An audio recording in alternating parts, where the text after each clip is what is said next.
morning, everybody. We're going to begin. Thank you, everyone, for coming to Natural Products Business School 2017. We're so excited to present this content to you. My name is Jasmine Santillan. I am Denver Lewis. And we couldn't put on this wonderful event without you, the audience, and of course our wonderful sponsors, 301 Inc. and Ingredion. We would love to take the time to now introduce you to our moderator for today, who is Jane Miller. She's a 30-year food industry executive with experience dealing with startups and Fortune 500 companies. Jane is the current founder of the career advice website geared towards young leaders starting their career and is the current CEO of Hannah Mac's Cookie Chips.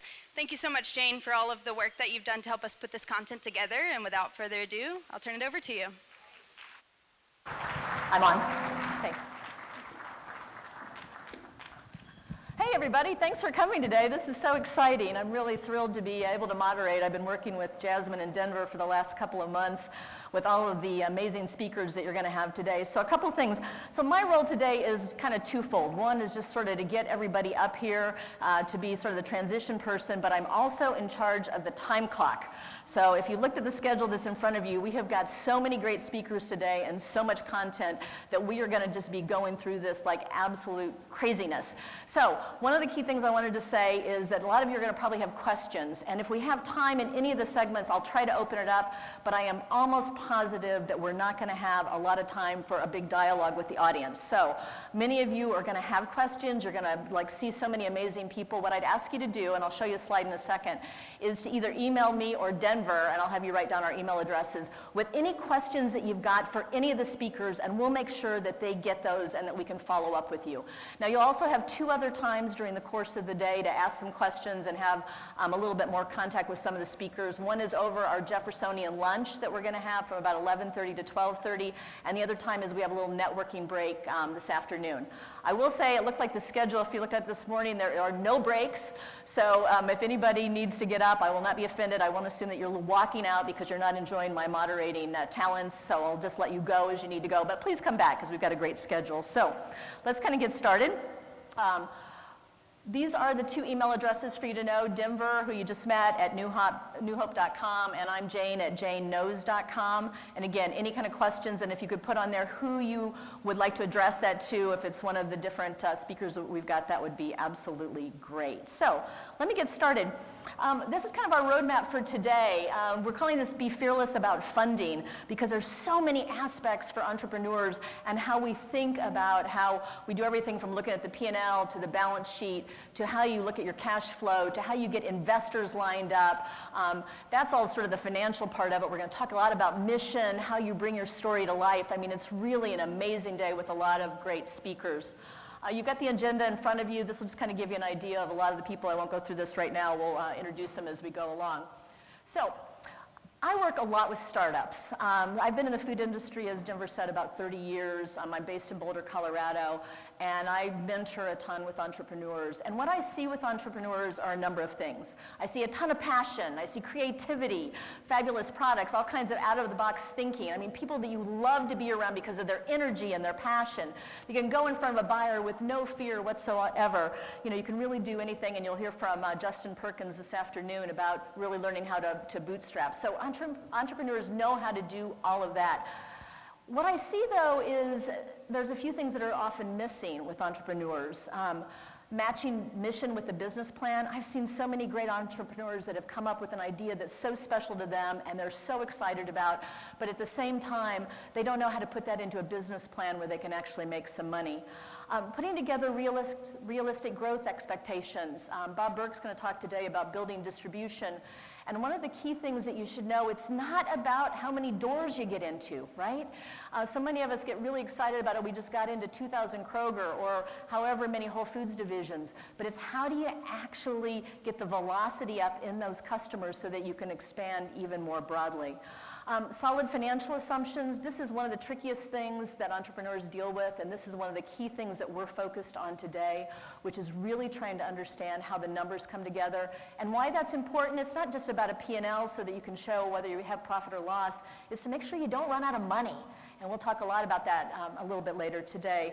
And most of the people that I know don't have rich friends and family, and I don't know if anybody here is in that same case, but a lot of times you have to look for funding outside of the people that are on your contact list, and this is a little bit harder for most people, and so this is one of the things we want to try to get at today, is to give you some exposure to a number of different people that can talk about funding. So, with all of that, this is just a little graph that I fell in love with a little while ago, and I think as we've talked today about mission on one hand and financials on another, if you kind of look at the intersection of what you love, what you're great at, what the world needs, and then getting paid, maybe that's where we could sort of say is really kind of our soft spot of finding purpose. So with that, what I'd like to do is introduce Evan from Ingredion. He will give a little bit of, he's one of our first sponsors and is going to talk about his company, and welcome Evan to the stage. Thanks. Is this on? How's everybody doing this morning? Everybody excited to be here? Great. So I'll be pretty quick. So my name is Evan Hyman. I'm Director of Sales Development at Ingredion, and we are thrilled to be here sponsoring the Natural Products Business School. This is a great event, fantastic lineup of speakers, and I'm sure you guys are going to learn quite a bit today. So for those of you who don't know Ingredion, we are a global food ingredient company. We do things like stevia, non-GMO ingredients, natural organic ingredients. We do things like fruit and vegetable concentrates, things that play well within this space, and we're really excited to be here. And one of the reasons why we're here is we really want to support this community. We want to get to know you guys, the budding entrepreneur. I will tell you a little story. In 1998 was the first time I came to this show. Almost 20 years ago, I'm dating myself. Had a full head of hair at that time as well. It was a much smaller show. And I will tell you, at that time, you could definitely see where innovation was. It was always at this small booth, somewhere in the corner, with somebody with a sort of a far-flung idea.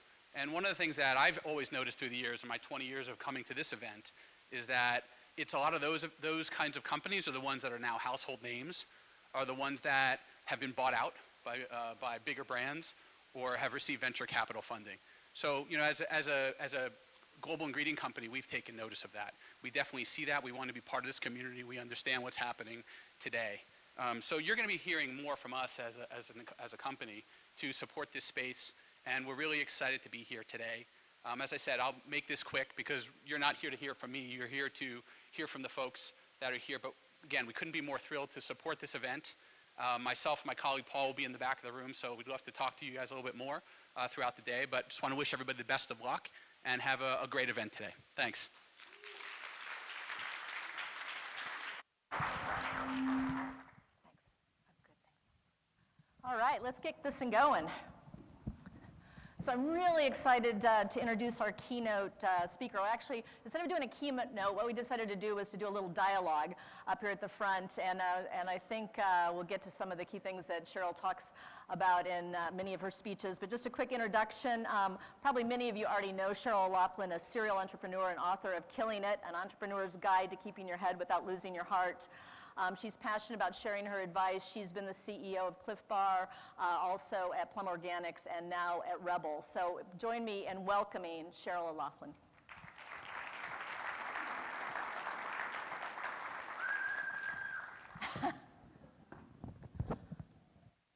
That's my tribe there. Yeah. He's a tribe.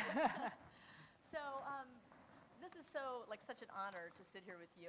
And I don't know if has anybody read Cheryl's book yet? Yay! And her tribe over there. Everyone. It is.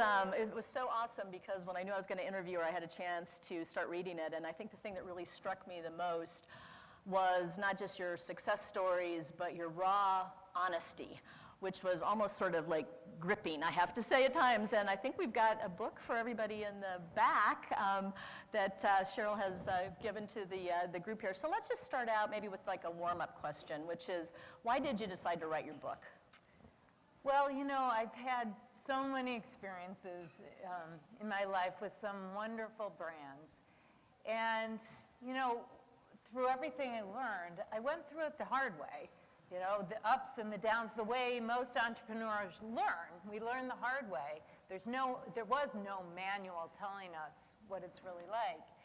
And I went and I ran the Center for Entrepreneurial Studies over at the Stanford Graduate School of Business, and I'd have all these students coming up to me, and they'd have these dollar signs in their eyes, but there were billionaires teaching classes. There was money hanging off of the trees on Sand Hill Road. And everyone thought they were going to be the next billionaire. They were convinced. And what I kept thinking about them is, it's going to be really hard. And no one's telling them what it's really like, because as entrepreneurs, what do? We sell all the time. Everything's great. No one's going to come on our journey if we don't do that. And I wanted to reach out to them and say, hey, let me take you under my wing and tell you what it's really about. And I realized the media doesn't talk about this. None of us talk about this. And I want to change the conversation. Not to make it a downer, but to make it real. Well, yeah, but it's so interesting because you've had such great success. So how do you kind of balance that message, I guess, between the amazing success you've had and the other side of it and really trying to make it real? How do you balance that? Well, I think that you need to understand who it is you're talking with. I mean, you're not going to necessarily tell your board every single solitary thing, or your investors, although I do have a pretty awesome board right now that I can pretty much tell anything to. But that's really lucky. Not all boards are like that. And when you're bringing people along for the ride, you're not going to say, here's everything that is going on, the good, the bad, the ugly. But there's got to be a tribe of people that you connect with where you can be real. And whether that's through a formal organization like the Entrepreneurs Organization, or my alma mater, Vistage, or my group OSC2 that's putting on Climate Day today, or it's just entrepreneurs that you connect with, but that you can talk to and open up with and be real. The entrepreneurs that talk about this stuff are the ones that they call themselves recovering entrepreneurs because they've been through it and they've been there. But all the aspiring entrepreneurs, it's like, you know what? When I was pregnant, I bought a pregnancy book. There was no way I could know exactly what it would be like to be pregnant, to have a baby. But when I did have my baby, I thought about the times where, wait a minute, I read about this. I knew that this was going to happen, and I don't have to feel crazy because of it. So since most of the audience hasn't read your book, do you mind telling the story about Blue Sky and the investment that you and Patrick got into? Because I think, again, when you think about Cliff or you think about Plum and probably knowing a little bit about Rebel, and we'll talk about that in a little while, it feels like it's all like, wow. And so maybe the other side of the story, because I think everyone doesn't have the same background.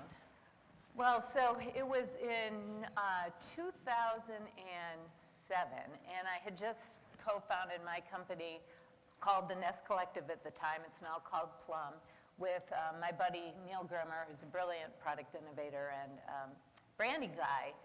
And, we were just on this whole startup journey and having the time of our lives.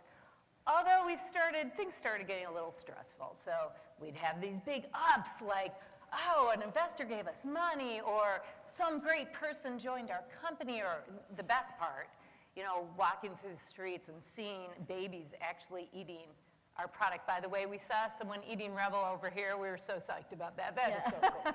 But then we experienced the downs, manufacturing problems to employee issues. And it started to get pretty stressful. But at the same time, the company that you're referring to was that my husband decided to start a company at the exact same time as I did. Now, why we decided to do that, I'll never fully understand, but he had a great idea. It was called Blue Sky Family Club, and it was this club where kids could exercise and be creative and eat healthy food, and parents could relax with a glass of wine or a beer. Every parent drooled over this concept. And Patrick, my husband, was in love with it. I was in love with it, with the concept. I was also in love with Patrick, and still am, and wanted to support him. And there's so many naysayers. I didn't want to be another naysayer. So I said, let's go for it. Let's do it. So for various reasons, Blue Sky blew apart so fast, and it was completely self-funded, more than self-funded. We had taken on a massive amount of debt. We lost everything we had ever made. We went into so much debt that we almost went bankrupt. We had to sell our house immediately. By the way, if if you know anyone in this situation, the first piece of advice to give them is to sell their house, because so many people won't sell their house. It's just so much ingrained in their identity. And it was literally just, last year, 8 years after we had closed Blue Sky, that we just paid off the last of our SBA loan. And it was really hard. And Patrick couldn't get out of bed. I mean, literally couldn't sleep for 3 months. And he'd hold me really tight in the morning. And he didn't want me to leave, and I had to get up and go to my startup. So I had to break away, and I was worried about him. I was worried about the kids. Was I packing their lunches to, what was happening with the stress that we were inevitably exposing them to? And I was worried about my company. Things were getting crazier at Plum by the minute. And so, I could tell you where that story went in terms of how I decided to handle it. Yeah, please Or do. not. So I decided, to relieve a little stress, I'd run. And then, it was helping, so I started to run some more. And then I had to run every day, and then I had to run at least as much as I had the day before. And I started to cut down on my eating a little bit. And people started saying to me, my friends and family, "Oh, Cheryl, you're losing some weight." And I'm like, cool, who doesn't want to lose a few pounds there? And then people started saying, you're losing a lot of weight. Then they started saying you're losing too much weight. And what happened over time that took me years to realize was that I had developed anorexia. And, anorexia is my demon. In fact, actually, 1 out of 10 Americans have some sort of eating disorder, 90% of which go untreated. But more so than that, there are many demons that entrepreneurs face. And, you look at it, you had talked about it, there's the whole side of passion and creativity and dedication will break through walls to make things happen. But it's a spectrum, right? There's a dark side of those same traits. Things like depression, bipolar disorder, drug abuse, alcohol abuse. You even hear, the stories of suicide. And that stuff is real, and there are studies now correlating that for entrepreneurs, we are at a much higher propensity for this. And what we need to understand is the ups and the downs so we can kind of hack our way through the branches of the dark to stay in the light. So how did you go from that situation? Is my mic on? How about now? There we go. How did you go from sort of the depths of that and then realizing that you had a demon to starting Rebel and really coming out sort of on the other side, I guess? Well, that guy over there, it's his fault. Paulo, raise her hand. So Paulo Hawken was somebody who I had met when we had started Nest. And Neil and I wanted to hire this guy, he's a brilliant product innovator, and he wouldn't take the job. So then he came back into my life, and I had been Plum and Sold. We had moved up to wine country in Santa Rosa, and I just wanted to teach entrepreneurship and be on boards. And Paulo, I was honored to be asked to be on the Rebel board. So, I did some board time, and over time, Paulo started talking about that he had been in the CEO role for 3 years, a role that he never wanted to be in, and he wanted to be focused on product innovation. So we talked about, would I maybe take on the role of CEO for a little while? I said, great, a little while, I can do that, I can hang with that. And the more I got to be part of this company, the more I'm like, oh my God, I've seen this magic before in these wonderful brands that I've been so lucky to be a part of. The brand, and the product behind the brand that Paulo has created is so unbelievably healthy and exquisite tasting. And Paulo understands that the power of having brilliant tasting food to welcome people into it. And when people come into it, they learn more about Mother Nature and, as we call, the plant queendom, and these wonderful herbs that we have in this coconut-based drink, that herbs like turmeric and adaptogens that the industry is starting to talk more about, and that they help your body to adapt literally to stress. And it's this beautiful brand. Rebel stands for roots, extracts, berries, barks, and leaves, which is in the product, but it's all about, the strength of the individual to make a difference. I'm like, okay, it's a beautiful brand. And this team are freaking rock stars that I love with all my heart. They're so dedicated to the company and will do anything. They move mountains for it. And to the purpose. And so quickly on the purpose, Rebel is actually started by a nonprofit called Not for Sale. And the whole dedication of Not for Sale is to eradicate modern day human trafficking, of which there's 30 million people around the world. 80% of them are girls and women. And they started this company to help to protect communities from being vulnerable to trafficking. And so to this day, we give 2.5% of our net sales of each bottle sold back to Not for Sale to do their work in rehabilitating people who have been trafficked. But also we work with our grower communities to help to support their livelihood so they're never vulnerable to trafficking to begin with.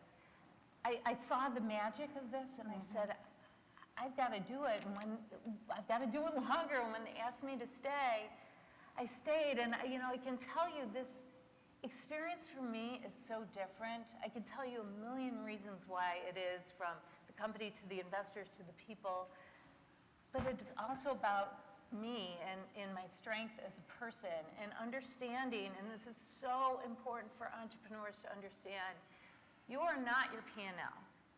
When the numbers go down, which they do in a P&L, it's not your self-worth that should go down with it. I lost my self-worth. I got confused. I lost myself in my company. I couldn't separate. But now I know that my company has an important place in my heart and soul, but I still understand the place that it lives in my life. Wow. It's so amazing to hear you talk about that, because I do think one of the things I see with a lot of entrepreneurs is exactly that, which is that you're as good as the number of stores that you got into, or the last article that was written about you, or whatever the sort of the positive thing is, as opposed to really being able to balance it. And so one of the things that you talk about, you have sort of 4 places, I guess, to follow your heart, and I'd like to maybe talk about each one of these. The first one is, you said that you've talked a little bit about your tribe over here, to connect with your tribe and share what's real. Can you talk a little bit about that? Because I think one of the things we want to get away from today is real takeaways that can help everybody in this audience be able to be better at what they do, feel more confident about who they are, and so I think your kind of guidelines help in a lot of ways. So let's talk about the tribe first and why that's important. Yeah, so the wonderful thing about this industry and why I love coming back, I've been going to this trade show since 1998, is that this is a tribe right here. And you know the feeling of being with a tribe. It's like, think of football fans who are, kind of slapping each other on the back when things go well, and consoling each other when they don't, or parents, new parents, where you can just eye each other and say, hey, you got spit up on your shirt. Like, you just have this way of communicating because you understand each other, you get each other. And having that kind of tribe that you can connect in with, where you can get away from saying the stuff you gotta say all the time to sell investors, people to join your team, retailers to take your product, is how great everything is. Everything's great. That's what we love to talk about. That's what we know we have to talk about. But again, finding people that you can sit with and say, you know what, I'm worried, I'm scared, I can't sleep, and I feel like I'm falling apart. And for someone to say, you know what, I know what it feels like, I've been there, let's talk about it. So finding that place of people immediately is so incredibly important. In fact, I tell investors now, you know what, the first thing you should do for your entrepreneur, because this is important for the health of your company, is the health of an entrepreneur, is to make sure that they have a group of people that they can talk with and be open with. And you know what? There should be such a thing as a business therapist. I don't know why no one's done it before, but people need it. It's important. It's important for, if nothing else, it's important for the companies. You know, one of the things to build on that I like to talk about a lot is having a personal advisory board, which is that you need people that you can trust, that you can run ideas by when everything isn't rosy, that you can actually sort of get someone's real advice on things and real reactions as opposed to sort of just, you know, being a yes person or just sort of agreeing with everything that you have. The second thing you talk about, Cheryl, is about sort of protecting your self-worth. So talk about that. Yeah, you know, I'd mentioned that about keeping yourself separated from the ups and downs of your P&L or your balance sheet. You know, and that we're not the sums of our companies. We have lives that have gone on before and will go on way past that. And, you know, one of the things that happened to me was when I moved up to Santa Rosa and I took a little time off. And, you know, I kind of felt a little lost without having a title on my business card and, you know, work to go to every day. And so, you know, I was trying to find some way to connect with this new community that I had moved into. And so, as any good Jew would do, I went and I found a women's support group at a Unitarian church. And these were women. I walk into this room, and this dimly lit room in this church, and with these well-worn carpets. And inside this room were these women in their 70s and their 80s and me. And, you know, as we sat down in this circle, they were so warm and wonderful. And they started talking about the different things going on in their life. This one woman said she was caring for a sick husband. Another one loved puttering around the garden. And the other one loved volunteering at the church. And it was my turn to talk. And I sit up straight in my chair and I started rattling off my accomplishments on my resume. And they all just kind of looked at me. And, you know, I took a breath and kind of regrouped and said, you know, look, I'm just trying to find myself here. And this woman next to me, she said, you know, we've all been there and, you know, hopefully we can help or maybe just listen. And here was a group of people that they didn't care what my resume said. They wanted to know me as, you know, a loving daughter, a mom, a wife, you know, a friend, as someone who loves drinking Chardonnay and is an avid reader and loves camping. You know, they wanted to know all those things about me. And those are the things that we are. Those are the things that we will always be. And so to be able to separate ourselves from our companies, not that we can completely pull them apart. They're a part of us. Look, we created it from our soul. But we've got to know that there is a difference. And no matter what happens with the company, 95% of companies fail. That does not mean we fail. We go on. So did you always have this self-awareness, or did this come with blue sky? I mean, were you like always like just a rock star, and then all of a sudden something happened that sort of threw you off? Because I think this is so interesting. If you kind of think back, now we always have 20/20 vision when you look backwards. But was that kind of a turning point, or were you always balanced about this? No, I was definitely not balanced about it. Look, when I was a kid, I was raised by a single mom, and I was the oldest of three, and so I was Miss Independent. My brothers always used to say, Cheryl is so bossy. And, you know, I was always striving and wanted to prove myself. And, you know, there was this one day, this is so silly, but I was in 4th grade. I'll always remember this. And my teacher, I got this paper back, and he gave me an A++++++. And I thought, okay, right on, that's the benchmark. So the next time I got back a grade, and it was an A+. I was horrified. I went up to the teacher, what have I done wrong? This is the way I lived my life. And through everything, I just bulldozed through it. I just made it happen. I just did it. And I just didn't fully connect. It was almost like I worked at these multinational companies, and I was even taught, being a marketer, that you had to really separate yourself from the consumer. You couldn't be the consumer. God forbid you wouldn't be objective enough. So everything I had been trained to do was about that.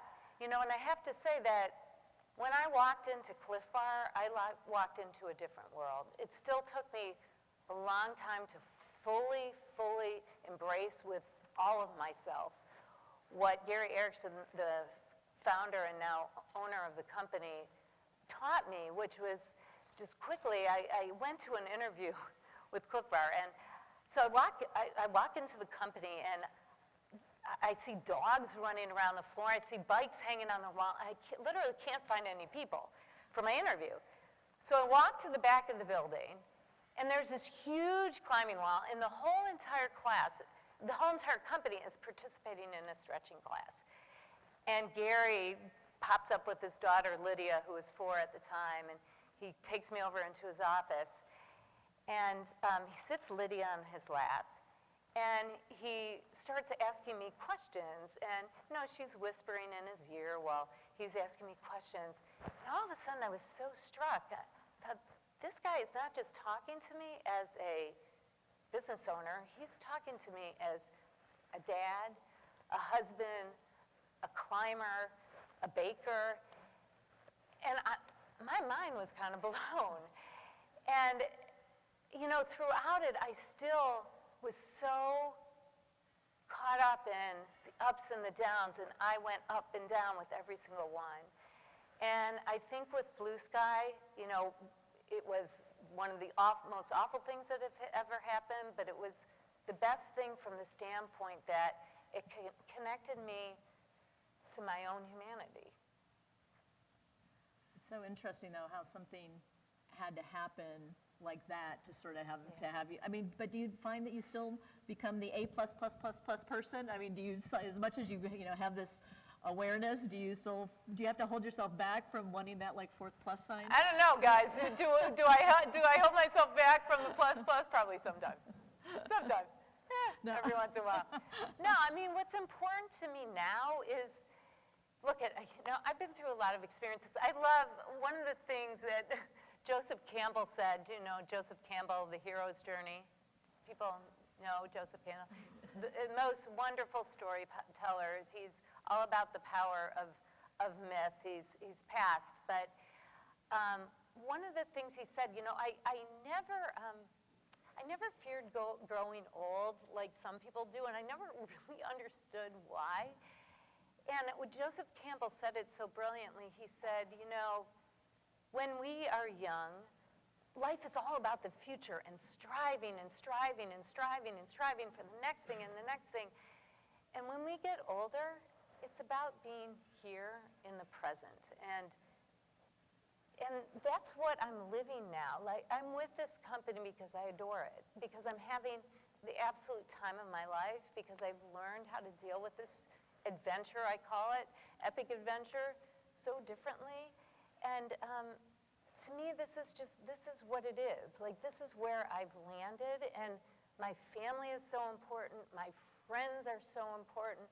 I have a really full life, and in our company, one of the biggest things I talk about is finding a way to bring our lives to us. That we have a silly thing on our internal communications channel called Slack.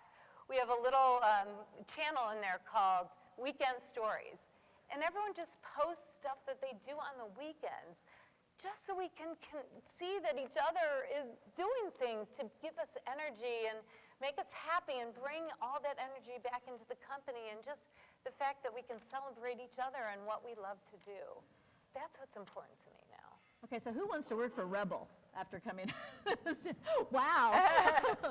So, just your energy and excitement about this is so amazing, Cheryl. So the third thing that you talk about in terms of, what you need to deal with when you're not on such a rosy path is trying to bring love to everything that you do. So, I mean, it feels like you're doing that at Rebel, and you've done that, but maybe again, just for the audience, talk a little bit about what that means to you and how you bring love into your work life. Well, I told you the story about Gary, and he rocked my world in terms of helping me to understand that love does belong in our companies and in our lives, in our family, and just being part of what is important to us. And, you know, one of the things when I think back about Cliff Bar, and when we had launched after I had joined in 1999, I thought about, well, you know, nobody not hardly any women were using the energy bar category at the time, and you know, I used Cliff Bars. I loved Cliff Bars, but only when I was doing a really hardcore workout, and I wanted something for those, you know, less hard days when you know, just something that fit me as an active woman. And I talked to a lot of women at Cliff Bar, and they felt the same way. And we wanted a bar at the time. All the bars were about men and power, and we wanted a bar that really spoke to us. And so Gary created this bar, and we called it Luna, and it was the first whole nutrition bar for women. And we didn't have a lot of money to support the business, but in 3 years, it became a $70 million business. And it was because it opened up a huge amount of pent-up demand. And I think we're seeing the same thing with Rebel and what the Rebel team has discovered in terms of a demand, people that are looking for what the power of plants can bring to us. That all came from love. Gary brought Cliff Bar into the world because of love. We thought of Luna because of love. Paulo thought of Rebel because of love. And it was so opposite of what I've learned at these multinational companies. I know things are probably different now. That was a long time ago. But to me, love needs to be part of everything that we do. Startups are hard. They just are. They're really hard. And if we don't do it out of love, then really we shouldn't be doing it. And so to me, it's bringing love. And that is, I wear my heart on my sleeve. That's just the way I am, because to me that is what it's about. And I just encourage entrepreneurs, you know, think deeply about it as you're going through it. Are you doing it out of love? And it's going to be hard at times, but that's okay, because sometimes being in love is hard, but you work through it. So Cheryl, as I hear you talk about that, I get, you know, again, so excited about the passion. How does that translate when you talk to investors, though? How does that, I mean, do you get that sort of, when you talk about love and you talk about being connected to your products, do you get blank stares? Do you get people that understand? I mean, how do you balance that too? A couple thoughts on that. You know, first of all, from an investor standpoint, especially now, this industry, I mean, we all know it, this industry is hot right now. When I even was at Stanford in 2013, no one at the GSB wanted to talk about food startups. They all wanted to talk about tech. Everyone now wants to talk about tech. That was not very long ago. Everyone now wants to talk about food, sorry. The world has changed, and the natural food industry is where we're seeing the most of it. So it's attracting very different investors than I had ever experienced in my history. And so I think when we talk about passion and love and why, I mean, the stories of why we created the products that we've created are so important. The numbers, yes, those are important, but it's the stories that investors connect with, because quite frankly, investors are people too. They're real people, and those stories draw them in. But I want to say something else that I think is really important, and I learned it the hard way. I had a pretty tough investor that you'll read about in the book that he was like the neighborhood bully, and kind of, you know, one day I was the best CEO in the world, next day I was the worst CEO in the world, and you know, it was just like up and down in every conversation, and keeping us, I guess, guessing as to what mood he was in was a way to motivate us. I learned from that experience. The investors that we have in our company, and you don't have to just believe me, talk to the other people in the company, they're so special. Mark Rampolla from Power Plant, Dwayne Primovich and Carol Byers, and Bill Weiland from Bigger, who are our newest lead investors. These are people that I can open up to in such a raw way I have never experienced before in my life, and they're out there. Can I give a real quick example? Yeah, absolutely. So the other day, we had just sold our board on our plan, and sold it hard with all, just all my gusto I had. And afterward, I was like, what have I done? I don't know if I sold in the right plan. And so normally what I would have done is I would have churned and churned and churned and thought about it and talked to a million other people. And what do I do? Do I say something? Oh, maybe I shouldn't say something because, we'll deal with it later. We just have to have confidence. And I called up Dwayne I talk to every week, not because I have to, it's because he adds such value. I mean, he's run businesses. Mark Rampola started Zico Coconut Water. These guys know what it's to be like. That's a big, big difference. They know what it's like to be like in this situation. So I called up Dwayne and I said, you know what? I am going to be really vulnerable with you right now. I just want to talk about what's in my head.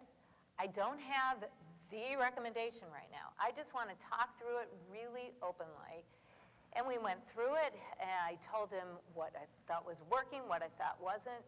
By the end of the conversation, I was so crystal clear on what I wanted to do.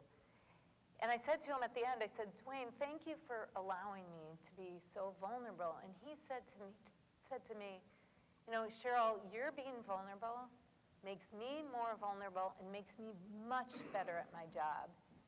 That's the kind of investors that are out there. You just have to take the time to look for them. That's such a great story because I think what it really says is that all money is not created equal. This isn't just about getting funding for the company, but it's having somebody that you can trust and that you have a good relationship with and that you can be vulnerable with and they can be vulnerable back, because there's nothing worse. I think in this environment that's so high stress anyway, if you have investors that don't understand where you're coming from and what your heart is, that you'll get the money, but you're not going to get the support. And they, at the end of the day, are not creating the greatest company in the world. Right. Because they need to understand that the health of the entrepreneur is imperative to the health of the organization. The way we've been dealing with it historically is say, you know what, the entrepreneur is done, their time is over. And you know what? It doesn't need to be that way. Yes, there's a certain point in time where all of us as entrepreneurs need to recognize what kind of environment we thrive in, whether it be the pure startup or a certain size of a company. It's not every company is right for every person. And hopefully that's our choice to say it's my time. But I think the more investors can understand the imperativeness of the health of an entrepreneur, the importance of really asking about how they're doing and caring and getting them the right support instead of judging it is so important to the health of the company and the health of their investment in the long run.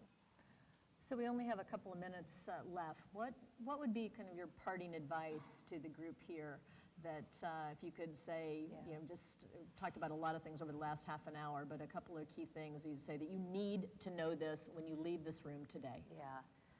One of the things we didn't talk about a lot is don't let yourself become isolated. It is the one thing that so many entrepreneurs slip into is we got our heads down. We don't think that we can talk to anybody about what's going wrong. And this is the time that you need to step out, connect with your family, be there for your family, connect with friends. It's so hard to do. Say too with your significant other. Patrick and I have been lucky enough to have somebody who's been an entrepreneur in the family. But, we stay connected. Every Friday night, we sit in front of the fire and we have our happy hour, we have our drinks, and we just talk. And every night at dinner, we sit down religiously. The kids have to tell us the stories about their day, and then we hang out long after just talking to each other, Patrick and I, because we know that is what's going to keep us grounded in the relationship, and that relationship is going to go on before anyone else. This is my soulmate for the rest of my life, and I need to nurture that. And so many times We think that our significant other doesn't understand. We need to keep it secret. It's the last thing that we need to do. We need to stay connected to our family and even to our friends, because they see us in different ways than our family does and can support us in different ways. So keeping out of isolation, using this time to bust yourself out and connect with others is so important. So important. I can give you a whole host of others. I don't know how much time you have. So. And we have time for one more. Okay, so one more. The biggest thing, I had said it, but I can't emphasize it enough, guys. As you go out on your journeys, and you're, again, I call it more of an epic adventure, because that's what it is. It's not walking along some nice path here. It's more like a grueling epic mountain bike ride. And as you're going along, just please know, when you hit those ups, yes, it's great to celebrate. But man, one of my investors, Jed, he had told me so early on, don't ride the ups and downs so high. And I thought, okay, what he means is don't ride the downs so low. He also meant to me, and he was so right, don't ride the up so high, because if you go like this and then you go like this, and you know, those of you who are going through it, this can happen 20 times a day. You will burn yourself out and burn your people out so fast, it is absolutely not sustainable. And so to understand that, yeah, something good has happened, yay, let's celebrate. Okay, something bad's happening right now. The world is not going to fall apart. It's not. And even if it happens that the company doesn't make it out of our traditional financial success, know that all of you who are doing startups, you're having the epic adventure of the lifetime. You have the courage to do it. So many other people sit on the sidelines and they judge, but you know what? You're doing that. That is, to me, the success of a company.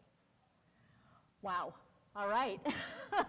With that, how about a round of applause for Cheryl? Thank you. That was so inspirational. Oh my gosh. Thank you so much. That was awesome. Thanks, everyone. That's great. Well, I'm sure you probably have a lot of questions for Cheryl, and so again, either send a note to Denver or to myself, and we'll follow up. So that was just absolutely amazing. So I'd like to introduce our next speaker, Sue Heilbronner from Merge Lane. You know, if anyone's ever said, follow your heart, like Cheryl just did to a large degree, but you may not know what your heart wants, and you may not know how you can actually afford to follow what your heart wants.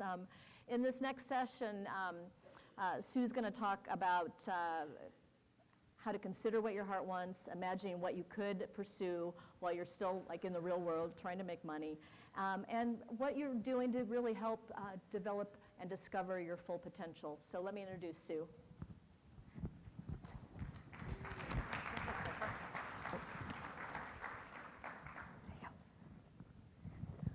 Hey everybody, great. So we're going to make this session about you. We just got an incredible view into a multiply successful entrepreneur. Now we're going to talk about you guys and what your path is to success. So I know some of you are here with a new business idea, and you're here in secret. Like your badge says your day job, but you have a night job that nobody knows about. So I just want to find out who's in the room. But in order to do this with integrity, you all have to close your eyes, okay? Because you can't dime out your buddy who actually has a side business. So close your eyes. Okay, cool. How many people love their day job? Raise your hand. Awesome. Put your hands down. How many people have a secret side business that they're working on? Raise your hand. Okay, you can keep your eyes closed one more time. How many people in this room are working on a business that has yet to reach $1 million in sales? Raise your hand. Yay, cool. Now you can open your eyes again. Great. I'm the first one using this clicker, so we're going to see how it goes. Yo, it worked. I'm Sue Heilbronner. What I do this thing called Merge Lane. It's an investment fund that focuses on companies with at least one female in leadership. We bring companies, men and women, together. We do a little boot camp. We make an investment. We hope they succeed. We cross our fingers. We know that most of them won't. And you'll ask me later, I've already been asked this today, what I care most about in the companies that I make investments in, and my answer is team. I care most about team. I believe we'll hear a lot about fundraising later today, but from my perspective as an investor, it's true. I actually invest in companies where I either fall in love with the team or I fall in love with a business idea, or I fall in love with both. So that's why that big heart is up here. What we're going to talk about today, and we're going to do this so incredibly fast, your mind's going to spin. You cannot go to the bathroom, so just don't. Okay, you've got a worksheet in that program, which is incredibly environmentally responsibly prepared. On the left-hand side, you have a worksheet. You're going to use that today during the course of this exercise, and it's going to be all about you. But the fact is, can you tell that I talk quickly and move? Okay, I talk quickly, I move quickly. We're all going to run through this session because 35 minutes isn't enough. So we'll just make it enough. We'll see how it goes. Great. I'm going to give you all a gut check. That's what people come to me for all the time. They come, they meet with me, they spend 20 minutes with me. Some of you have mentor office hours with me. This is how it goes. I sit down, there is no small talk. It's just, what do you want to get out of this meeting? And sometimes I seem to say something or give them an awareness that's useful. That may happen here today, it may not. But that's my goal for all of you, to scale this gut check. Scale, really important lesson for today. I'm trying to scale this experience. In order for this to work, number one, you need to be quick and open and curious. Number two, I need to be challenging, that's never hard, intuitive, authentic, and direct. Also not really that difficult for me. And our goal is for you to have one new awareness about yourself or your company that you didn't walk in today with. So here goes. Number one, I believe that all of us are working patterns, and that our patterns that operate in our life, whether at the conscious level or the subconscious level, have occurred in many cases since we were 2 years old. So I've got a pattern. My pattern is, when I get in trouble, when I'm not at my most conscious, I will get the feedback that goes something like this. Sue, it's not what you said, it's how you said it. And I am telling you, I remember as a toddler getting this feedback. So you have your own pattern, one of those. It's the feedback you've gotten most of your life, and no matter what you do to work on this pattern, you still get some feedback in the form of the same thing you've always gotten. So I try. I come to this thing and I think, open your heart, Sue. Be loving, Sue. You are a loving challenger, not just a challenger, Sue. And no matter what, I promise you, before this week is over, one of you will give me this feedback. So I can't wait. Okay, we're going to play with your pattern. You're going to open that worksheet. You're going to take out an old school pen. If you do this on an iPad, I won't be insulted. But if you do email right now, you actually are going to miss one of the most exciting awarenesses of your day. So, that's your call. Okay. If you do that, that's your pattern, actually. All right, number one, and you can do this for yourself or your company. So if you're here without a company that you're actively working on, you can actually substitute self for company. But I'm going to stick with company for now, because that's what this is about, finding a way to accelerate your own company. What's the one thing you most want in your company right now? Go.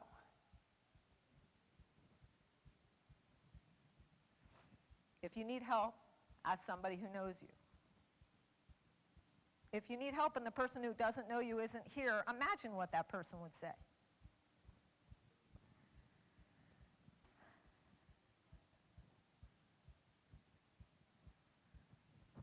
Okay, anybody, raise your hand if you need more time.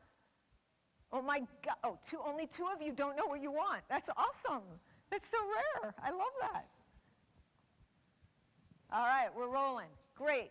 I want to just tell you briefly that my life, career, all that, I spend more time on this if I have time, but it doesn't really make any sense. My first job was as a federal prosecutor with the United States Department of Justice. I was a civil rights prosecutor. I did that because I decided I wanted to do that at the age of 11. So I was prosecuting skinheads, police officers who went too far, and people who shot at abortion providers. It's really good preparation for an entrepreneur, right?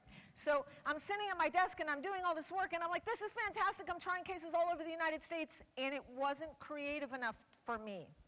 So I kept my day job. This is important because I needed to pay my mortgage and eat something other than, water. And I started an e-commerce business in my basement. It was a company for baby products. I didn't have a baby. I didn't know e-commerce. Yahoo Stores, if anyone's old enough here to remember that Yahoo Stores allowed you to start an e-commerce business with zero experience, that was me. And I did both. I moonlit in my dream job. Looking back, after I transitioned to business and left the law, it's like I'm asked to speak at these things, and it's kind of comical to me because there was a time when people looked at my career and said, God, you are flaky. But now, you still may think I'm flaky, but now looking back, it seems to make more sense. And I really thought Cheryl did such a nice job of talking about how the unexpected things in our companies can't be predicted, they can't be planned, but how when you look back over the course of your career, you recognize the signals, even when they were painful, that took you in the right direction. And that's really true for my career, a series of good signals. So, in all this time, I finally reached my purpose. How many people today are working in their purpose in life? Cool, that's about half, maybe a little bit more. Good for you. So here's my company purpose. I accelerate the potential of exceptional female leaders in the companies they run. That's what I do. I'm actually doing what I'm meant to do. That feels incredibly good to me, and it's part of what we want to talk about and have you guys zone in on today. But here's what I struggle with, and also I loved how Cheryl gave you bullet points on this. I think it's fundamentally irresponsible to tell people to follow their heart without imagining that it ought not feel like this. For example, what on earth does my heart even want? And if my heart wants to start a natural products food company, could that right now at this time in my life, maybe I'm about to have a child, maybe I don't own my, whatever your things are, could it actually feel more scary than it needs to feel? So some of what I support, and this is true in my own career, is when you take steps towards following your heart, which I imagine all of you who are starting your own company or working in your own company are actually doing, that there are steps you can take to demystify this idea that following your heart is so damn simple. Like, let's leave now. Everybody's set. We all know what we want. Cool, we're good. We're going to go. We're going to try to break that down a little bit, in part because following your heart can mean that you eat a lot of ramen. And everyone at this trade show knows that eating ramen, not that good for you. Sodium content is terrible. So, let's go. What I believe is critical in following your heart in a way that is sustainable in your company is to adhere to the lean startup model. Now, if you've heard of lean startup, you might know that this is actually a model for tech companies. But I disavow that limitation. I think the lean startup methodology is a methodology for life. If you're single and dating, use the lean startup methodology, right? If you have a day job and you get paid every 2 weeks, just like, isn't that fun? I remember that when you get paid every 2 weeks. That was the good old days. It was super nice. But you're like, yeah, I'll buy that because I get paid in 2 weeks. Anyway, use the lean startup methodology for a job. So what is that? Well, what the lean startup methodology tells you is to test your hunches, to use experiments. Before you spend a lot of money going down a path, to validate that the path you're going down is viable. So first, you build something, you come up with an idea. Then you go out and measure how it's going. Then you learn from what you're measuring, and then you build a new experiment. Zappos, perfect example of this. Most of you all probably know this example. Zappos, instead of going out and buying a bunch of shoes, founders of Zappos went to a shoe store, took some pictures of shoes, put the pictures up on the internet because they wanted to validate that people would buy shoes without trying them on. And that was the launch of Zappos. So many of you who are starting natural food companies, you're already doing this, right? Because you're probably making some amazing product in your kitchen right now. Great. You've already validated that people like it. Just keep experimenting and keep learning. And then finding your heart, instead of feeling like, what's it called, base jumping? Is that it? Squirrel suit? Yeah. Instead of that, you can actually, walk down the hill on these nice, elegant stairs that some crazy person built.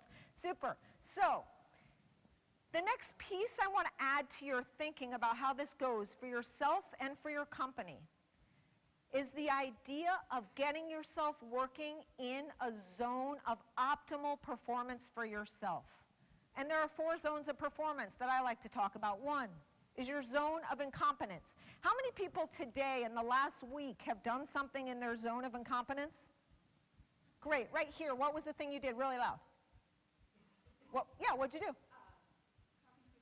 Great, she talked to a distributor. That's in a zone of incompetence. Now, when you're in a startup and you're getting started, sometimes you have to talk to a distributor because you don't have a fancy salesperson who's been talking to distributors for 25 years sitting next to you in your office or your basement, wherever you happen to sit.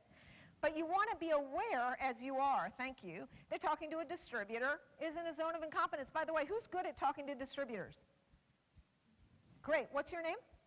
Trish. Find Trish at a break. I don't think we have any, but find Trish after tonight and see if you can help her with some thoughts on how to talk to a distributor. Next up, zone of competence. These are things you're good at. You're pretty good. You can get through them. For me, it's cleaning my bathrooms at my house.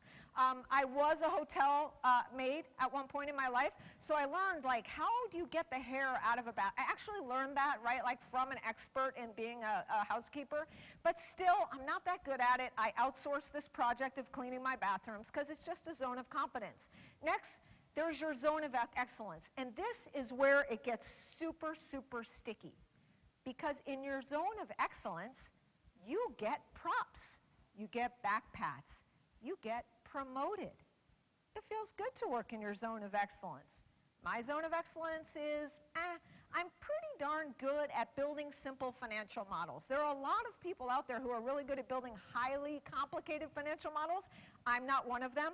By the way, if you and your new company have a highly complicated financial model, I strongly encourage you to take out a very clean spreadsheet and build a very simple financial model that actually speaks to the key variables that will affect your success, and put the complicated one on the side for the investors who may choose to look at it. I would not as an investor, by the way. But zone of excellence feels good. Odds are many of you are operating most of the time in your zone of excellence. And that's just fantastic. You're happy, your company's happy, everything's good. But I want to just create this notion that there is above that a zone of genius. And what your zone of genius feels like is the thing that reliably shows up when you show up. It feels like a quality that some ways is it's just essential to you. If you ask 10 of your good friends and family and you ask this question, hey, John, what reliably shows up when I show up? A lot of your friends will give you this answer. One of my zones of genius is I ask really, really good questions. Is that always popular? No, it is not, actually. Sometimes it's the way I ask the questions. In any event, you guys have on your worksheet, oh wait, one other thing about zone of genius. When you're in your zone of genius, time falls away. You can't believe you were doing this thing for 2 hours and you haven't even had a sip of water. It is so joyful. It's this feeling of being in flow. So let's do it, and I want to do it either for you or for the persona we're calling your company. What are your company's zones of excellence, and what are a couple of your company's zones of genius? Go.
You guys in back, you can still catch up. You can get one of these worksheets and play along or write it in a book.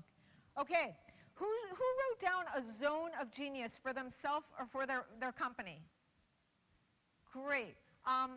Blue shirt, you right there. Are you willing to share it?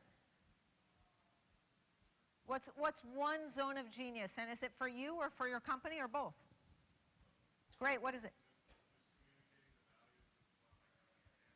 Cool, so he said communicating the values of what his company stands for. What's another zone of genius someone has in the room? Great, back there, black.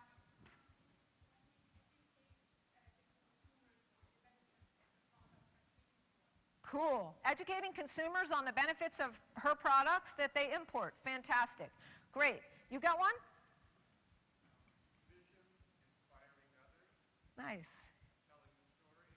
Cool. Vision and inspiring others probably by telling the story. Is anyone in the room, does anyone work with you in the room? Great. Well, we're going to take your word for it. That's fantastic. Awesome. I'm sure he's right. So now, the question is, how do you know whether something is or isn't a zone of genius? Or whether you are or are not following your heart as it pertains to your company or your own career path? I really believe in this idea of checking whether or not you have a full body yes or anything else, which I would call a no. So a full body yes requires you, I ask you a question. Do you want to take on this new role as the CEO of this company with these founders? And you might roll through all of your biases like, wow, that's really flattering. I can't believe he thinks I'm that talented. I must be even more awesome than I thought. You run through all of those systems. And then you check, how do I feel about this leadership? How do I feel about our funding source? What do I think about our supply chain? I'm really bummed about that. It seems that we're using labor that isn't totally responsible. And as you're checking, you might come up with something other than a full body yes. So, how many of you have made a decision to do something with less than a full body yes in the last year? Great. Keep your hand up if it didn't go well for exactly one of the reasons that you noticed. Great. You'll find that that's fairly common.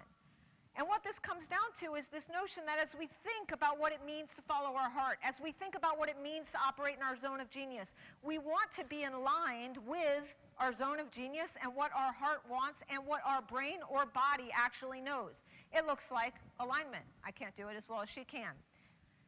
The thing about alignment is when you start that job where you had those misgivings but you do it anyway, when you're at the very beginning, you're kind of going slowly. You know, you're driving a Honda Civic, nothing against Honda Civics, and it's going kind of slowly, and you're on a straight road, and it feels pretty fine, like you can make it work. You've got workarounds, you understand what's wrong, and you can make it good.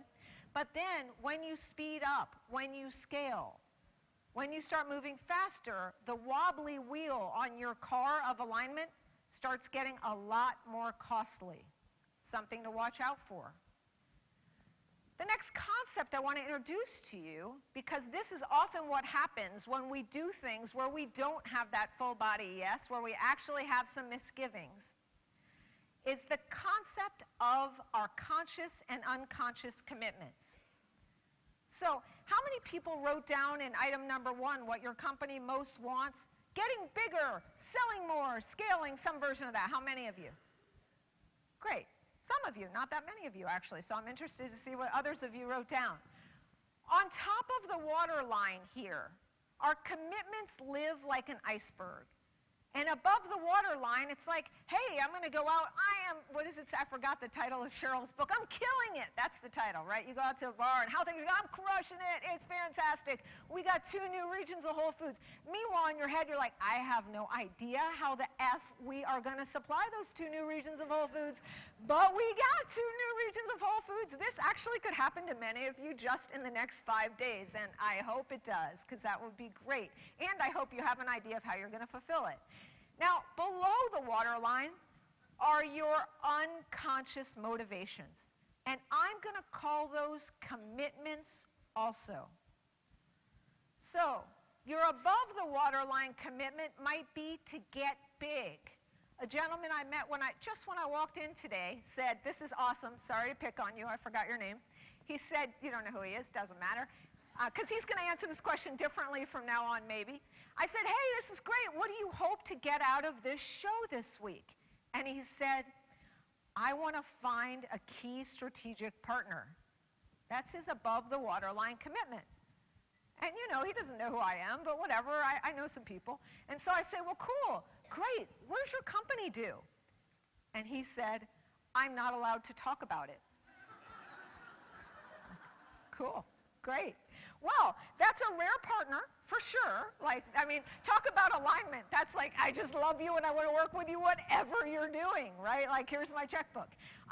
So there's an unconscious commitment at play, in my opinion, in the answers to those questions. I want a partner. I'm not telling anyone anything, right?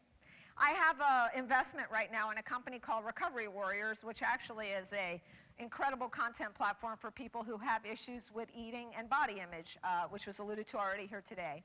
And she's a single founder, and she has an audience of 500,000 people. She's one person, right? So she's a high-functioning one person. She really wants to find a partner. Where does she live? She lives in the mountains above Boulder, where she very rarely has Wi-Fi. Is that what it looks like to be somebody who's looking for a partner? She has an unconscious commitment to staying as a single founder. So, we're going to dig into this for each of you and for your companies. Item number 3, with respect to what you wrote in number 1, what your company most wants, what does your company have instead? This could be you, it could be your company.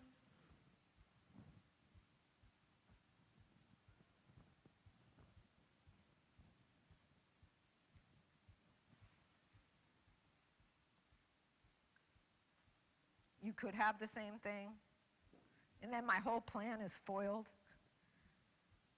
But that's okay.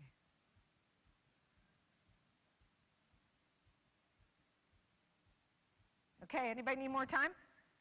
Usually we know what we have instead. Great.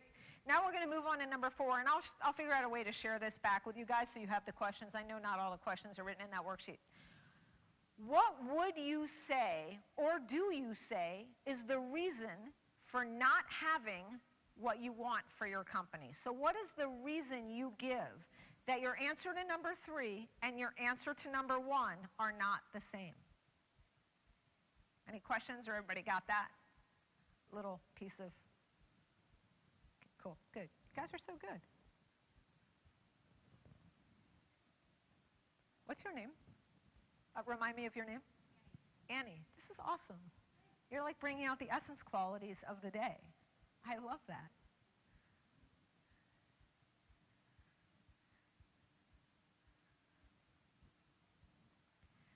Okay, anybody need more time for the reason they don't have what they say they want in number 1? Cool. Now, everybody take a deep breath, ready? Because we're going to do this really big ninja move, okay? So one time, we're going to take a deep breath together. Ready? 1, 2, 3.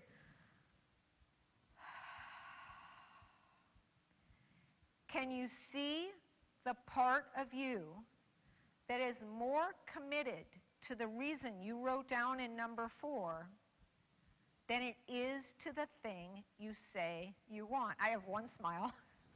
So one person can spot it, great. So the question is, I just want you to answer yes or no. Can you see the part? Now, the ninja move is that this likely represents your unconscious commitment for your business. You are likely in some way committed to what you wrote down in number 4 either being true, or there's an unconscious commitment under the thing that you wrote down in number 4. Now that is really confusing. So if we do this with a couple volunteers, we're actually going to give you all the experience of noticing how this works. So who's brave? You got it? Do you have it? Cool, come on up. Come on. Hurry. We don't have a lot of time. I told you we're going fast. You're going to talk to my chest. Here, come up here. It's going to be so exciting for me. You have a cold and you're talking to my chest? I don't Okay, have a cold. God, seriously. Okay, hi. Hi. What's your name? Courtney. Courtney, hi. All right, Courtney, just speak loud into my chest. Sure. Okay, what is are you talking about your company or you? My company. Great, okay, what is the thing you really want your company? Talk to my chest. I want to grow and expand and learn how to expand my manufacturing, get out of my kitchen and into a commercial kitchen and have it funded, not by my pocket or my day job. Great, and what do you have instead? And knowing, that's why I'm here.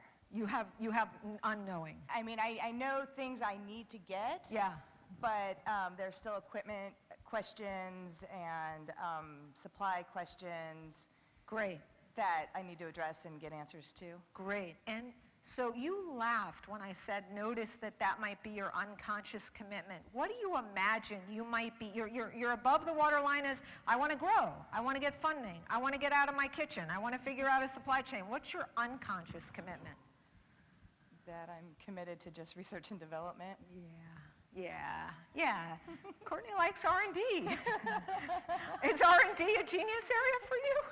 I'm an analyzer. Great, so super. So today, here's what we're going to do. We want you to just announce your here's the reason. Most of the reason we don't shift unconscious commitments is, first of all, we don't know what they are.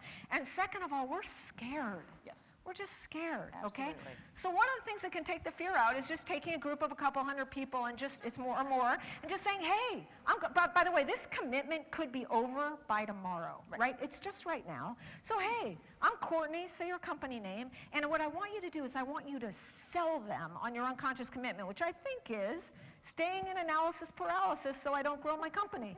Cool? Right. Yeah, let's sell them. Go ahead. All right. Hi, I'm Courtney with the Good Cream, and I'm committed to staying in my paralysis, which is analysis. Awesome. High five. Well done. Yes. That's fantastic. Okay, we have time for one more break. All right, although you have to run. You got to run up here. Hurry. You have to be willing to talk into my chest. Okay, great. Yay, good job. What's your name? Lynn. Hi, Lynn. What company are you with? IsoThrive. IsoThrive. Okay, you're going to talk. This is good. You're actually my height, so it works. Okay, Lynn, what do you most want for your company?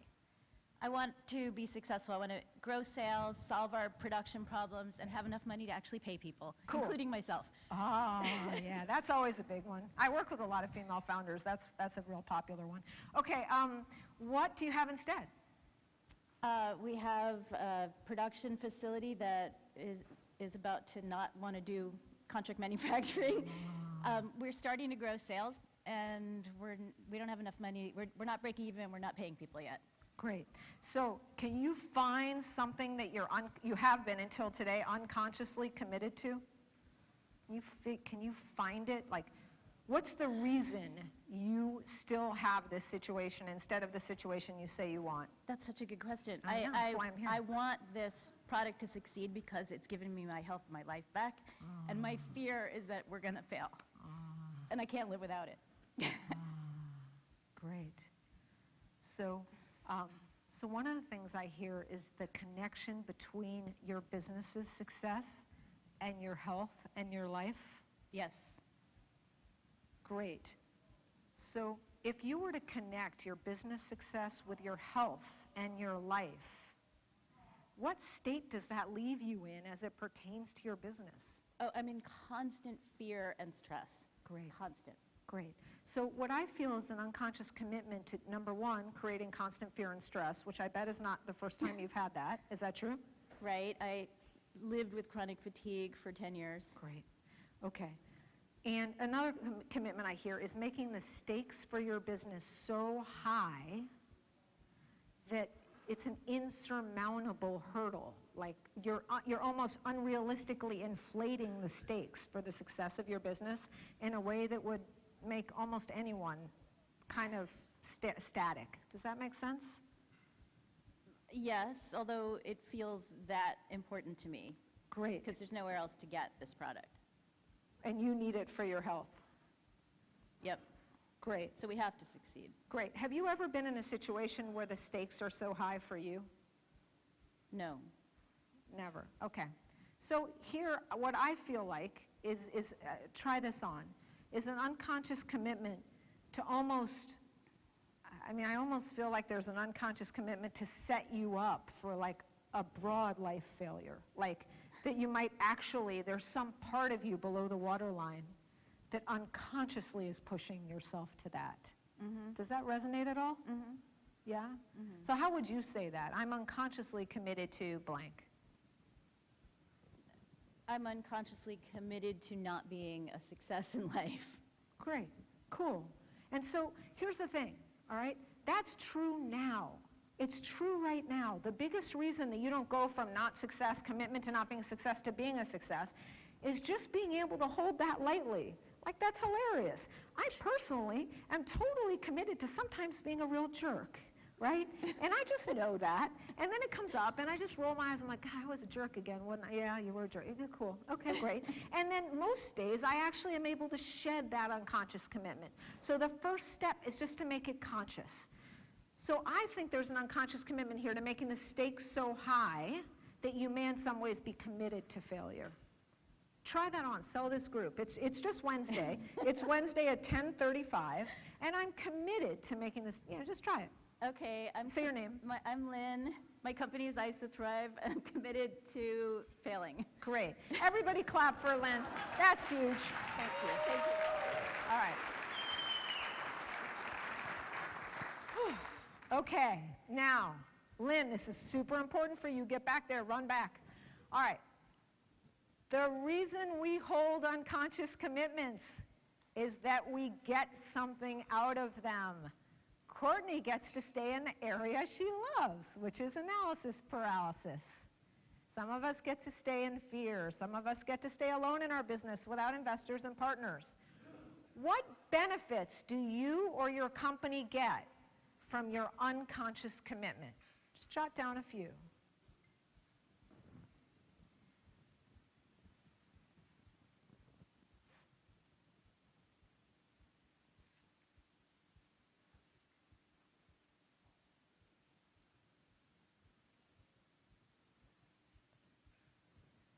And the reason we want to note what these benefits are is that you are doing this for a reason. You're in your unconscious commitment for a reason. You're in it because you get something from it. And until you fully can understand what that is, you may or may not be willing to shift. So when we think about, hey, am I willing to shift my unconscious commitment to stay in analysis paralysis or to fail because I've made the stakes so high for my business? Maybe, maybe not. You might want to shift. I imagine you want to shift out of analysis paralysis, but actually you might not be willing, because I imagine one of the things on Courtney's list is analysis is familiar. I know I'm good at it. It's like a safety zone. Why the heck would I ever leave that? So you want to question yourself. Am I willing to acknowledge my unconscious commitment? Am I willing to allow for the fact that I am unconsciously committed to wherever I am? Am I willing to accept myself? Am I even willing to appreciate myself? So, in Courtney's example, is she willing to just kiss herself up and down for her reasons for staying committed to being in analysis? Am I willing to accept myself for my unconscious commitment to sometimes being a jerk? What benefits do I get out of it? I'm always instigating change in the room. Sometimes it's friendly. Sometimes it's not. There are benefits to me in being able to do that. Now, if your answer is, hey, I see the benefits of my unconscious commitment, and yes, I am willing to accept and even appreciate myself for my unconscious commitment, then you want to come up with one concrete thing you're excited and willing to do. Bless you. And let's make it this week, because we're at Expo West. This week to shift your unconscious pattern. And if you're not, get friendly. Just say, hey, I'm Sue. I want to let you know it's just Wednesday. This is current, and my unconscious commitment is to do whatever it is. So we're going to have you do that really quick. You're going to get 1 minute to turn to a person next to you and either give them one concrete action you're going to take or what your unconscious commitment is if you're not willing to shift. Go.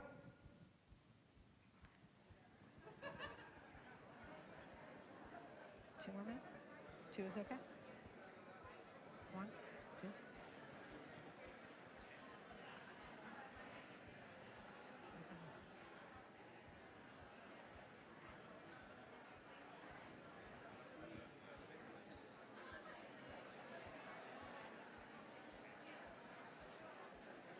Okay, be sure you switched. Other person tell the other person.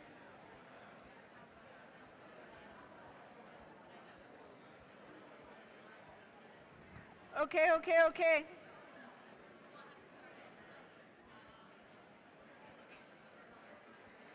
Okay, I'm going to get in a lot of trouble. If you see me holding my hand up, will you raise your hand? Thank you. Okay. Oh, that almost worked. That almost worked. Okay. Guys, we're going to move on because I'm out of time. I want to tell you this is a big deal. Like, I know later today you're going to get all sorts of things that you can do to grow your businesses, to get the thing you wrote down in number one. I am here to tell you that if you are not willing to see your unconscious commitment that's in your way, and you're not willing to appreciate yourself for what you are committed to, truthfully below the waterline, it will be harder for you to do the practical tactics. So, you could have already shifted that pattern. You may shift it in an hour. Have a great day. This is a really big deal, and it's enough. If you want to connect with me, that's how. Bye. Great job. Those guys. Okay, is there anybody else in here that like had a panic attack by not being able to come up with what their zone of genius was? And if, I was sitting there trying to take notes on this. I kind of got like one thing for the zone of excellence, but couldn't think of one thing for myself for the zone of genius. Hey, so our next segment is creating a brand story that resonates. And we have two wonderful gals from the Pineapple Collective. We've got Emma Andrews and Lindsay Walker, and they're going to talk about brand authenticity and how you bring that alive through storytelling. So ladies, come on up. Thanks, Jane. Thank you. Hello. Welcome, everyone. My name is Emma Andrews, and I'm the Director of Education. And I'm Lindsay Walker, and I am Director of Content Marketing. And we are the founders of Pineapple Collective. So Pineapple Collective is a marketing agency, and we help natural health and wellness brands tell their story. So before we dive into today's presentation, we actually want to direct your eyes up onto the screen here, and there's an image up on the screen. Hopefully we all still recognize what that is. It's a typewriter. So I want you to draw in your mind a little bit of a visual timeline. And place that typewriter right in the middle of that visual timeline. And that typewriter is going to stand for analog forms of communication.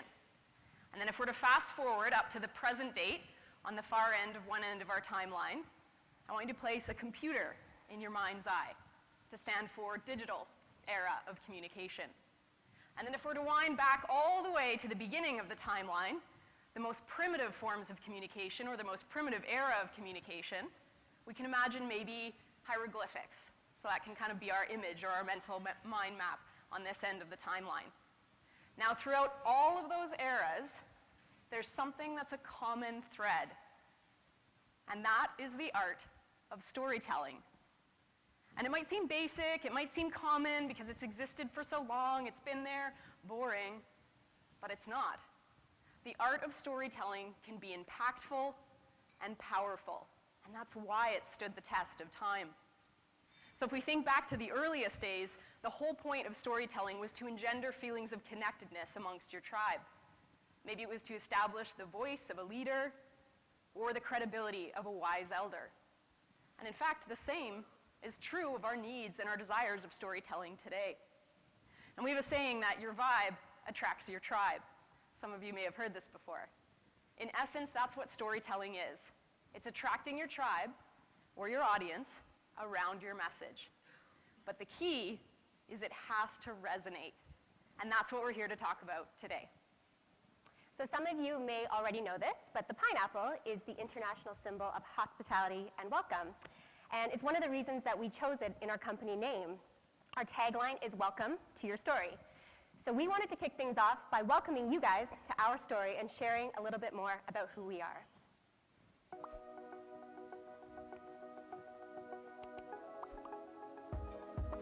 It's in you, your story.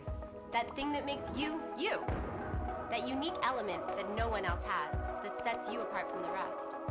That piece that inspires everything you do.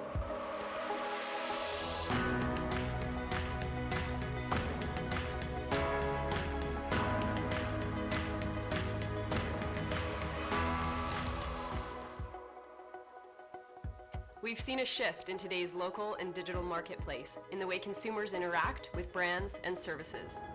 We don't want to be sold to. We want to be educated, inspired. We want to feel connected and belong. Consumers are looking for a greater level of transparency, authenticity, and value. If your brand isn't positioned to provide this, you're missing out on a huge opportunity for success and growth. Consumers who are educated about a product or a brand are 97% more likely to tell their friends and family about their experience. And 94% more satisfied with their purchase. Investing in your education strategy can increase brand awareness, loyalty, and grow your market share. It allows you to lead the conversation and connect with consumers in a genuine way. We founded Pineapple Collective to help natural health and wellness brands tell their story. We not only want to help individuals towards a long and healthy life, but we want to help grow brands that contribute to a healthier society. Collectively, we are educators, marketers, nutritionists, product innovators, and consumers too. We deliver an anything but average approach that inspires, educates, and creates lasting, memorable impressions.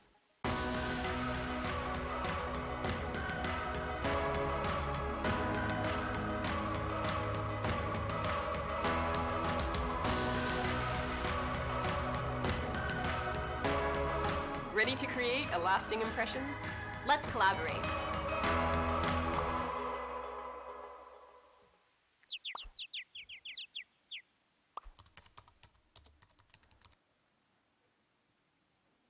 So in the spirit of good communication, we encourage you to stay in touch with us.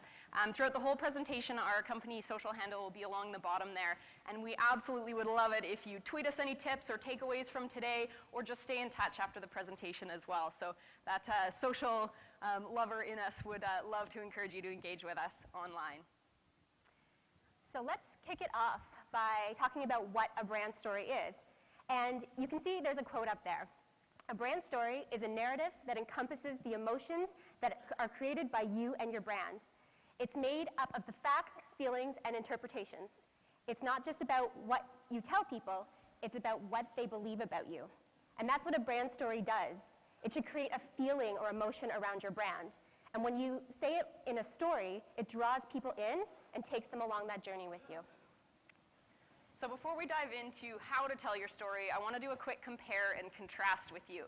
The difference between information and storytelling.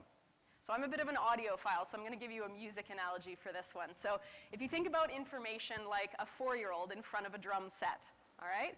Give the 4-year-old the drumsticks, and he's going to go nuts. He or she is going to go nuts on that drum set, making all the noise, right? You can imagine this. So it's going to be noisy, it's going to be ruckus, probably not very enjoyable to listen to, a little bit painful. You're getting the gist of it. Information can be noise. Now a story, on the contrast, if you imagine a pro drummer takes those same drumsticks, sits down in front of the drum kit, there's a rhythm, there's a harmony. We're enjoying listening to it. We're drawn into that experience. So long and short of it, information is noise and storytelling is an experience that engages you. If we do a comparison to what we're here for this weekend, the natural products industry, Expo West, you are bombarded by information when you hit the show floor. Every brand wants to tell you their features, their attributes, their benefits, but there's so much noise. It's hard to remember and hard to see what stands out above all that noise when it's just a lot of information coming at you. Whereas instead, if we open our conversations with a story, we tell people why we started our company, why we chose those ingredients, the journey that brought us here to Expo, especially if we're an emerging brand, you are far more likely to stand out above the noise. So the value of storytelling is that it creates an emotional connection with your audience. It humanizes your brand. And that humanization, we as consumers are far more likely to trust brands that have that human element. So don't negate the benefit of creating that emotional connection. So let's look at what is involved in telling a great brand story. Now, a great brand story puts as much emphasis on the art of storytelling as it does your brand. Oops. I'm going the wrong way. I knew I would screw up something. Which button is it? The big one? Big green. The big button. If anyone comes up here, it's the big button, not the little one that I chose. No? Oh, there we go. Yeah. Nerves, guys. It'll get you some way. Anyway, so what type of stories can we tell? Well, you can tell how or why you created your company. You can tell stories around what motivates you or your team to come to the office every day. You can talk about what inspired you to create a certain product or why you chose to include or exclude certain ingredients. You can talk about your company values. You can talk about how your product or your service solves a problem. But here is the one critical piece where so many brands get it wrong. They are selfish. They fail to take their customer into account. If your stories don't bring your customer value, why should they care? We live in an age of information. Again, if your story is no value to me, why should I care? Now, the value piece, it can take many forms as well. Your story can be entertaining. It can make you happy, it can make you sad, it can immerse you in an experience. Your story can be educational. Who saw the Anheuser-Busch commercial during the Super Bowl? Made us think a little bit differently about the all-American company, told through that brand story. It can also provide more practical tips, more like our Pineapple Collective video. But some things a brand story should not be dry or boring. Again, think about your customers. Their time is valuable. Doesn't necessarily need to always be entertaining, but it at least should be somewhat engaging to them if they're going to give you your time. Shouldn't feel self-centered, self-promotional, or self-indulgent. We cannot say this enough at our company. Think about your customers. Put yourself in their shoes. What value are you bringing them by telling this story? Also, brand stories are not the place to make the hard sell. People do not want to be sold to in this capacity. So think about that. Don't go for that hard sell. All right, so there's one thing that all good stories have in common, and that's the shape of a story, or the narrative arc, if you will. So go back in your brain to elementary school, and you might remember the first time you were ever taught to write a story, and your teacher said, good stories have a beginning, a middle, and an end. If you're taking a picture, wait one moment, because there's going to be a second layer to this slide you might want to grab. So that teacher might have told you beginning, middle, and end. Very basic, gets the job done. But if we were to just start with the beginning of the story, jump right to the climax, and then tie it up in a bow with a happy ending, we'd missed a lot of the context. So if you think maybe to high school English Lit, or maybe you studied communications in university, there's another layer here. More context that adds richness and depth to the story. Now, one thing that I really encourage, I'm going to walk us through this here, but think about for your brand. Do you have these components to your story? We didn't create a worksheet, so it might be something you jot down, or if you're taking a picture, you can reference this later. I really encourage you to map your story across this narrative arc to see if there's any gaps in your story. So let's start at the beginning, the conflict. All good stories have conflict, whether it's internal, so a struggle with yourself, or it's external forces. Maybe it's the market, maybe it's standard American diet, maybe it's the naysayers in your life. So all good stories start with conflict. The build-up is where we start to add the context. So you might recall Cheryl earlier in her keynote was telling a story about going to that women's group. And I noticed the very first thing she said was she started to say who was in the group. They were in the basement of that church. She added in the context, set the stage for that story to make sense. The middle, this is where we hit the climatic moment. This is the exciting part, right? This is the pivot. This is really where the momentum of the story starts to shift. Change starts to take place. Coming out of the climatic moment is the consequence. This is your aha moment. Consequence with a dangling E.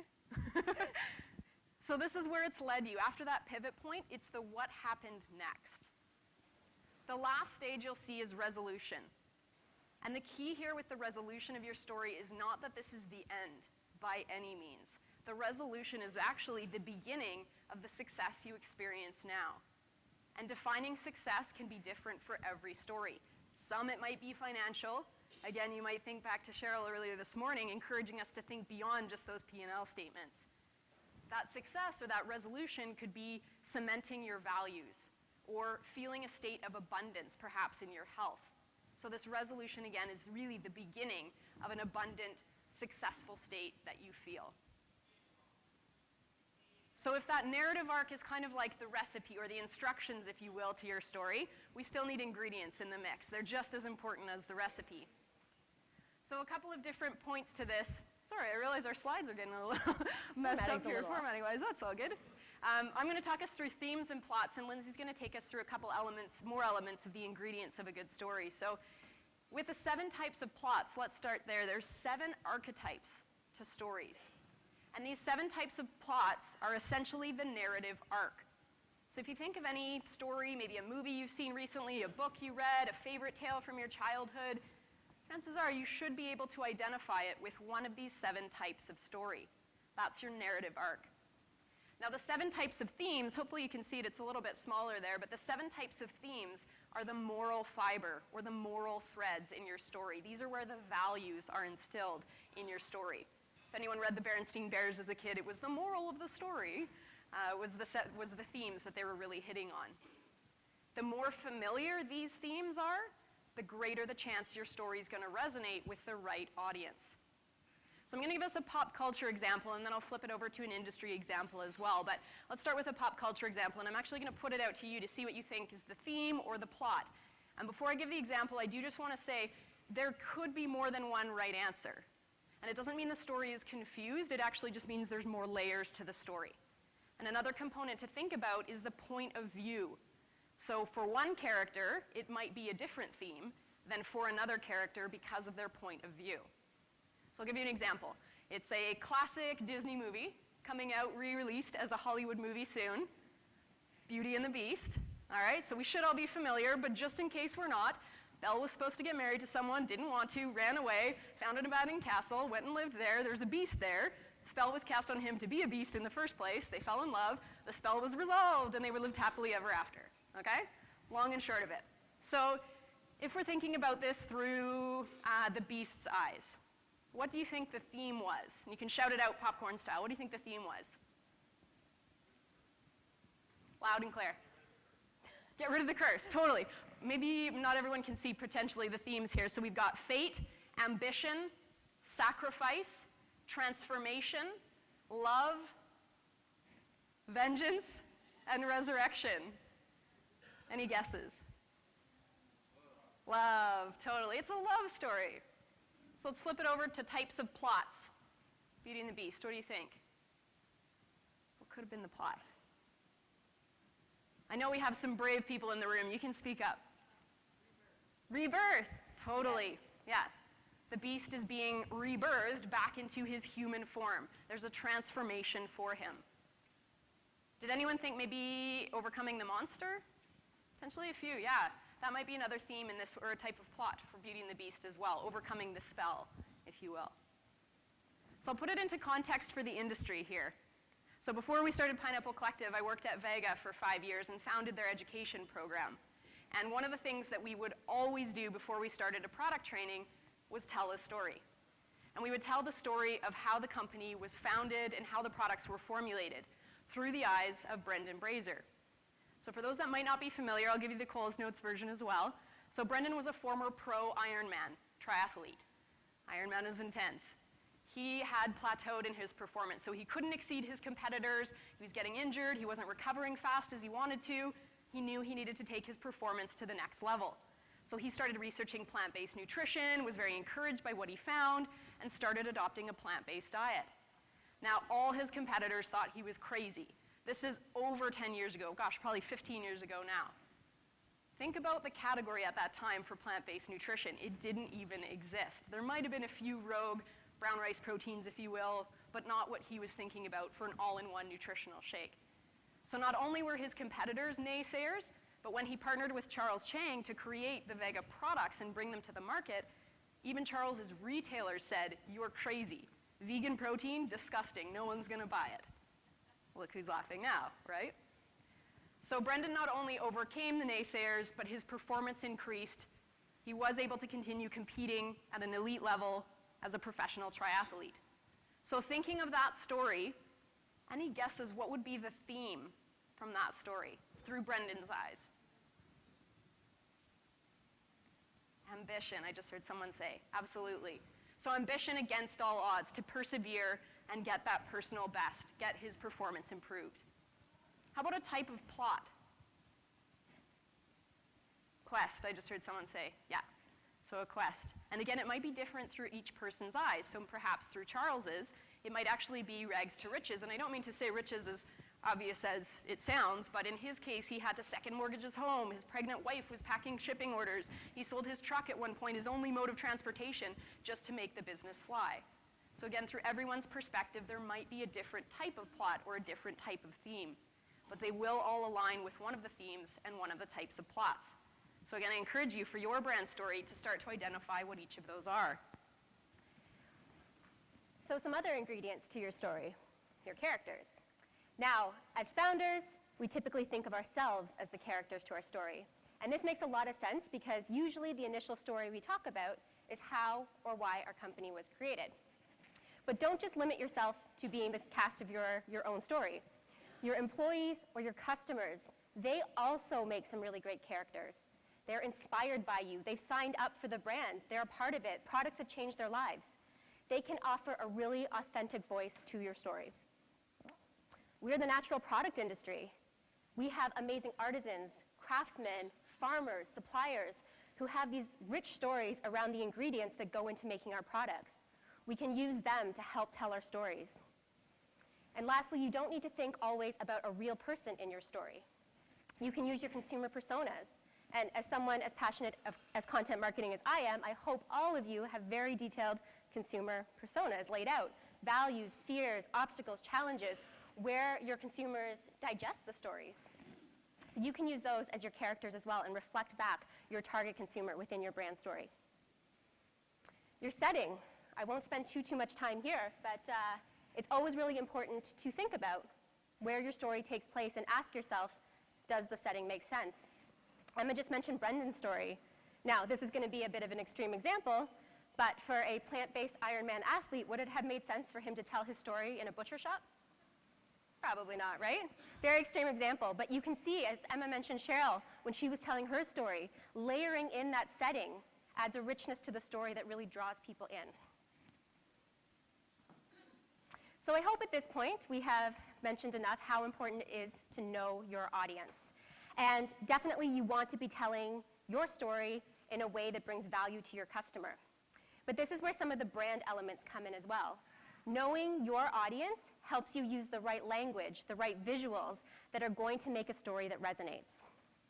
Now, going back to those client personas, if you aren't sure what your customers would find value in, or those right words to use, or even the right place to tell your story, you can put it out to your customers. You can do consumer research, focus groups. Maybe a bit expensive, not accessible to every brand, but hopefully you all have social platforms or an email newsletter database. Don't be afraid to reach out to your customers and ask them questions about what they find value in, or even just create a survey to get the pulse on what you're looking for. In-market research, also really great. We're at a trade show this weekend. Tell your story. See if who you're telling the story to kind of nods off and you lose them in the distance, or if they're engaged, they want to know more. They've been drawn into your story. So there's lots of different ways you can get to start to know your audience. After you know your audience, you've created your story, you've put it out into the ether. How do you know it resonates? This is the point of this talk, creating a story that resonates. And we really want you guys to be in the habit of measuring the success of your story so you can constantly improve over time. You've got lots of stories to tell. It's not a one and done thing. So how do you know your story resonates? Take a look at some of those hard metrics. Social media. If you've put your story out on social media, is it getting likes, shares, comments? Are more people following you, liking your page? Website visits. Has it caused an increase in traffic to your website? Or are more of your customers converting, whether buying a product or downloading a guide or an ebook or just giving you their email address? Also, increased sales and distribution. Again, this is a brand story. It is about marketing. So as you put those stories out there and get more people into your fold, into your brand, you want to see increased sales. You want to see increased distribution. And lastly, PR hits. Everybody loves a good story. Influencers, publications, whether online or print, they're looking for brands that have great stories. So if you're being picked up by these outlets, always a great indication that your story is resonating. There is also some soft metrics that you can use as well. Your employees, your customers, can they tell your story back to you? Now, this isn't asking them to say it verbatim back to you word for word, but if they were to tell you back the story, do they get the sentiment? Are they able to create the same emotion that you were putting out there in the first place? And getting your employees and your customers on board is so important to amplify your message. You are one person. Your social media only goes so far. If you can get other people championing your message, it will create that ripple effect. So we have some homework for you. The school nerds in us. 2 steps, and actually I'll wind back even before step 1, let's call it step 0. If you don't yet have a website with an about page, if your brand is quite emerging, or I believe it was mentioned earlier, perhaps it's your plan B or your side job that you're brewing, so write that about story if you don't yet have it. This is a great chance to put pen to paper and craft that content. So whether you're crafting it at the inception of this activity, or you can print it off of your website online, get your about page in front of you. And thinking back to that narrative arc that we talked through, make sure your story has that narrative arc. Make sure there's a theme, a plot, characters, and setting identified. If it's not clear, how can you better define it? This is a great chance to tweak that copy if it already exists online. Maybe subsequent to that, maybe some ideas are starting to form about how you might bring that story to life through something like video content or graphics, for example. Visuals are processed way faster in the brain. I believe it's 60,000 times faster in the brain than text alone. Part 2 to this is actually about how you tell your story out loud. So I've done this with a few different companies. You'll take your about page and you'll read your about page out loud. Chances are it is not your 1-minute elevator pitch yet. So it's probably going to be maybe 10 minutes to read out loud, maybe 5 minutes to read out loud, depending on the length of it. You might have that opportunity with someone to take 10 minutes of their time, but more often than not, you'll be telling the 1-minute version of your story. Maybe it's a potential investor in an elevator. Maybe it's someone at the trade show. You meet someone at the grocery store. You've got 1 minute to impress them with that story and draw them in and compel them to go to your website or check out your products. So read your story out loud, see how long it takes. If it's over that 1-minute elevator pitch, grab a highlighter. Start highlighting what you think the key points are. Distilling it down, read that aloud, see how long that takes. So continue to distill it down until you have the most succinct version that has the most powerful story within it. The second layer to part 2 is to ask your employees to do the same. Do they come up with the same essence of the story that you do? And if not, how can you bring more cohesiveness to your brand story? The more consistently you are all sharing the same story, the more momentum you'll build with your audience. So the About page is one place. There's a few other ways we tell our story. The About page is just one small part of that. So I encourage you to take this one step further. This is for your bonus points, if you will. So think about a different area of your marketing mix. Could be your content marketing efforts, how you educate your retailers, your social media, maybe your in-store demos. Great opportunity to have people tell your story. Your reps that are in store every day. Or influencer engagement, perhaps. I want you to get micro-focused on just one of these areas. It can seem overwhelming to tackle them all, so pick one that's really poignant for your brand. Get micro-focused on it. How can you tell your story better within one of these different components? If you're feeling overwhelmed, or maybe you've got lots of ideas buzzing, we would love to chat with you. So we'll be here for the rest of the day, as well as with the Jeffersonian lunch. So please come find our tables, bend our ear. We'd love to chat about some ideas or strategies within each of these buckets that might inspire you. Of course, you can also join us on social, as we mentioned before, or check out our website as well for lots of tips. So we hope today you've taken away a few ideas about how you tell your story better in a way that's going to resonate and leave lasting, memorable impressions. So thank you, everyone. Thanks, guys.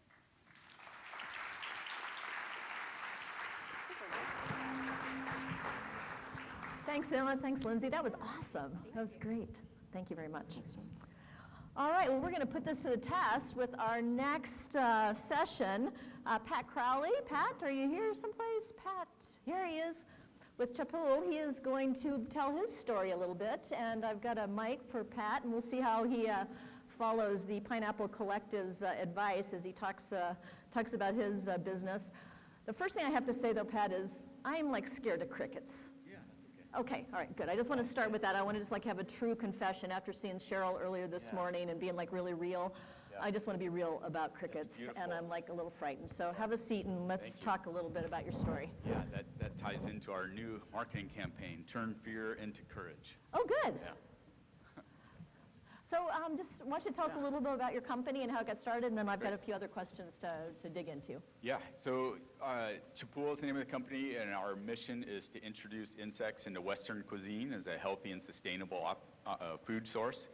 And when I tell people that, or when I'm at a demo cutting up our bars, you just get these reactions of, you can see these twisted faces, and they're filled with a myriad of questions, but the prominent one just comes out as like, why?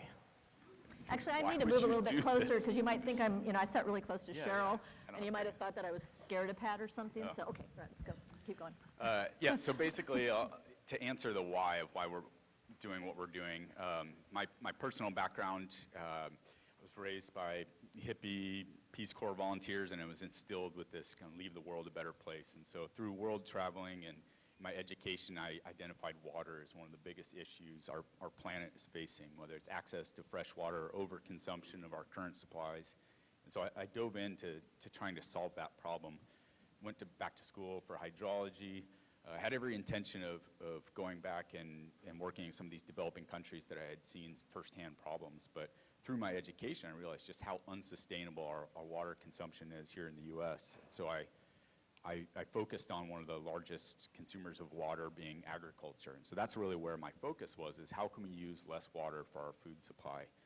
And one day I just listened to a TED Talk from a Dutch professor. It talked about the environmental benefits and the health benefits of insects, how they're eaten all over the world, and it's just cultural reasons why we don't eat them here in the U.S. And so I dove into it and learned a lot more. Research as much as I could, and it turns out the academics have been talking about the benefits of insects for decades and decades. And the thesis conclusion was just, but people aren't ready for it. Westerners aren't ready for it. It's the cultural reasons why we won't have it part of our food supply. So in 2012, I started Chipul essentially to challenge that notion of, well, maybe people are ready for it. And I had been working at that agricultural level of where we're consuming our water, and so I decided that I wanted insects to be a part of our food supply. And so if the challenge and the barrier is at that cultural level, I need to start a consumer good food company that people can interact with insects and try them in a culturally acceptable format, and then through that it will backfill the entire supply chain and create a more sustainable source of protein here in the U.S. So really romantic vision of our entire food supply started with just a packaged product. But through that, we're gaining momentum. We were the first company in the U.S. to do it. We were here in 2014 as the only company, this tiny little booth. We were kind of trying to elbow our way into the food world and weren't sure if we were going to be taken seriously or not. And we ended up winning the Nexty Award that year. Okay. And now there's close to a dozen companies here with insect protein. So there's evidence that it's working, and there is an industry building. And so that's the really long answer of why we're trying to introduce insects into Western cuisine as a healthy and sustainable food source. So what's the biggest obstacle you run into? So it's like people like me that are like, I don't like to try things new, so I'm just not, and a cricket sounds like, does it taste good? Yeah, it tastes delicious. Okay. Yeah. And we're launching all new ones that are even tastier now. The answer to that is twofold. Yes, the concept, that's the biggest challenge, but for me, in starting a company, I had no experience in starting a company and running a company. I had no experience in the food industry. So there's a lot of challenges, and the main challenge, there's dozens of them as far as just kind of learning on the fly. We started with no money. We started with a couple $1,000s in a Kickstarter campaign, and kind of basically lemonade standed it at farmers markets and a few select stores, and then now we're in distribution and whatnot. So, but it was all just kind of learning on the fly and learning from mentors and as many free resources as were available to us. So did you ever, I'm not actually following my script here, No, so that's I hope okay. that's okay. Yeah. Did you ever thought you were going to give up? I mean, was there ever any point where you just said, you know, I mean, I got a great mission here, but this is like way too hard? I've definitely had those moments of this is way too hard, but I don't know that I've ever said I'm going to give up. And I think it's because it's always been fun, and it's very mission-based. Like I'm trying to spread an idea, and it's working.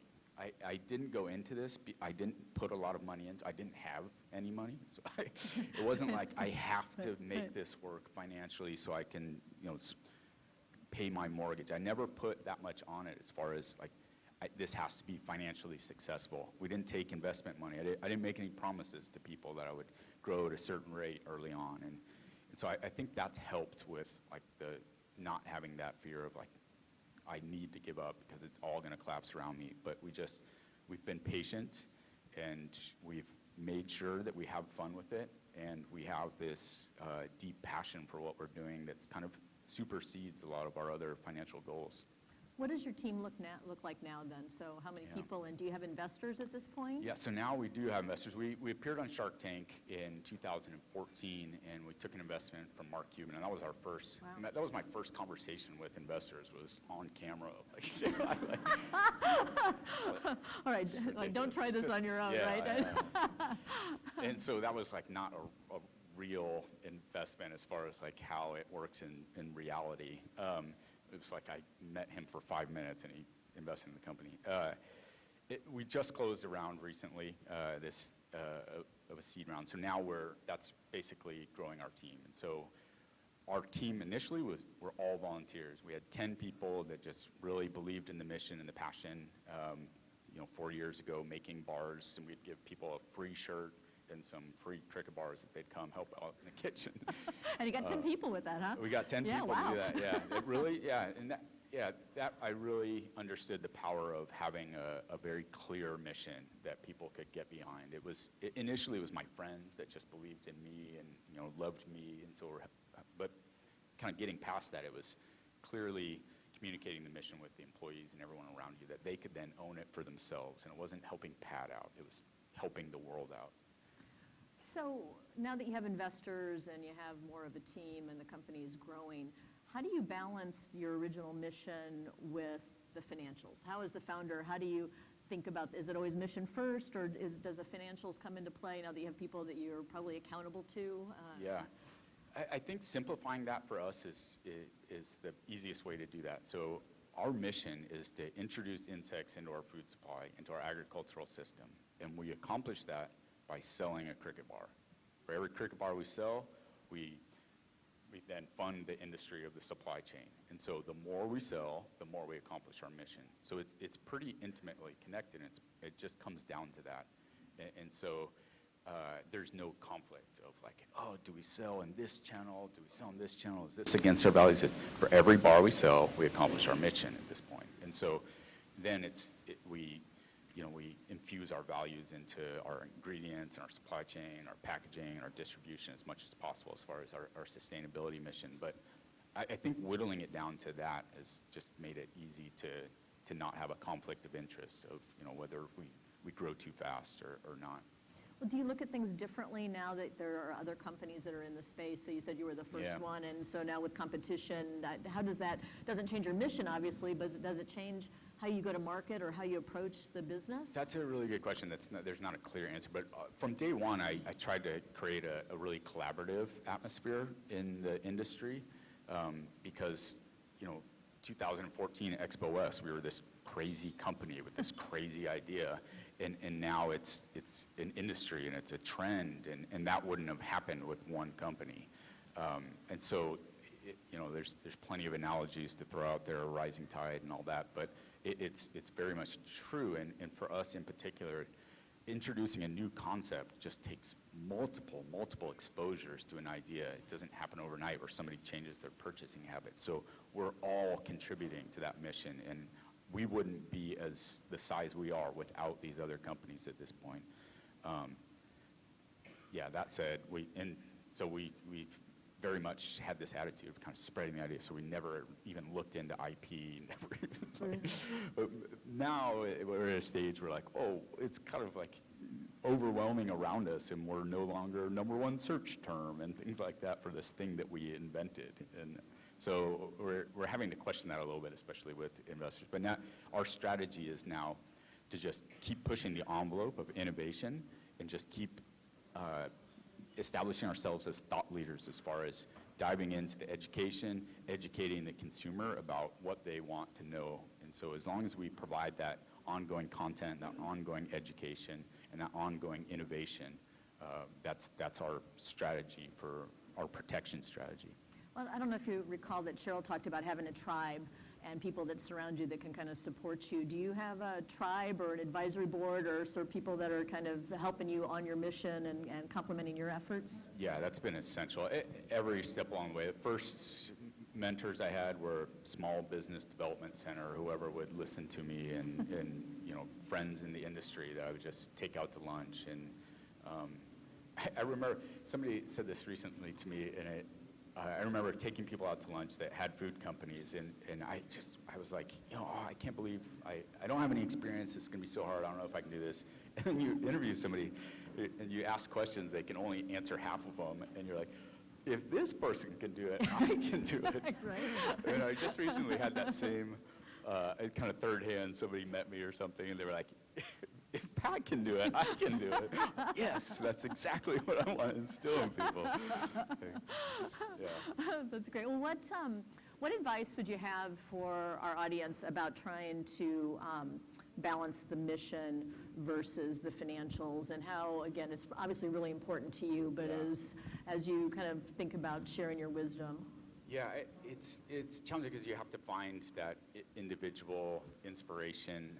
I think, you know, for me, my passion was water resources, and you know, I was a raft guide and a surf guide, and it's easy to develop that passion of I want to protect this resource. And then my first job was for the Arizona Department of Water Resources, and I realized that I was never around water. The water was just flowing through Excel spreadsheets, and I was navigating rapids of pivot tables and things like that. And so it kind of the same thing in the food industry, where you know, it's easy to have a passion when you're smelling the recipe from your grandmother's baked bread, or you're sifting your hands through really rich organic soil. But I think that true passion emanates from you at 2 a.m. in front of QuickBooks, trying to figure out how to reconcile your reports. And so what really worked for me was kind of just reconnecting with whatever it is was the driver of that passion. So I just make a habitual routine to always go fishing.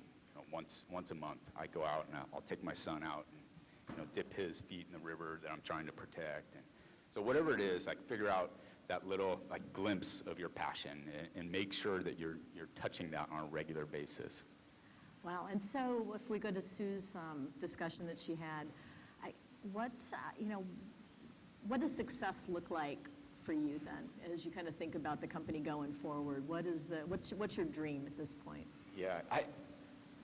Yeah, that has changed as we've been going along. At this point, it's just absolutely make sure I'm having fun. Right. Having fun, and people around me having fun, and making sure I'm doing the things that really keep that passion alive. And success for the company, it was really to spread an idea, and it's happening. And so when you whittle it down, I think that's pretty easy. And what makes me happy is, I have to have that sense of making the world a better place, and Chapul is my way to do that right now. And so I'm pouring myself into growing it, but it's because that makes me happy. Wow, that's great. I mean, that's probably the fun, I think if you think about everyone who's been talking today about sort of this passion and fundamental where you're at. So the last question, which should be a lighthearted one, what adult beverage is best to drink when you're eating your product? Come by our booth after 4 p.m. any day. Yeah. Get some wine there. We're launching a protein powder at Expo West here, and so we'll have little samples, and they may be special after 4 p.m. All right. That's good. What's your booth number? 8905. Yeah, come on. Great. Anything else you want to share with the group, Pat? A sincere thank you to New Open. This is a fantastic event. like I said, I learned from just, I didn't have a business background or whatever, but I have learned so much from these events and just listening to speakers. And, even today, I've just learned so much already what I'm going to take back. And so just absorb as much as you can here. There's a phenomenal education that you couldn't get anywhere else about the natural food industry. So, Great. Thanks, Pat. thank you. Thank you. Okay, now we have a commercial break here. John Hagen from 301 Inc. is going to talk a little bit about being one of our sponsors. And then I'm going to tell you about what we're doing for lunch. So, John, it's just between me, you, and lunch. There. Am I good? Oh, you're, okay. Yeah, do you have the clicker? I do not. Okay. Do you need it? No, don't worry. I only have 2 slides, so someone else can muscle that. Good morning. I understand I'm the only person standing between here and lunch, and when someone leads with the sponsor break, I know that sets expectations incredibly high. So I just wanted to say a couple things. First of all, I want to welcome everybody to the business school. 301 Inc. is thrilled to be able to sponsor this event. And I'm just going to say 2 things. First of all, I have good news and I have bad news. The good news is, how many people in the room are entrepreneurs running companies? All right, so it is absolutely never been a better time to be an early stage entrepreneur.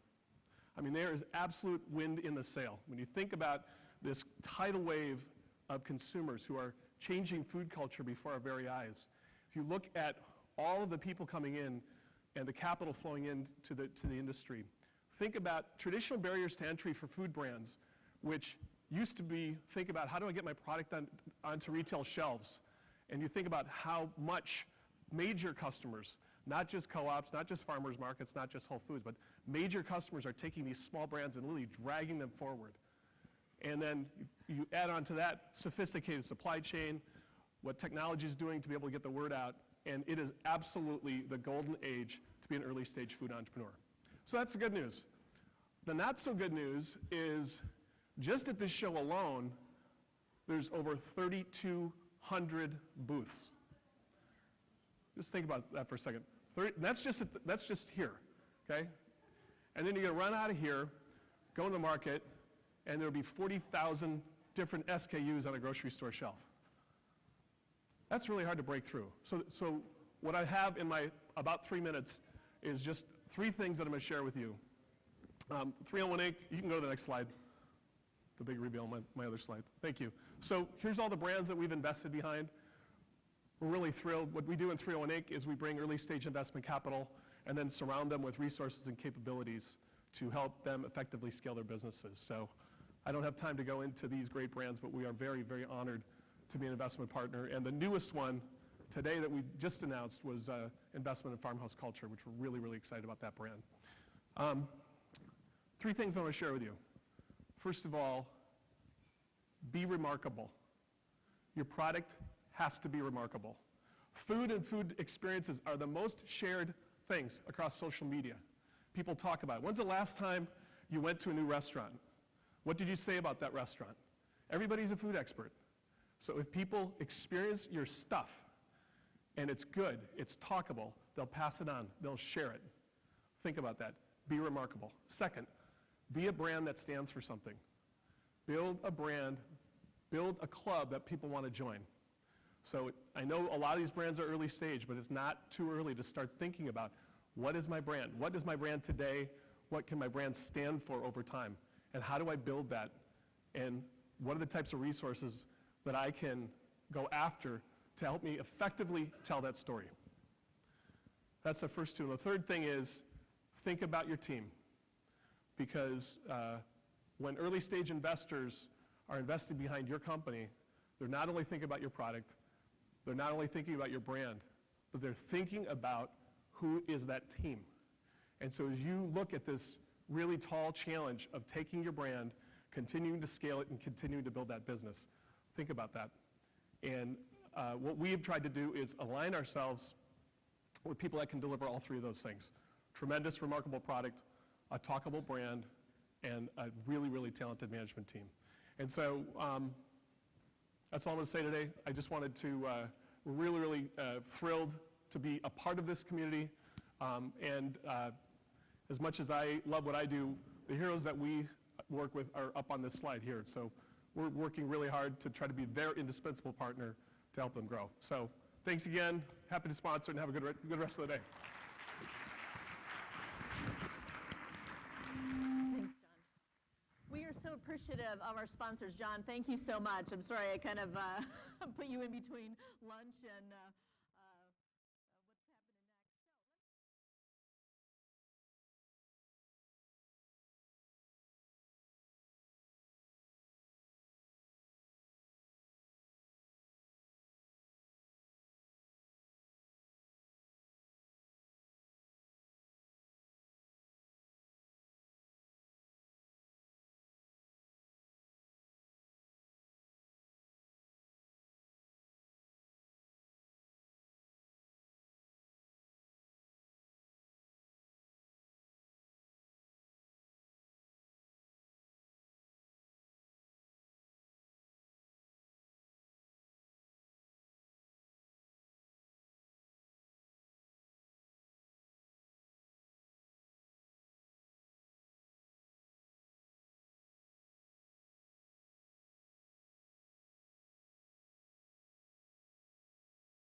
Are you ready?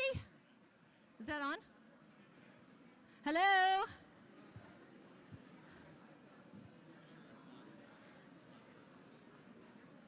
Time for the afternoon section. Hello, can you hear me in the back of the room? Hello? Hello, hello. All right, everybody, welcome back to the afternoon. We did get a little bit of feedback from this morning that some of you in the back couldn't hear all of the speakers.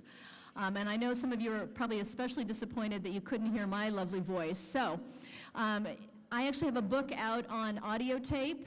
It's called Sleep Your Way to the Top and Other Myths About Business Success. So after today's session, if you're feeling you have not heard enough of my voice, go buy the audiobook. It's 5.5 hours of me reading my book. So anyway, for those of you in the back that didn't get to hear everything this morning. So we're starting off the afternoon with talking about the P&L, and this is such an exciting topic, don't you think? I'm not quite sure how we went from all the touchy-feely love this morning to the more financial stuff this afternoon, but that's what we got going here. So I have got with me like the most incredible panel of experts, and we've put together a few slides to take you through the next hour. Our presentation is going to be available to you to be able to download if there's certain things on this that would help you to not have to take notes on every one of the pages, and some of the things that we go into in a little bit of detail. It might be easier for you to listen and then track with a little bit later. I'm also told that the live stream that has been going on all morning will also be available kind of after the fact if anybody here missed a section or want to see another section again because you just loved it so much, so you'll be able to do that. So without further ado, let me introduce my amazing panel of experts here. This is Bob Burke, Kirsten Anderberg, Chris Finster, Bentley Hall, and Wayne Wu. And we're going to try to, everybody kind of has a role in this little presentation, but these guys, especially Bentley, is all about trying to make this fun this afternoon. So I'm hoping that we're going to, have some, they're going to really step up and make this P&L come to life. So with that, let me kind of get started with the, changer. Great. So, Friend Not Foe is the name of our section, Getting Cozy with Your Financials workshop. What we're going to all be talking about here, I'm going to just kind of lay out a couple fundamentals to start with. We also have a little case study that I created just to sort of bring it to life. I think sometimes it's easier to talk in more specifics versus having everything be in generalities. Bob is then going to talk about pricing, distribution, forecasting, trade spending. Kirsten is going to talk about co-packer considerations because we know many of you don't have your own manufacturing. Chris will be talking about other costs that we want to consider on the P&L. Bentley is going to be talking about margins and velocity kind of throughout the course of our discussion. And then Wayne is going to end it up with sort of what's a successful P&L look like. And I just have to say, without having it be a spoiler alert, I was really excited to see that a successful P&L could involve losing a lot of money. So thank you very much for that. Anybody who is waiting for the final page, you are going to feel as good as I do about the company that I'm running now that I know that we can lose a lot of money. Thank you, Wayne. So with that, we'll kind of get started. So some basics, everybody probably knows this, but let's just kind of start here just as a starting point. There's kind of three basic things that we want to talk about today. One's an income statement, which is P&L, another's the balance sheet, and the last is the statement of cash flows. You're going to find, we're going to spend most of our time talking about the P&L, and as Chris aptly reminded me on Monday, it's probably the least important thing that we should be talking about, that in fact the balance sheet is more important, and the guys from Whipstitch are going to be up next, going to say the P&L really is not important at all, that it's all about cash and how you don't run out of money. But I would have to say, as a business person, you got to understand the P&L. So that's where we're going to start today and spend some time kind of breaking it down, because I know for me, I do a lot of cash flow forecasting for my company, and I always start with the P&L just because it sort of gives me the buckets of stuff. Are you guys like making fun of me over here, or like? Okay. Again. All right, so we'll watch them and don't listen to me. So this is what we're going to do. So just a quick look at the P&L. Everybody knows about gross sales, which is your wholesale price times units sold. Net sales is after trade spending, discounts and allowances, and miscellaneous admin fees from different distributors. COGS, which Kirsten will talk about in a lot of detail, is ingredients, packaging, manufacturing costs like tolling fees, warehousing and freight. Gross profit is the key number that we like to look at on the P&L because that allows you to sort of cover everything else that you spend below the line, which is going to be all your marketing, different commissions, expenses, other SG&A, and Chris will go through that in some detail. And then again, net profit and loss is sort of the last thing that we'll look at. So I created a little case study, and again, we've got more detail on this. I got some financials that if you want to look at that just to have sort of as a model for all of you guys. And so this little company is called Pumpkins Power Poppers. And the way Pumpkins Power Poppers got started was our hero, our founder, whose name is Shannon Gentry, went to one of the Expo Wests a couple of years ago, and what she saw when she was there was that there were a couple of big industry trends. One was that protein was everywhere. Of course, she didn't know about cricket protein, and we know about that now, so that could make a difference. And also probiotics were also a big trend. Now, Shannon also had a great love of dogs, and so she really wanted to create some products that were, associated with her dogs, and this is her dog Pumpkin, as it turns out. And then she also looked at, what's a good industry to go into? And this is some really interesting stuff about the natural products industry for pet food, that in 2012, it was about a $4 billion business, and this year it's estimated to be about a $9 billion business. So as you guys are thinking about your business case, what Shannon did was she said, I have 3 factors here. I see industry trends, I have something I'm super passionate about, and it's a big industry. So with that, she came up with Pumpkins Power Poppers, and they're healthy doggy treats. They've got 10 grams of protein, lots of probiotics, certified gluten-free, made with non-GMO ingredients, and they taste yummy. That's what her dog says, at least, because we actually don't know that Shannon has eaten the product, but her dog loves it. So with that, what we're going to do is have each one of our panelists talk a little bit about Pumpkins Power Poppers and how we break down the P&L and the key things that we should be looking at. So with that, let me turn it over to Bob. Thank you. Thanks, Jane. So I'm Bob Burke. I'm going to talk for a few minutes about some sales stuff, touch on pricing, building out distribution, putting a plan together, and trade spending. And there we go. So there might be 6, 7, 8 factors that build value in your company. The 3 most important are brand, gross margin, and velocity. And pricing figures into all 3 of these. And so when you think about optimizing your average price, you have to be mindful of what your expected sales mix is going to be, because you're going to have a portfolio of products, each with their different pricing, cost of goods, gross margin, but also importantly, think about what your channel mix is going to be. For most companies, your lowest price is to a distributor, then your direct wholesale price to a retailer, and then if you're doing any amount of direct to consumer, that'll be your highest price. So depending on what that mix is, will inform what your net sales and average price are, affect your gross margin, and so on. And so pricing can get a little complicated. It's finding that right balance of what price reflects your positioning in the category, what's the right price that gives you sufficient gross margin, and what price lends itself to everyday velocity, selling off the shelf, vis-a-vis who you view as your direct competitors. And so here's just an example, taking the ice cream category, looking at the different segments, each with their own retail price point. And you'll be happy to know, I think Jenny's averages $12.99 a pint. And so again, for them, it's where they want to be in terms of the quality of the product, the taste, what they want for and need for a gross margin. May not lend itself to everyday velocity, but it's a good illustration. In terms of coming up with your actual price, start with your cost of goods. In this example, it's $1.35. We're going to shoot for a rewarding and forgiving gross margin of 40%. We're going to add in 15% for trade spend. So again, when you think about gross margin, it's your net sales, so gross price or gross sales minus returns, discounts, allowances, trade spend to get your net price minus cost of goods divided into your net sales is what we're calling gross margin. So in this example, we're getting to $2.60. We're going through a distributor who's delivering to a supermarket, so they're working on cost plus 15. That gets us to $3. Where the retailer's working on 40%, it'd be the $3 divided by 0.6, that would be $4.99 as a shelf price. And then you just need to understand, is that where you want to be? compared to the competition and everything else. When it comes to starting to think about building out distribution, for goodness sakes, start with e-commerce for most companies. Even if you're refrigerated, frozen, cases of water, everybody's doing e-commerce, and it's a good way to get validation around pricing and product acceptance without the cost of going into retail. When you do go into bricks and mortar, start in your backyard, and your focus should be on cracking the code of what does it take to sell off the shelf.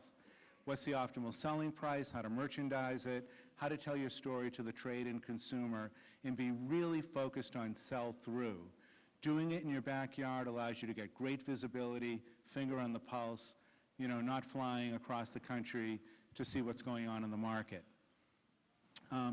If you're starting out and you're transitioning from, say, farmers markets to retail, you can probably go direct. And for some categories like supplements, personal care, and some food categories, you can literally UPS to the store, or in that pilot phase, you can deliver it in your car, find a guy with a truck, and so on. When you're in some retailers and you're ready to leverage that into a distributor, be mindful of going through that new item form. Anyone fill out a new item form with a distributor? It's like filling out a tax return, okay? And don't skate over things that are ambiguous or things you don't understand, because that distributor agreement will live with you for the life of that relationship. So get clarity on anything you don't understand. Also, be mindful about not going national too quickly. I've seen a lot of companies where their misfortune was being smitten by a retailer like Whole Foods, where all of a sudden they're in 11 regions of Whole Foods, they're in 8, 9, 10 distribution centers at UNFI, they're working with a national broker with a full retainer, and the weight of all that can really hamper the company. So crack the code on sell-through, and then methodically build out your distribution. And again, I can't say it enough because my other panelists will say it for me, focus on velocity and gross margin. And velocity as evidenced by Whole Foods portal data, SPINS, IRI, Nielsen has something called sales per point of distribution, which is velocity, and also distributor data. And so investors like Wayne will tell you they'd rather see you in 100 stores flying off the shelf than growing your business by adding new stores every month. Think about channels. And so most companies start with the natural and specialty channel, less expensive, more forgiving, better match with the consumer. Invariably, you're going to get pulled into grocery, mass, club, and I put up a laundry list of all the other channels. And so they're all opportunities. But think about validation, not filling them out. If you're like most companies here at Expo, you might harbor the fantasy of growing and selling your company at an irrational price to a large CPG, and in that case, they want to see validation. Let them extrapolate what that business is going to be worth when you go from 5% ACV to 90% ACV in grocery, or go from one region of Costco to national in Costco. This just shows that natural and organic consumers are all liberal Democrats. That's all. What it is, it's a bird's eye view of where, this is an old slide, but it's where Whole Foods and Trader Joe's cited their stores. So where there's high concentrations of well-educated, affluent, health-conscious consumers, also tracks with population density and income. So trade spending. Trade spending, simply put, is all the money you spend with the trade, distributors and retailers. All your allowances, free fills, ads. You can also throw in distributor tabletop shows. Most companies include in-store demos, all that stuff. And so it's very important because collectively, it's the next biggest bucket of expenses on your P&L after cost of goods. The average for most companies is 15%. That's not a target, that's just where the average comes out. If you're an early stage company acquiring a lot of new distribution, doing free fills, intro deals, other things like that, could be 20, 25 or more. Most important takeaway is think of trade spending as intentional, thoughtful, deliberate investments, not the cost of doing business. And so why am I doing this? What's the purpose? Is it to get trial? Is it to drive volume? Is it to salvage a customer I'm about to get discontinued at? But think of it and then evaluate it against that purpose. A plan is not the distributor saying, I want to see you do 15% off 4 times a year, okay? And then, for goodness sakes, have a system for communicating, tracking, managing these, even if it's on an Excel spreadsheet. When it comes to putting a plan together, it really has to be a bottoms-up plan. And a bottoms-up plan simply means number of stores times number of SKUs times turns times price. It doesn't mean I'm in a $100 million category, I hope to get 1%, therefore my business is going to be $1 million next year, okay? So think about if you have any existing business, are you going to keep it all? What's happening in terms of category growth? What kind of momentum do you have with the customer? And then start to think about what programs am I going to run? What new products am I going to launch? What new customers am I going to bring on? So put these all in a bottoms-up plan. Push the process down to your sales team and your brokers. Start to smooth it out. Think about seasonality. Think about your promotional calendar, the timing of new customers. Remember the lag between when the customer says yes and the product is on the shelf. Think about new products and be mindful of category calendars, because you might have every intention of launching a product in March and the customers aren't reviewing that until later in the year. And then once you have a budget by customers, a pro forma sales budget, layer in what spending is going to be necessary to achieve that budget, and now you've got pro forma P&Ls by customer. You can see where you're making money, where you're not, where you might be overspent. And then lastly, stick to the plan 80% of the time. So don't be a slave to the plan. Be opportunistic where you can be and should be, but don't be scattershot all over. And as I said, make the people who are going to own the plan be co-authors of the plan. It's not you as a founder going off, coming up with a plan, and then saying, go forth and conquer to your sales team or your brokers and have it be wildly unrealistic. Also, build in incentives. So even though you might say, hey, my broker's making 5%, give incentives to your team and the sales brokers and contract people, whoever you're working with, so they're really laser focused on making that plan, beating that plan. And then have a blast. There's no greater rush than seeing a product that you've conceived on the shelf and have somebody walk up, take it off the shelf, put it in their cart, and then come back and do it again. All right. Thanks, Bob. So my name is Kirsten, and I'm going to stand just because I need to get this energy. Huh? Oh, I do? Thank you. And I just love helping entrepreneurs, helping to understand their financials and be able to understand what they're producing. So I get to talk about COGS. It's your largest expense item on your P&L. There are 3 components to COGS. There are your ingredients, your packaging, and your labor. And if you're producing it with a co-packer, they'll also add a margin on top of that for the honor of producing your product. When talking about ingredients, you are the experts. You've formulated this product, and you're the experts and need to be, you know what the specs of the ingredients are for your products. Your job is to be able to clearly communicate those to whoever is manufacturing your product, whether it's your own people in your own facility or it's your co-packer. Specs include, so for example, if you have something like a dried fruit that's in your product, do you need a 1/4-inch product or do you need a 1/2 inch? Does it need to be juice infused or does it need to be dried? Being that specific will help you, your co-packer, produce a product that is consistent and in line with your formula and taste the same every single time. When considering your pricing that Bob just went through, you also need to know what your costs are. For ingredients, you need to know whether your supplier includes shipping in their cost. I know for me, I ship a lot of nuts and fruits. They tend to not be included. It tends to not be included, and I have to pay for that myself. Also, does your ingredient need to be lab tested prior to being used in production? All of those items need to be included in your cost of your product.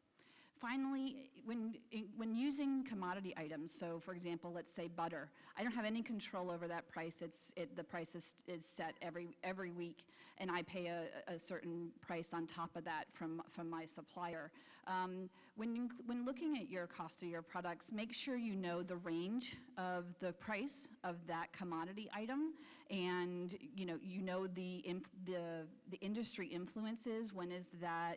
What's the seasonality of that? When can you lock in a price if you are large enough to lock in volume? Making sure that whoever's purchasing these commodities, that they are educated about them. And for right now, most of that's you that has to know that information. But make sure you're not pricing it out at the lowest time or the highest, because it's not going to be up there, that it's someplace in the middle to upper, so you're covering your costs every single time you make that product. So for packaging, you guys have designed a fabulous package design, and you can't wait to get it on the shelf.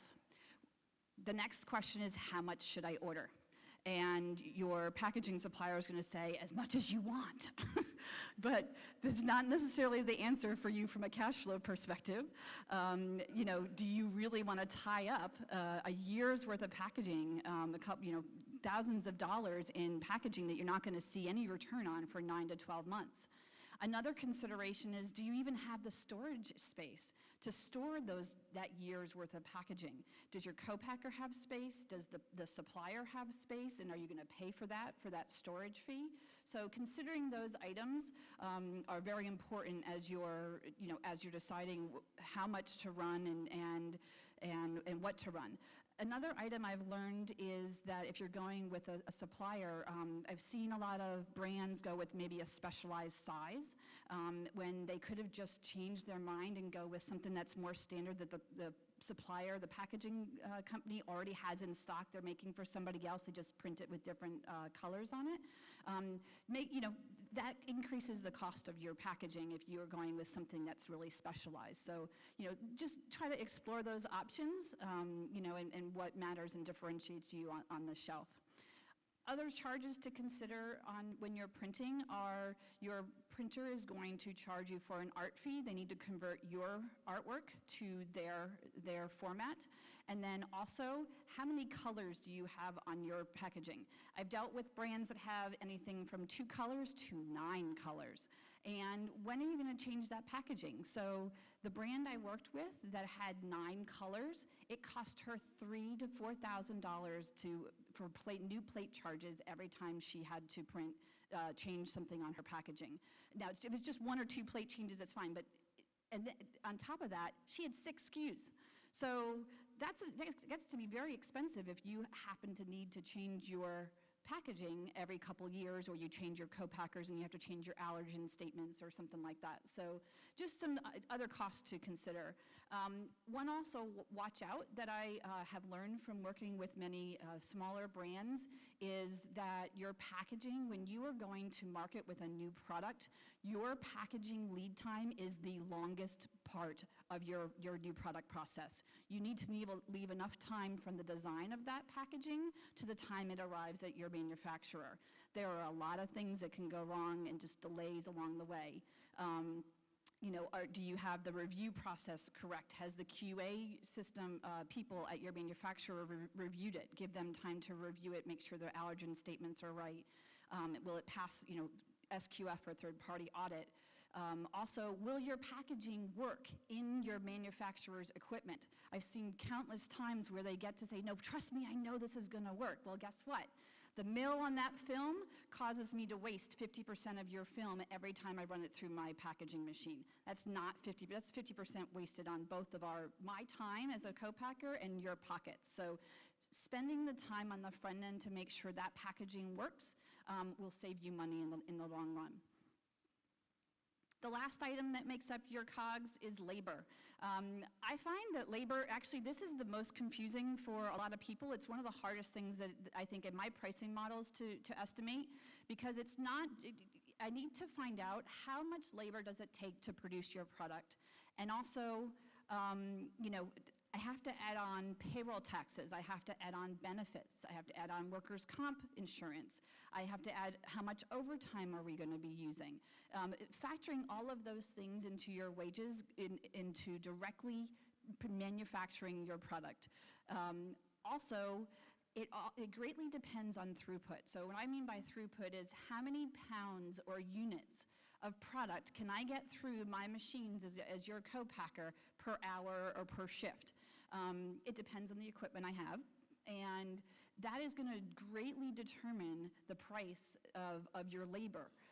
Is it efficient labor or is it not? So for example, let's say I have these big 100-foot band ovens. I can make, let's say, 1,000 pounds of dough for a bar in an hour. But I only have one flow wrap machine, so I'm going to be limited on my packaging side by how many units and pounds I can get through that flow wrap in an hour. So while I might be able to bake at 1,000 pounds an hour, I can only package at 500. So doing trials at your manufacturer before they set pricing is really important so that there's no surprises down the road saying, oh, sorry, your throughput wasn't what I thought it would be. I'm going to increase your price 20%. So definitely have seen it happen, and just something to watch out for. Additional costs to consider are your warehouse and your transportation. Warehouse, is it ambient or is it cold storage?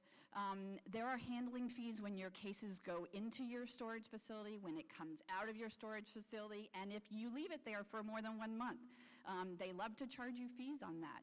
And then also, when they possibly maybe mispick or misship something, and you get that lovely deduction from the retailer, you're paying for that deduction, and there's very little recourse that you have against your warehouses. So make sure you get a good recommendation, that you talk to other clients of that warehouse, or is it something that you bring in-house?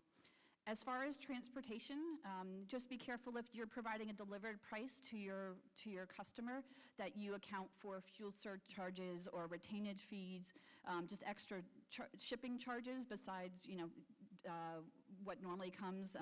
Seasonality during Christmas time, I have found, from LA to anywhere is difficult to find trucking. So it gets expensive. You're going cross country and what routes you're taking. Also, LTL is less than a full truckload, so those shipments tend to be more expensive, and they also take longer. If you need something to go from point A to point B in 3 days, and you cannot guarantee that the LTL shipment is going to get it there on time every time. Also, as you get larger, just one thing to consider is that try to see if you can force your customers to take in full pallet quantities. That will reduce the number of mispicks on the warehouse side, and also will cause it's just easier to ship and to pick those items.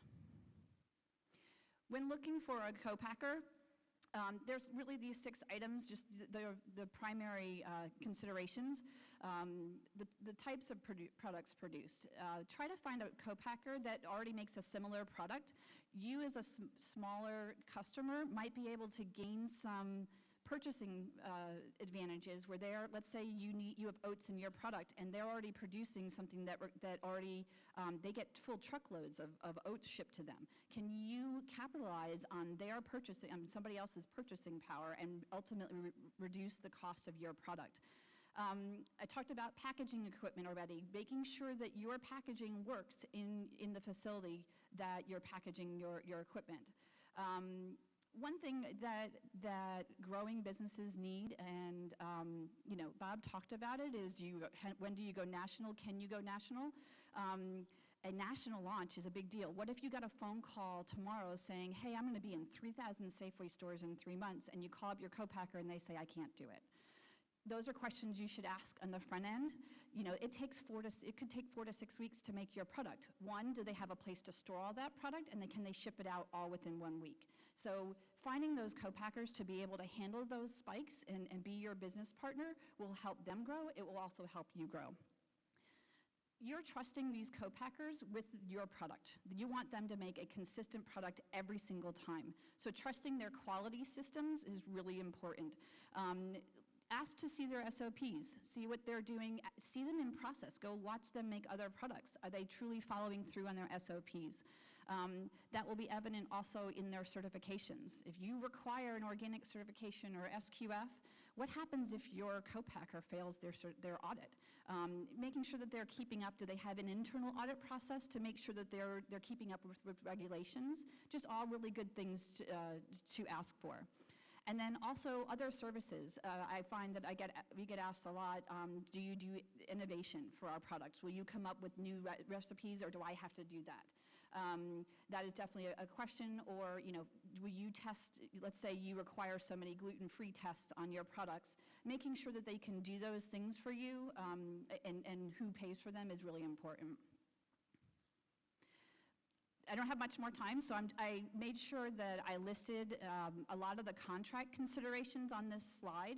I'm not going to go through it, but I've spent a lot of time negotiating contracts with customers, and these 6 items are the areas that you should really look closely at, and it's a true negotiation. You're entering into a business partnership with somebody to produce this loving product that you've been nurturing for many years. So it's an important relationship, but you want to be able to have the flexibility in that relationship and also it's better to have a conversation about what happens when things go bad in the start versus, oh my gosh, I need to do a withdrawal. What does my contract say and how am I supposed to deal with this? So again, better to have those conversations on the front end versus when it's happening itself. So with Pumpkin Power Poppers, like any other business, the goal is to grow your gross margin. And truly it's just it's a function of growing your revenues as well as controlling your costs. And as you grow and be able to work with the manufacturer and grow your volume, you'll be able to realize those. And so now Chris is going to talk about everything else you have to include on your P&L. Oh, just that. Thank you. So my name is Chris Finster, and I'm going to talk a little bit about everything else. I'm going to try not to talk about velocity, but I'm going to talk a little bit about the balance sheet. I'm going to try to sneak a little bit in so we can cover some of that. Big button. All right. So these are sort of things that you would typically find on the P&L statement below gross profit. Number one thing is people, right? And we can get wrapped around the axle talking about margins and velocity and all that stuff, but everything basically flows from the people, and that is the single thing that we're going to spend the most money on other than product. And you'd be amazed how many companies go into this process of building a business without a coherent people strategy. So we're going to talk a little bit about that. Going to cover sales expenses, marketing expenses, general administrative, and then hopefully spend a little bit of time on the balance sheet to finish things off. Okay. There's a lot on this chart, so I'm going to try to cover a couple high-level things. So the first thing is that in the $0 to $5 million a year range, our people needs are the most uncertain that they're ever going to be, and our resources are as small as they're ever going to be. So it's incredibly hard to find great talent at the earliest stage. You don't have any money, and you're a super high-risk business.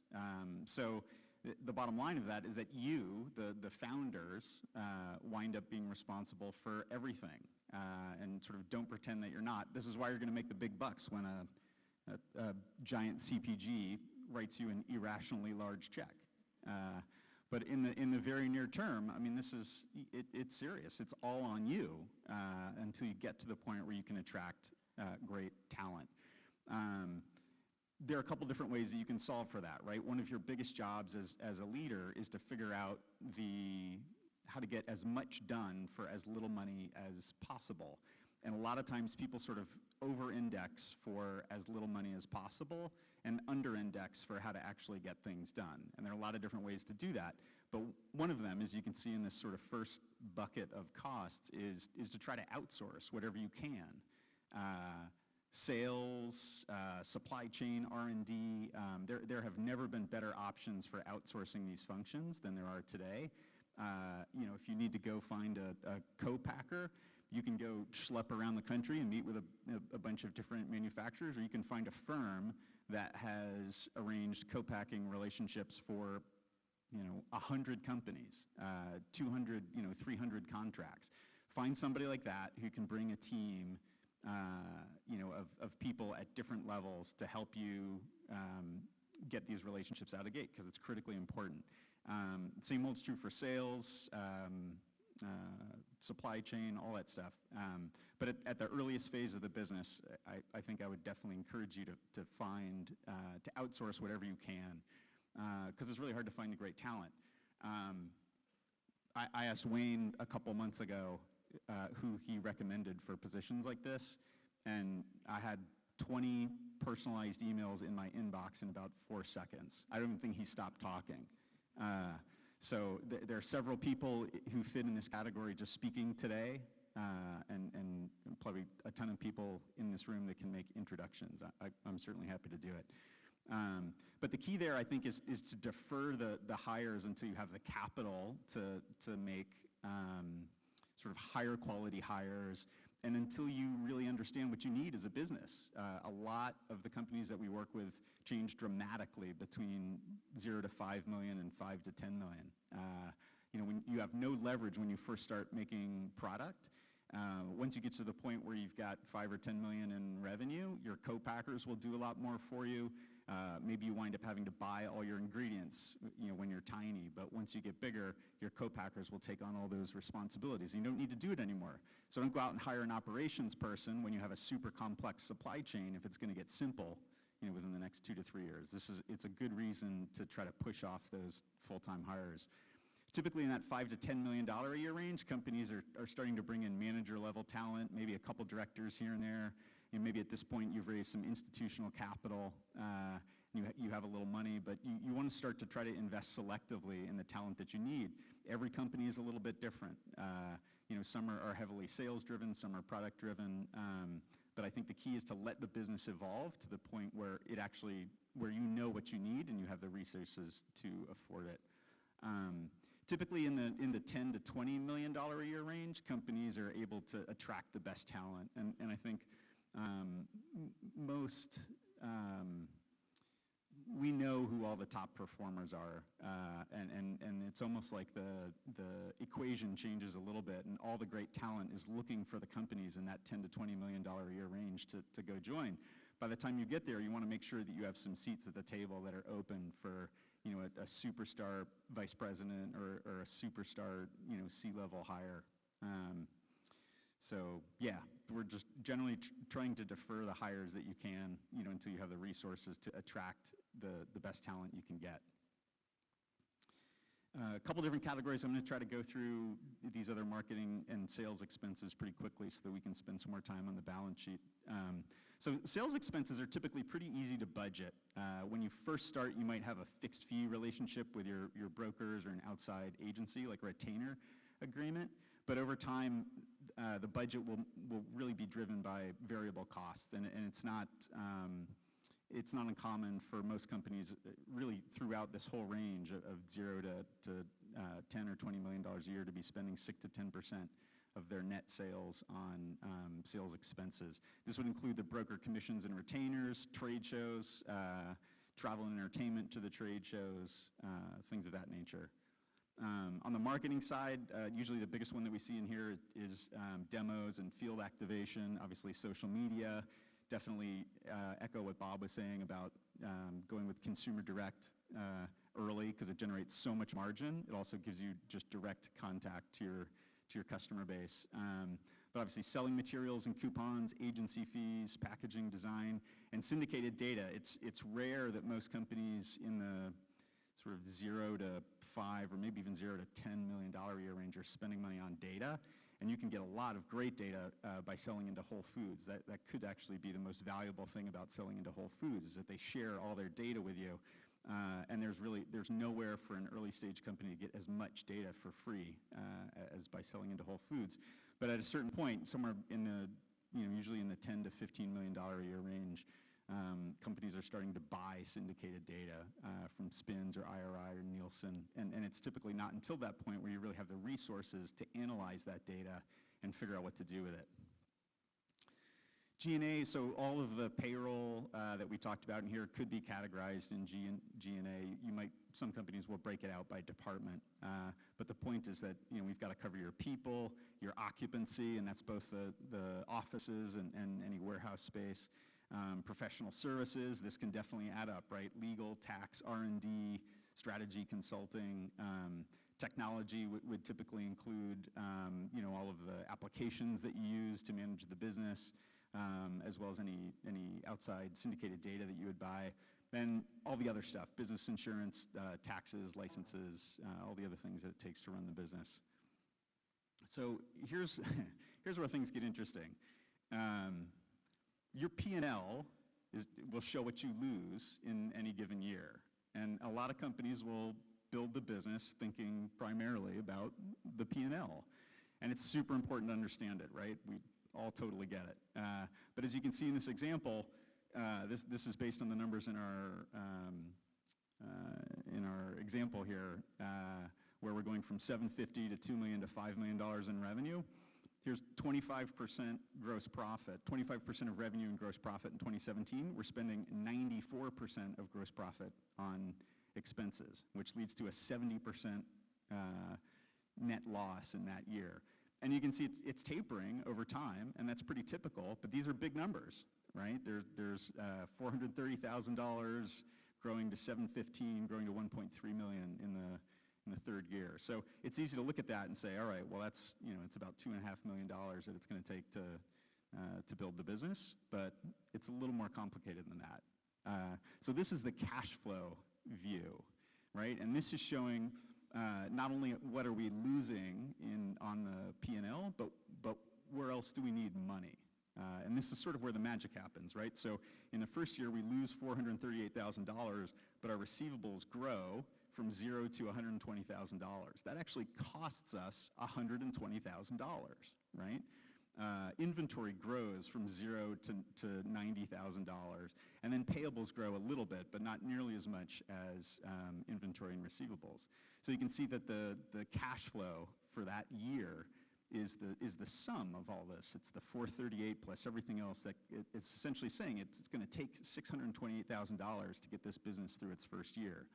Okay, that's going to change a little bit in the following years, but the same basic principle applies. So if you look at the upper right here, so the profit for the 3 years combined is $2.5 million, but the actual cash flow and cash needed is $3.8 million. That is a lot of money to get a business to $5 million a year in revenue. And I don't want you to freak out, because there are a lot of different scenarios that this can take. We have companies that are doing $6 million a year in revenue and are breaking even. Some are even making a little bit of money. We have others that have raised tons of outside capital and are spending like crazy because the opportunity supports that. So I think the point is that you need to be mindful of the sort of non-P&L costs in the business, and you need to line up the capital to support not only the operating losses, but the balance sheet. And there are a lot of things that will play into that, and Bentley's going to talk a little bit about margins. The better your margins are, the less outside capital you're going to need, right? So, but I think the bottom line is that the going into the business with a plan and understanding how that plan needs to evolve over time based on stage, while preserving as much flexibility as you possibly can, is going to enable you to stay nimble, so that as the business really sort of shows itself to you and teaches you what it can be, you have the flexibility to put in the right talent and capital that it's going to take to maximize your opportunity. Great, thanks, Chris. Lots of wise words there. I feel like we're talking to you as opposed to hearing from you. So I have a question before I start. How many people in here are sub 5 million in sales? Raise your hands. How many are over 5 million? A lot of people don't want to share. That's understandable. So generally smaller. The reason I mention that is I've been helping scale early stage consumer businesses for almost 15 years now. I've done that as an operator. I've also been a really small investor, and I actually run an online grocer now. So I have multiple perspectives on this. And while I am an accountant by training, I don't talk about it at parties, and I haven't actually done it for 10 years. So to me, I actually feel like distilling down what really matters to non-numbers folks is important. And Just like Chris said, running out of money is the only reason that a business closes, so that is certainly critical. Balance sheet matters deeply. But outside of that, margins and velocities are two things that I believe matter more than anything else. And I see so many companies who are sub 10 million in sales who might not have velocities that are great or margins that are great, that are raising capital, that are going after this potentially big CPG company who pays them a crazy price. And I would just say, take a deep breath, have patience, get your margins in line, get your velocities in line, and then grow. So there's a staging function. So again, a foundation that scales has great sell-through, which I define as dollar velocity, and then 2 is strong margins, which I define as gross margin. Velocity, Bob had a good view on. I'm not going to go deep on it, but just your velocity ideally should be in the top third of a category relative to other competitors, and ideally it's growing. And if you're in that place, that's great. If you're not in that place, keep on trying. Try new packaging, try new flavors, try new price points until you get in a place where you know that your velocity is humming. Here's another version saying the exact same thing. The idea here is great sell-through is a perspective that says you have product market fit, and strong margins are a sign that you have a good business product fit, and ideally you are at the intersection of those two. Big button. So why margins matter? One is this proof of product market fit. If you are continually trying to change pricing and you're not outselling your competition, it's a sign that actually your product may not be better than the competition. So margins are a healthy indicator that you have a great product that people want. 2 is you want to build value versus tread water. So gross profit lets you reinvest back in your company over and over. You can have a larger competitive moat. You can hire better people. You can grow more SKUs. You can do all of those things without gross profit. That's really tough to do. And then 3, which is important to me as an entrepreneur, I'm also an investor, but primarily as an entrepreneur, is maintaining freedom. Because the more money you lose, the more money you need to raise. The more money you need to raise, you do get amazing talent and amazing competency that might teach you something, but also the less control of your company you have. Sometimes it's the right bet to make, sometimes it isn't, but gross margin enables you to have more control over the business that you have had sleepless nights on and have been working on for so long, so hard. So I'm going to actually break it down and tell you 4 things you can do now. So margins are important, we get it. What can we do about it? Number 1, I think the crew on the right here explained it pretty well. Get all your cost info in one place. So I'm not going to spend a lot of time on here, but get it all in one place. That's a starting point. This is one of my favorite graphs because apparently I'm quite lame. It's gross margin on one axis and velocity on the other. You might be sensing a theme here. And you think about if you cluster your SKUs, so your flavors or your different product types on this axis, where do they live? And if it's low gross margin and low velocity, ask yourself whether you should still have that item. If it's in the middle, it's either decent margin or decent velocity, think about what you can do to get it up and to the right. Again, are there packaging changes? Is it a better flavor? Is it different pricing? Is there something you can do? And then 3 is if you have a strong gross margin and a strong velocity on one flavor or one SKU, lead with those SKUs. I'll give you an example of what that looks like. So I was at Plum with Cheryl, who spoke this morning, for 8 years before we sold it. And we led with pouches in the baby food category, and we always led with our 4 to 8 highest margin, highest velocity SKUs in every retailer we went into. And I still see tons of companies who are trying to sell a ton of SKUs in. We had, I think, 40 SKUs at the time, and we were saying, no, 4 to 8 SKUs is the ones we recommend. And what that meant is every single time we went back to a retailer 6 months later, 12 months later, they would have the best performance of our best SKUs, and they would ask us, what else can we bring in? It also meant that even though we had the same shelf footprint, we were maximizing that shelf footprint. And over time, that looks like the picture on the right, which is 8 or 12 linear feet of Plum product. Started off with 4 SKUs. It wasn't really accidental. So lead with your best SKUs. And sometimes doing this, just taking out your worst performing SKUs and putting your best performing SKUs in, can do things like lift your business 20, 30%. It's not a small lever. Here, these are illustrative, not real numbers, but visually summarize the plan by product line. So a lot of people are not numbers people in the organization.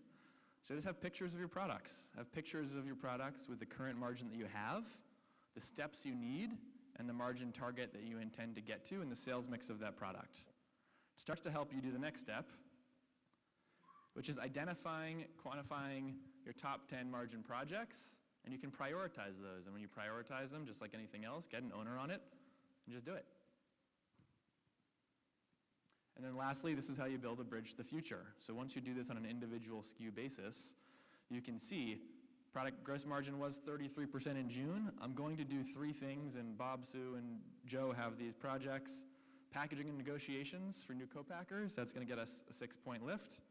Getting a better fruit and veggie contracts, that's going to get us a 3% lift. And packaging and negotiations is going to get another lift. That takes us to 48% by November. So have this really clearly laid out.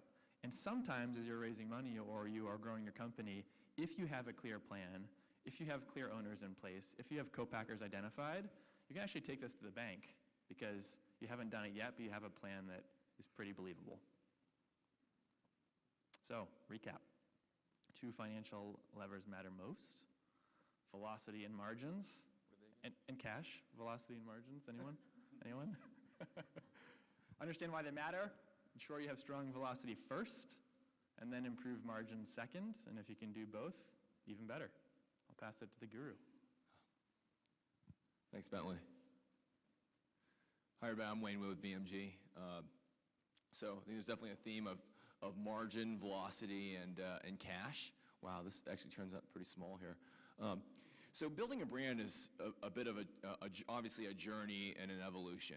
And you know, even besides the P&L, certainly the most important part, the brand itself goes through a journey and evolution in itself as well, where each phase has a different focus, and you should be mindful of where you're trying to get to, but not necessarily take a bunch of shortcuts to get there. And I think a number of the folks on this panel have illustrated a number of examples around that, whether it be, you know, taking national distribution too early, or not being mindful about how you're going to create a strong margin product with your contract manufacturers, or building the army too far before the war. So we kind of look at it in four buckets, and you certainly have the startup phase where you don't have a lot of leverage with really anybody. It's really just a founder with a passion, a certain need in the market that they uniquely see, that they believe that they can solve, and a lot of heart and passion. But to the point of a number of panelists here, you may not have any leverage with a contract manufacturer, and you certainly don't have much with any retailers. So as you see in the startup phase, you may start with a suboptimal gross margin to start out with. But before you really get too far down the path, you should really think about where you're ultimately trying to get to, not only as a brand, but also from a margin standpoint, as Bentley had outlined there. And so one of the things we recommend is really think about it in these 4 buckets. I'll skip ahead and then go back. So you have the startup phase, early growth, and then emerging growth and maturity. And I'll bounce back from there. And really, you think about if you by starting you map all the way through. It's not to say that you're necessarily predicting the future, but you're really outlining a plan on what you ultimately are trying to get to with scale. And that's a really important theme, is where can you get to with scale? So when you get back to the startup phase, it's really, I think Chris really outlined it well of how does you really think about building out an overall P&L and infrastructure. If you look at the kind of the key buckets between gross profit and obviously certain G&A and G&A expenses below, gross profit, you're really trying to really think about, can you build a viable business? And below that, one of the things that I personally feel like we're seeing too much in the industry today is people are trying to build the army before they really even have any distribution on the product, even before they've really figured out the sourcing and manufacturing of it. There's really great outsourced resources, as Chris has mentioned, where you can really be thoughtfully controlling your G&A spend on an early stage to really prevent that significant cash burn that Chris had mentioned as well. As you move on to the early growth stage, you may be starting to get some scale, so you maybe have the ability to leverage some volume with your contract manufacturers. You may be able to you're probably starting to really find that your product is resonating with retailers. So you may actually be spending some more on trade spend, as Bob had mentioned, in terms of some strategic investments in not only driving additional distribution, but really the first form of brand activation, of driving trial for your product, which is obviously, the lifeblood of an early consumables brand is driving trial. So you actually may end up losing more money in this early growth stage because you're spending on some strategic investments along the way. But it's generally not because you're still building out an army. And I think that's where people make a bit of a mistake these days, is you should be thinking about some strategic trade spend, some strategic brand activation. How can you improve gross margins a bit from this pure startup phase? But you don't necessarily build out the army quite yet. Then you get to the emerging growth stage. Again, you're leveraging more power of scale, hopefully, again, keeping an eye on your gross margins to get a little bit more there. And this is when you start getting a little bit of power of scale. Your G&A, as long as you've controlled it well, hasn't necessarily grown at the same percentage or rate as both your sales and certainly your gross profit dollars. You're improving your gross margin a bit. Your trade spend, hopefully, it's starting to flatten out to some extent because you made those strategic trade spend investments in the prior phase, and hopefully you're starting to approach break even. And then the fourth phase is the ultimate sort of leverage position for an entrepreneur and founder, is the maturity stage, which Bentley mentioned in terms of degrees of freedom. This is ultimately, the most efficient way you can build your brand and get to this stage is really ideal.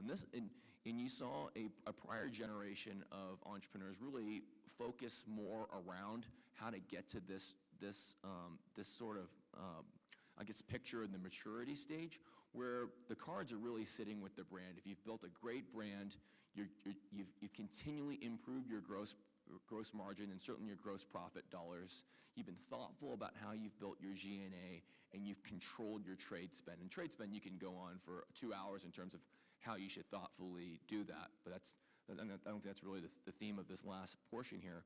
But the ideal is to get to this maturity stage, and it all ties back into, again, building a great brand and cash management, which I think Chris alluded to well.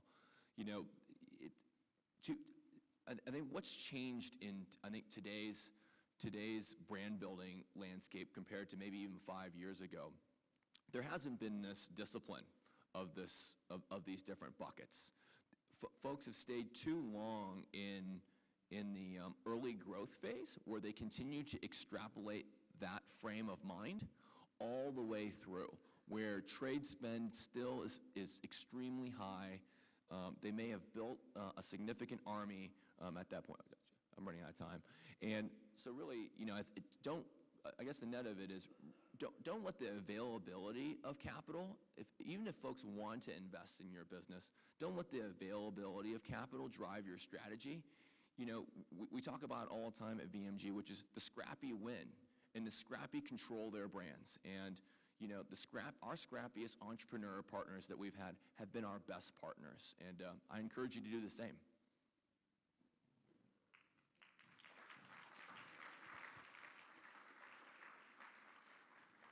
Great. Well, that was an awesome session, you guys. That was terrific. And we're like, what do you think? For right after lunch, did they keep you guys engaged? Great. Thanks very much. Good.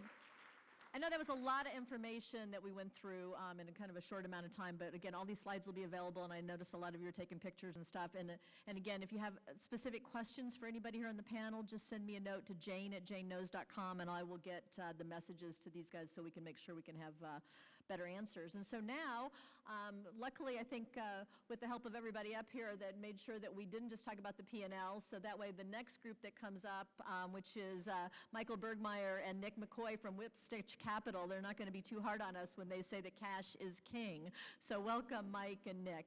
Thanks, you guys.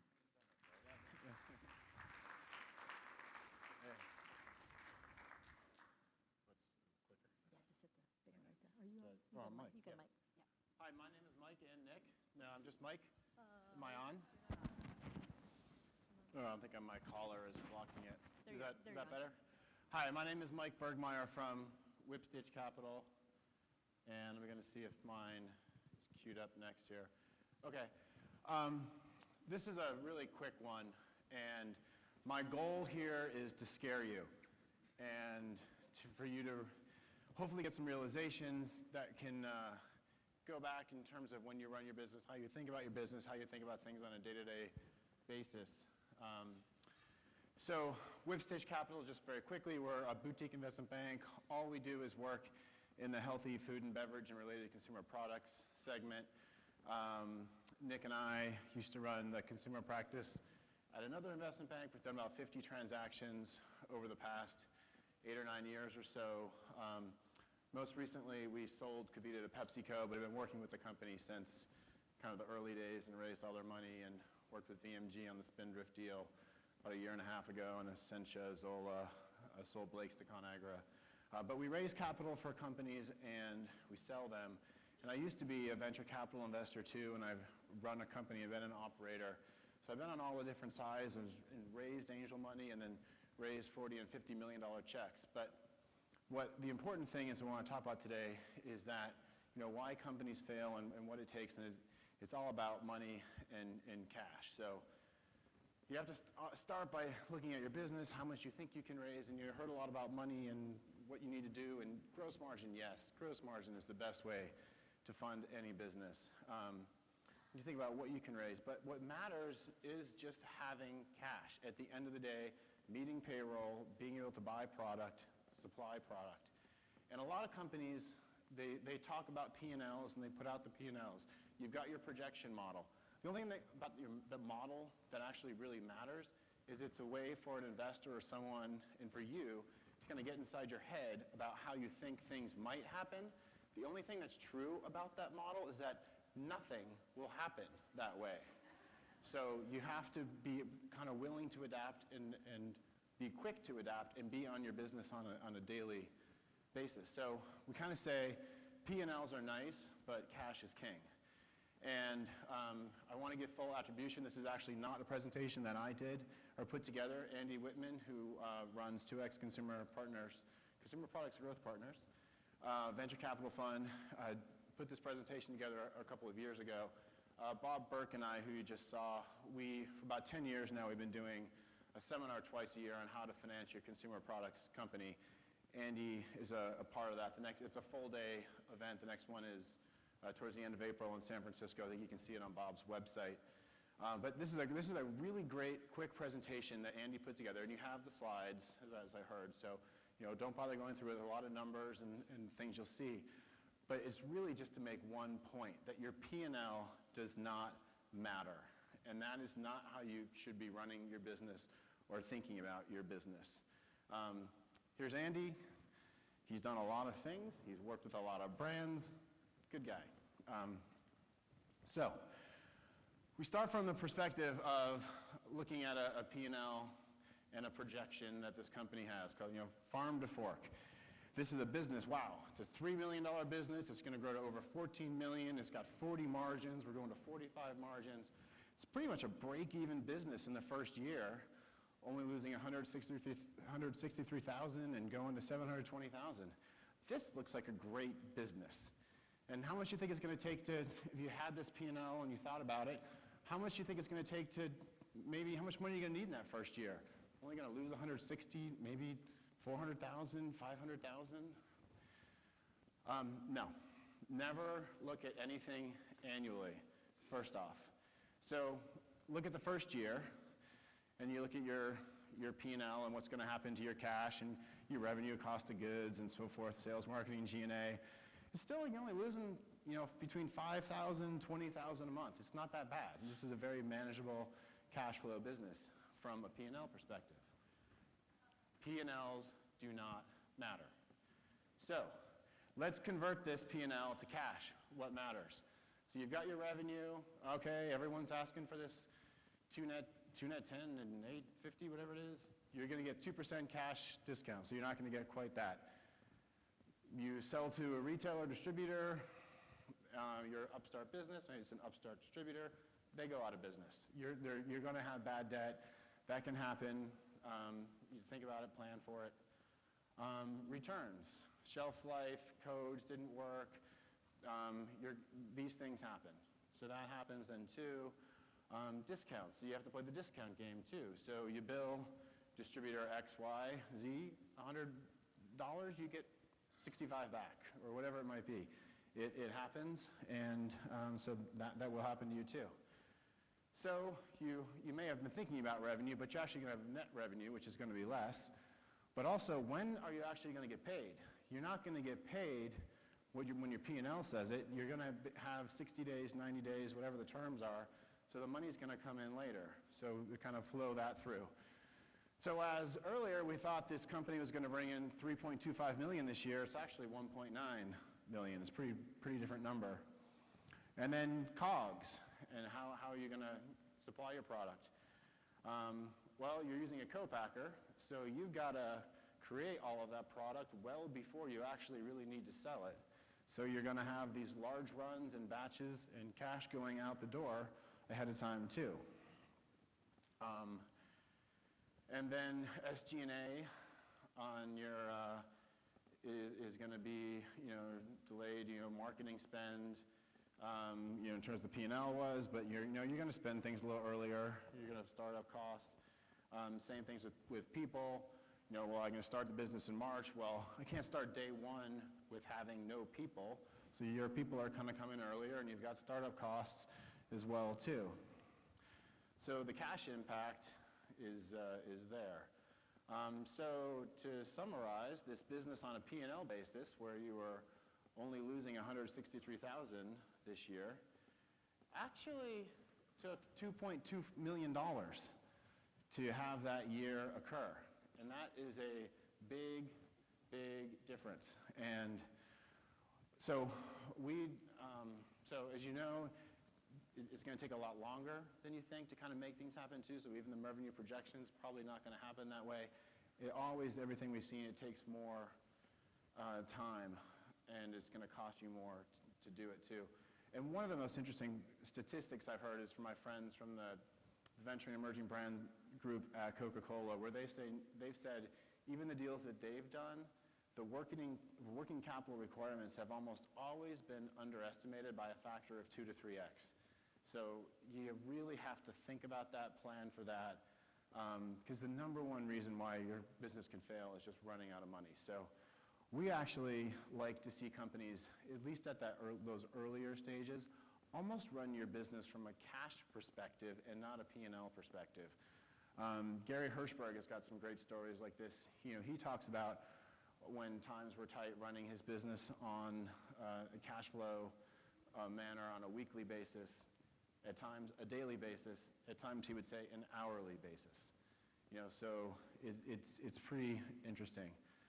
So that was it. It's meant to be a quick exercise, and if there's any time I can open for questions, or I may have used the 15. 5 minutes. Yeah.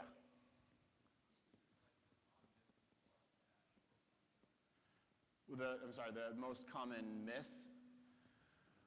I think people, first of all, just like what it costs to grow. Almost every P&L that we see, people always overestimate what they think they can get in margin gain, and that you're going to have increasing margins with scale. We kind of say if you need to create a business from day one to make money. And if you can't, you need to increase your price. You've got to figure out how you can get some margin in there. And if you don't have scale, because no one's going to have scale to start up with a co-packer, just be a jerk with how you negotiate your contracts and be tough. So we see margin miss kind of continual. People almost always underestimate the discounts and allowances that they're going to have. Sometimes you might let your sales force go a little too crazy and have a little too much freedom on negotiating deals, and all of a sudden where you had planned for maybe 13% on a gross to net change in deduction, it becomes 25 or 30%, and that gets out of control. And the timing of those deductions when they come back. Working capital, it's about 1 or 2% of the time when you actually see a company say what they're going to do on the positive side. And it's just almost always that it's going to take so much more money to get there. Yeah, I'll go start here and I'll move back.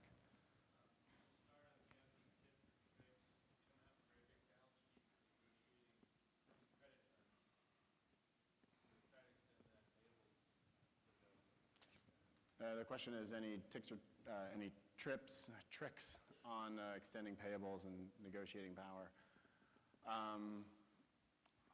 I don't really. I mean, it's just be tough, and I think a lot of times, maybe the biggest thing is just to say you have to be able to say no a lot of times to a sale, to a certain retailer or with a distributor.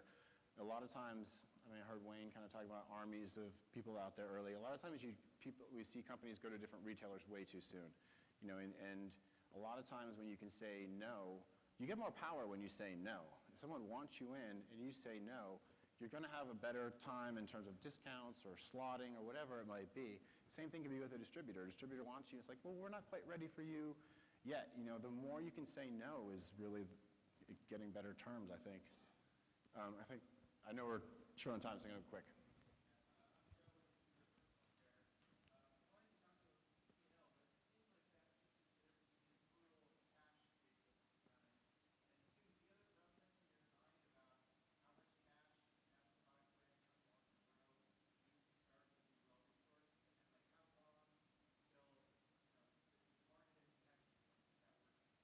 Okay, there are a ton of questions there. So, yes, this is a cash basis, definitely, but cash is what matters. One of the questions was, how much money do you need, or how do you be well-resourced? There's no real answer there. We've sold companies. We're working with a company now that has kind of $40 or $50 million in sales and has never raised a dime of money, and they're a stickler. They created a product with a great margin, and they hate paying bills. They hate cash leaving the door. And I think there's too often, there's too much infrastructure, like Wayne said, built early on. So I would just try to be as tight as possible, as few people as possible. I know that's really difficult, but there's definitely no answer there in terms of a benchmark or a company being capitalized with a certain amount of money. I think the biggest thing, though, is just that whenever you bring in money, whether it be a convertible note or you set a valuation, make sure you can actually accomplish what you intend to and more with that before you need to get more money. Because it's going to take time between when that money runs out and when you need to start getting that money in. And if you haven't proven what you need to prove to get that money, it's just not going to work out well in the long run. Thanks. Yeah.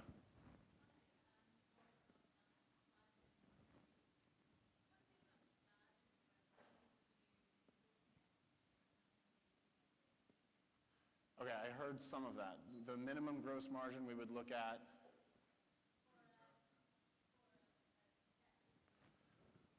Yeah, I mean, in general, food companies should be shooting for a 40% gross margin, and that is off your net sales. That is not off your gross sales. Never, ever calculate your margin off of gross sales.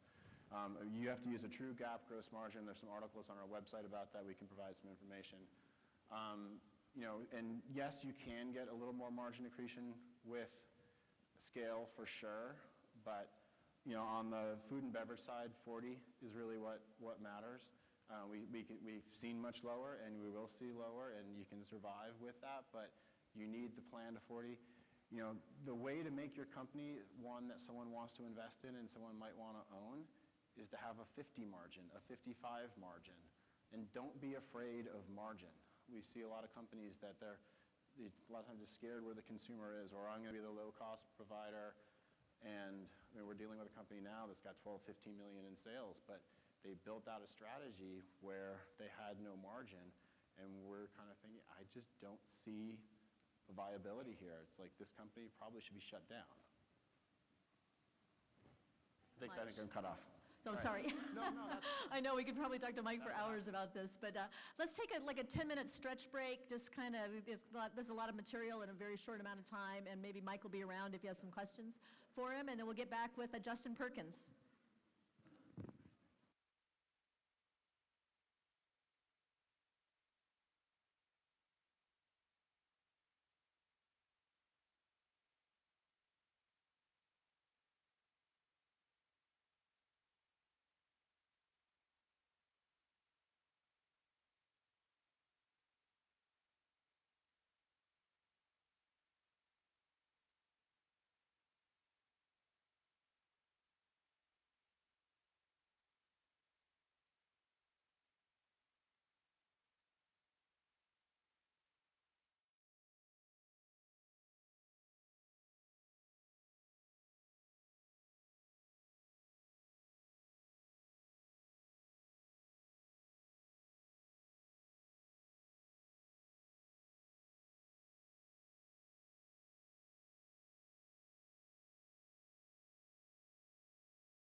Are you ready? We're in the home stretch.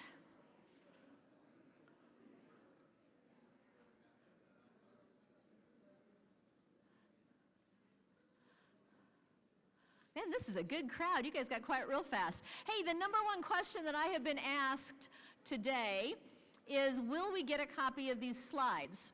And I have the answer, which is we have all of your email addresses, haha.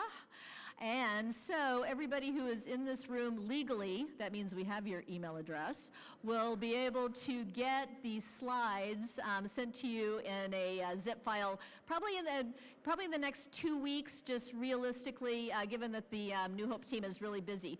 So if you are in here illegally, I'm not going to have you raise your hand, but you might want to make sure that you meet someone who's here legally if you want any of those slides. So anyway, that's where we're at. So let's get into the home stretch of the afternoon. We've got some amazing presenters that are coming up. And first is a fellow Boulderite, Justin Perkins, who is the founder of Alamomo. And this guy has got the most amazing story. He's talk about scrappy, talk about figuring out how to get stuff done with nothing. This is our man, Justin. So let me introduce to you Justin Perkins. There you go. Aaron, does my hair look okay? Okay, cool. Just want to make sure it works. You're welcome. All right, hey, I'm Justin Perkins, the founder of Olamomo Nut Company here at Boulder, Colorado. We're at our roasting facility here at the Kitchen Coop in Broomfield, and you are one of the first people in the world to see our exclusive roasting process. Here we go.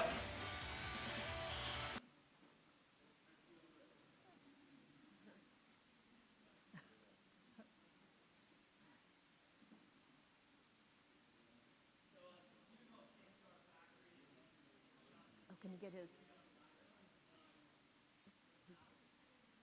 with his mic, I mean. You hear me now? Nope. Okay, how about that? There we go. So New Hope shot this video at our factory on an iPhone last week, and they wanted to do a demo on what you could do in an iPhone. So check it out. It's about a minute long, if the internet works. While this is loading. So what I'm going to talk to you about today is how I went from farmer's market, basically, to, from a hobby side business to essentially raising $2 million in angel capital to fuel the growth of my business. This was an accidental story. I just created a job for my wife while she was going back to school, selling nuts at the farmer's market, and it accidentally took off. So we went from, this fun little side business at farmers markets on the weekend, selling a couple hundred bags on a Saturday, to selling 400,000 units last year through 2,700 points of distribution. And so, for starters, since the video's not working, we're just going to go for it here. What I'm first going to do is try to talk you out of being an entrepreneur.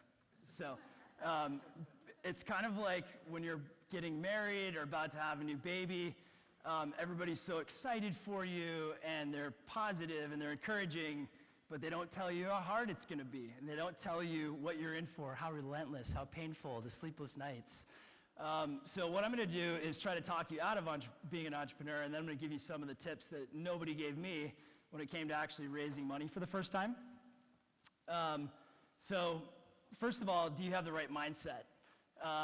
Are you ready to commit the next 10 years of your life from the moment you accept that first dollar of other people's money to earn money for those people and essentially work your butt off relentlessly? And by the way, you now have two jobs. One is running your business, the other is relentlessly raising money. I've been raising money for the last 4 years, pretty much nonstop. And I still have a day job and a family, and I'm still married. So balancing all of that can be really challenging. So I want to ask you the question, can you share? Do you have founder syndrome? Can you give up control? Are you okay with the possibility that your company might be so diluted eventually that there's nothing left for you? All of those things are kind of what happens potentially and can happen if nobody tells you about that ahead of time and helps you prepare for what's to come. But all of that said, it's also the most invigorating adventure I've ever had, and it's been a total blast, and I've totally fallen in love with this process. So You're about to enter the biggest adventure of your life. Raise your hand if you've ever raised angel capital, or raise your hand if you're thinking about doing it. Okay? You definitely need to learn how to use the force. It will come in handy. There are moments where you have no idea what's going to happen next. So rule number one really is, have you created clear value in the market? Do you stand for something? Have you built a product and a set of products that really stand out in the marketplace and have a clear value? And by that, you've heard this repeated over and over today. Are you building a brand? There are really 5 moats in business for how you can compete. I'm only going to talk about brand today. If you want to learn about the rest of them, catch me afterwards. But most of you in here are essentially building brands, and that's one of the most long-term ways that you can develop value for yourself and for investors.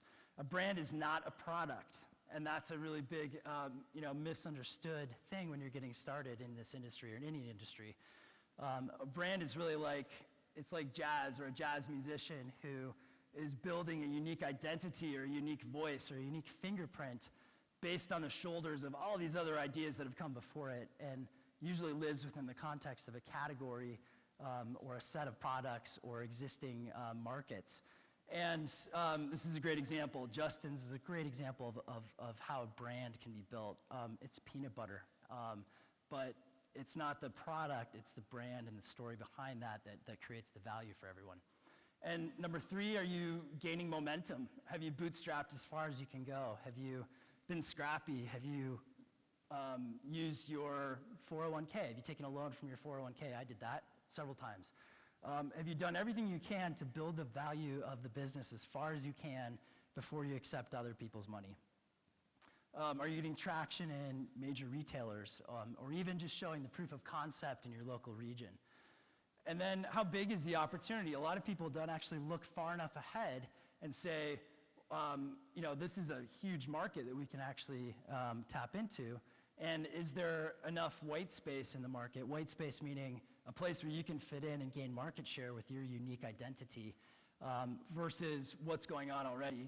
And another way to validate that is to see, have there been any recent exits? So have there been other brands that have made it through the gauntlet and have actually created enough value and enough momentum and enough velocity to create an exciting exit opportunity for investors?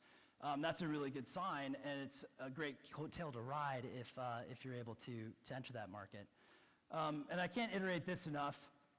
You must find an excellent team, and this is impossible to do on your own, especially if you have a new family and a full-time day job. So I made the choice a couple years ago to give up control and to say, okay, I can either continue running ad nauseum and killing myself, or I can share, and I can bring in awesome experts, and I can align equity with what they're trying to achieve in their lives and their phase of lives, and build out competency across all of the really key important business functions that you need: marketing, finance, sales, your legal team.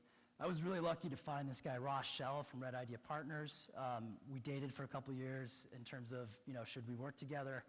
And he's become an incredible partner with Red Idea in really backing us as part of our executive team every step of the way, from really fleshing out our finance strategy. Found an awesome CEO, Mark Owens, who had experience in the right places with R&D and operations. Found an awesome board member, Doug Rady, who had been through all phases of growth in various CPG companies, worked with Jane back in the day at Rudy's. And Chuck Cotter, after looking for several legal firms, Chuck Cotter at Holland & Hart has been awesome. He's strategic.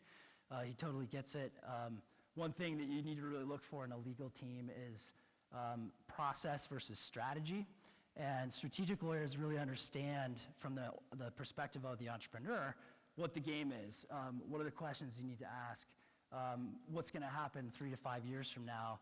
And how do you structure things that are fair and beneficial to everybody in the whole supply chain and the whole value chain? And then you really need to understand how investors win, because essentially now you have potentially 50 new bosses that you're reporting to. And depending on how you structure your deals, I ended up basically crowdfunding through small investments initially in a couple of rounds, And then as our traction grew, we were able to attract more sophisticated investors and bigger checks. And then basically once you start raising money, you are gonna be telling your story perpetually over and over and over again to anybody that will listen. So you better be a really damn good storyteller. This is my nuts on Jane Goodall's desk in Africa. This is my Richard Branson story. And we got Richard Branson to respond to us on Twitter and introduce us to Virgin America. Almost got on the plane, nuts on the plane. This is my awesome hero story. Dean Karnassus was a hero of mine, inspired me to run a marathon. 10 years later, ended up connecting with him. He became our first brand ambassador. He makes a real salary from North Face and Fitbit, and he became an investor and an ambassador for our brand, the only nut company he represents, the only snack company he represents. This is our product innovation story. This is our value story. We're the first B Corporation, first nut company to be a B Corporation. This is my Fabio story.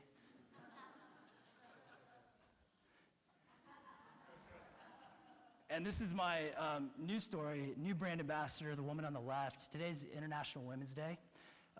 Georgina Miranda and these 3 other awesome women are climbing the highest peak in Mexico right now as we speak. We sponsored them. Olamomo is inspired by a trip to Mexico, and our nuts are going to the top of the world in Mexico. And we're running this campaign on Care2, which is my day job, the largest social network for good. And we've already gotten 7,500 people to take this awesome challenge. So this is our adventure story as we start to activate our brand, as Wayne was talking about in our phase of growth. Now this is about activation of the consumer. So before I wrap here, I want to share with you some of the angel archetypes that I've learned over the years. And I've talked to so many different types of angel investors, ranging from friends and family who have no money or et cetera. So here's a couple of my favorite archetypes. This is Jonathan. The real identities have been concealed to protect the nameless. So Jonathan is this really wealthy older gentleman who somehow found out about your deal from his golf buddy, and he decided out of the goodness of his heart to write you a $15,000 check. You will never talk to Jonathan. He will never invest in your company again.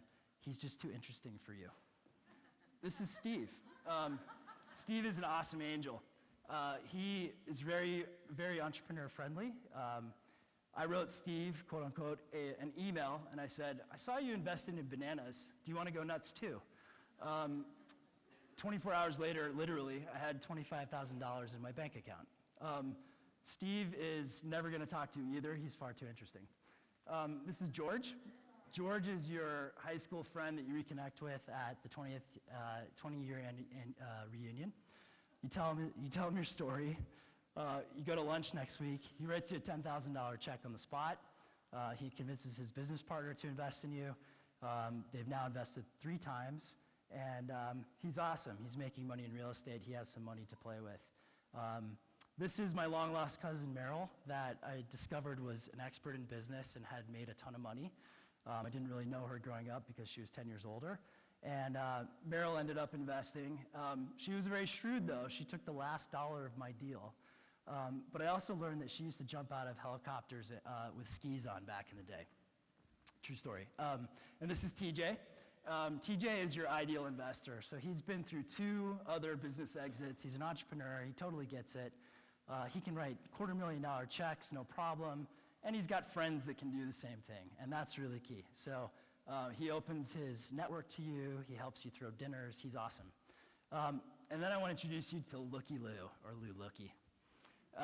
You will meet a lot of looky-loos, people that want to rub shoulders with you, people that want to go to all of the investor networking events. They're very friendly, they're very positive. When it comes down to actually doing a deal, they will string you along for 6 months, waste all kinds of time, ask you all kinds of due diligence questions, and never actually be serious about investing in your company. So watch out for the looky-loos and really focus on the TJs and the other folks if you can get them. And you really need to fall in love with the word no. Practice saying that to yourself right now. Everybody say no. Okay. Why is no such a good thing? Because it frees you. It frees you from that hope and desire of that person saying yes. And they're never going to say yes. If they don't say yes really fast, if they don't say yes with passion, if they don't say yes within like 2 weeks, Move on. It's so freeing. There's so many other people out there you could talk to. So fall in love with the word no. And last but not least, phase of life that you are in. I call this biological factors. Are you about to have a new baby? Are you in debt? Are you, totally strapped for time? Are you in a phase of life where it really doesn't make sense to be an entrepreneur right now? Think about these things really seriously. One of the most stressful things you can do to your domestic partner and kids is be an entrepreneur. And so think about that really, really seriously, because what you're entering into here is a 10-year journey. You're taking other people's money, and it's really, really serious. But it's also super, super fun. And so just be really, really cautious as you think through what you're going to do. And last but not least, don't put yourself in a position of being lunchtime entertainment. Right now, I'm after lunch entertainment, not lunchtime. So what happens is you'll spend a lot of time prepping for these pitch slams or big investor events, local angel groups, et cetera. And more often than not, I found the folks that tend to attend these things are not always serious about investing. So I've won or gotten final in all of the pitch slams that I've done, probably half a dozen of them. And the only money I've gotten out of that is $10,000 from a business school pitch slam that I did. It's great for awareness and PR building and brand building and kind of meeting a bunch of people. It's super fun. You learn a lot about how to pitch, so all those things are really good. But don't look at it as a source of money. Compare that with 3 dinners that I curated really, really carefully with existing investors and friends that brought in people that were actually serious about investing, and raised about $800,000 to $1 million within 2 weeks of those dinners. Friends, networks. So learn how to network, use those really well. Don't be lunchtime entertainment. Thanks for listening. We'll be in the Hilton. Come check out the nuts and rock on. Thank you. Take care.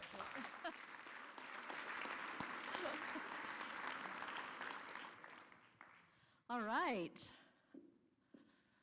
So earlier we had someone talking into Sue's chest, and now we're going to go check out Justin's nuts. I'm really glad that we've got a really kind of a racy day going here. Hey, next we've got sort of along those lines. Our next topic is demystifying the F word, and in this case, the F word is for funding. So I'd like to bring up to the stage Bill Shen from Encore Consumer Capital, who's going to introduce his panel and bring everybody else up here. Thanks.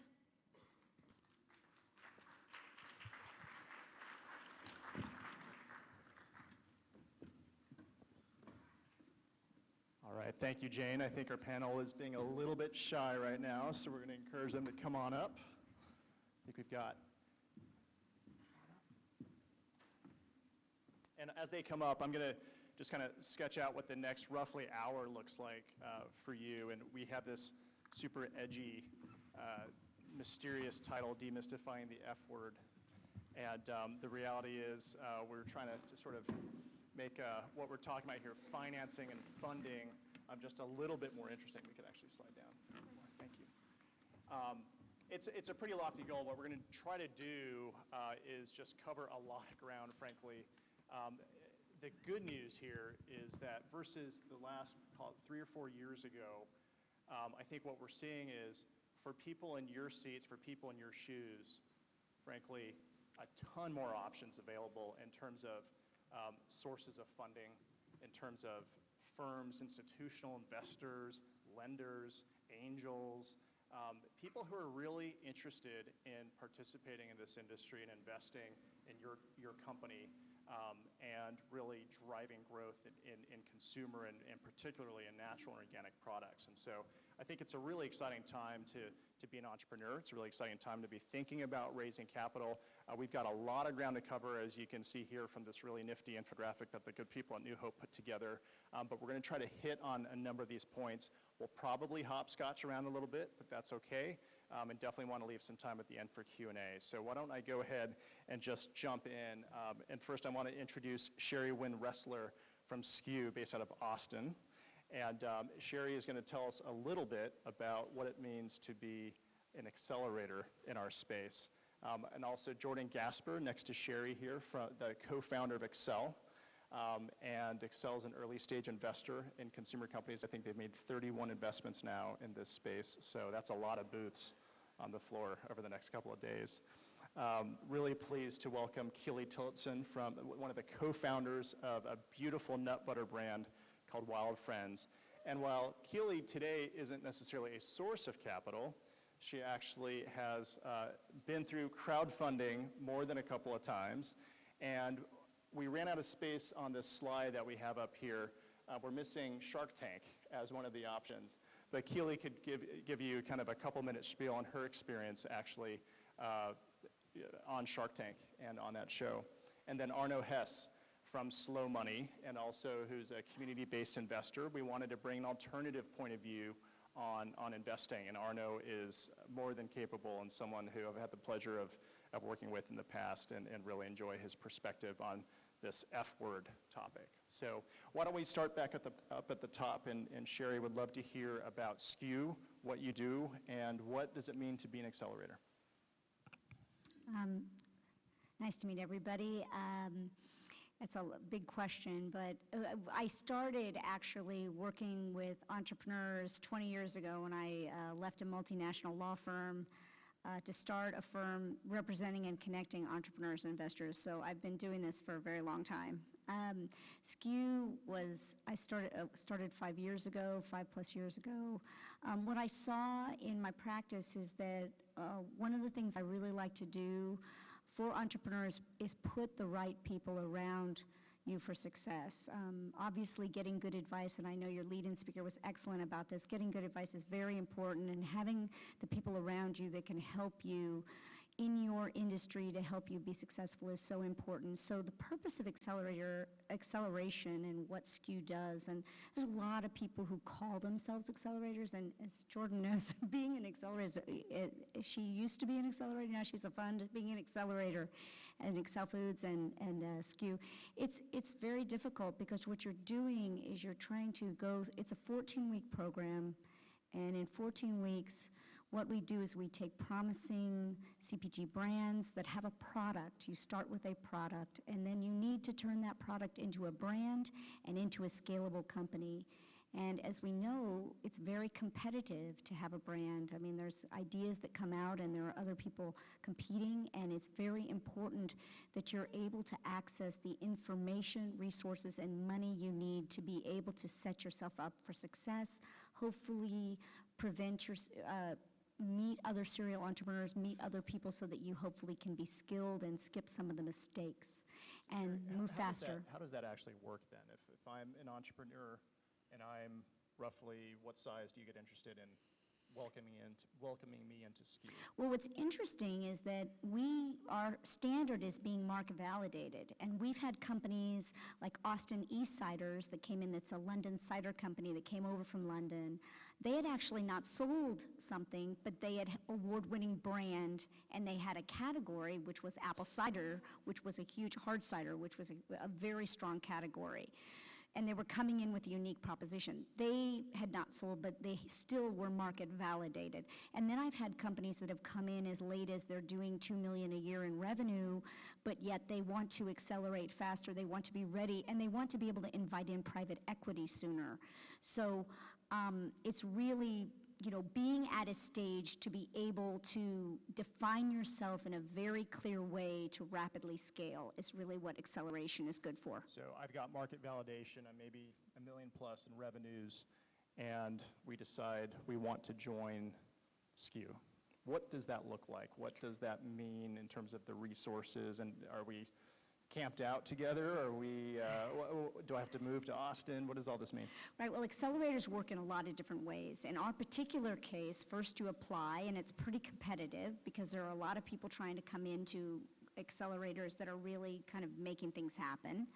And then what happens is, assuming you get in, you come to Austin. We actually teach the SKU classes 1 day a week. We call them SKU Tuesdays. And we have companies that are coming as far, this time we'll have a company from Madison, Wisconsin, we'll have a company from Santa Monica. They'll come out for a day. Some people use it as an excuse to move to Austin, but you know, I'm not advocating that. And you come out for a day, you take the class, which is structured in a particular way to get, you know, both a MBA subject on your business as well as personalization and customization to your particular company. And then you can go back to, you know, often fly home to go do your business.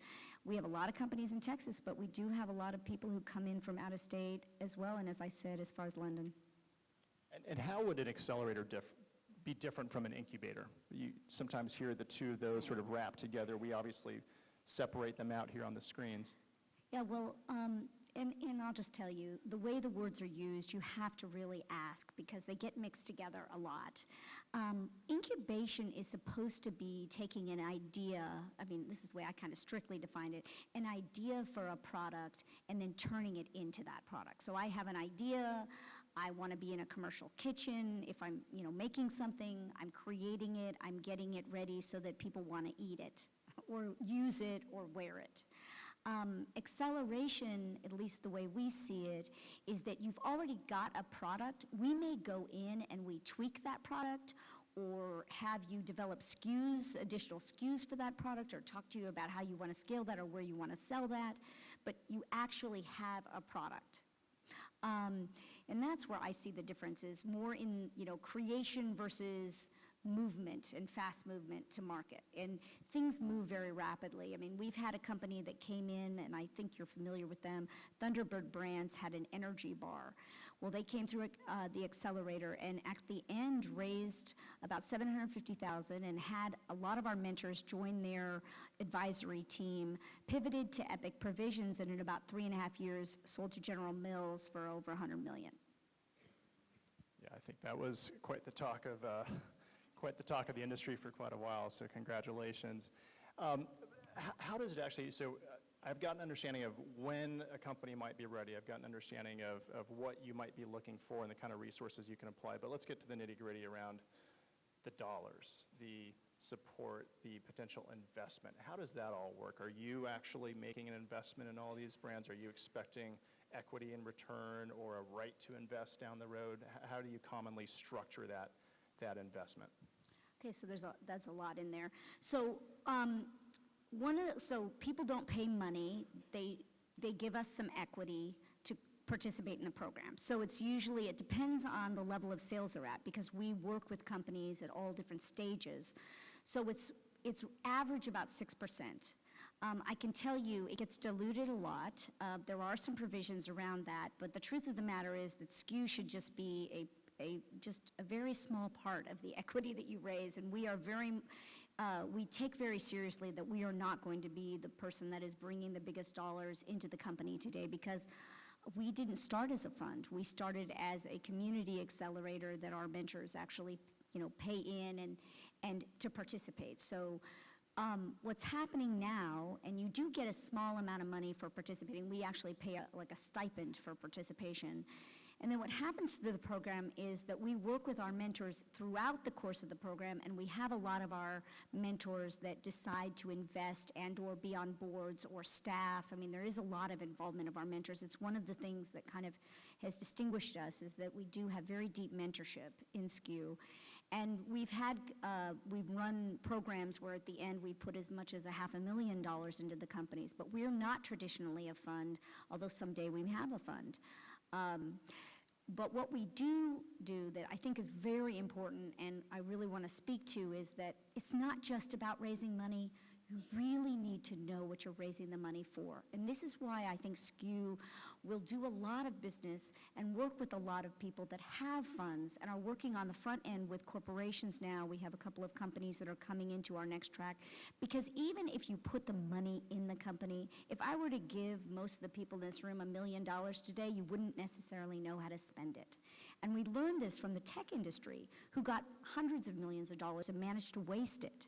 One of the things that's very, very important as you're raising money is that you know what the money is for.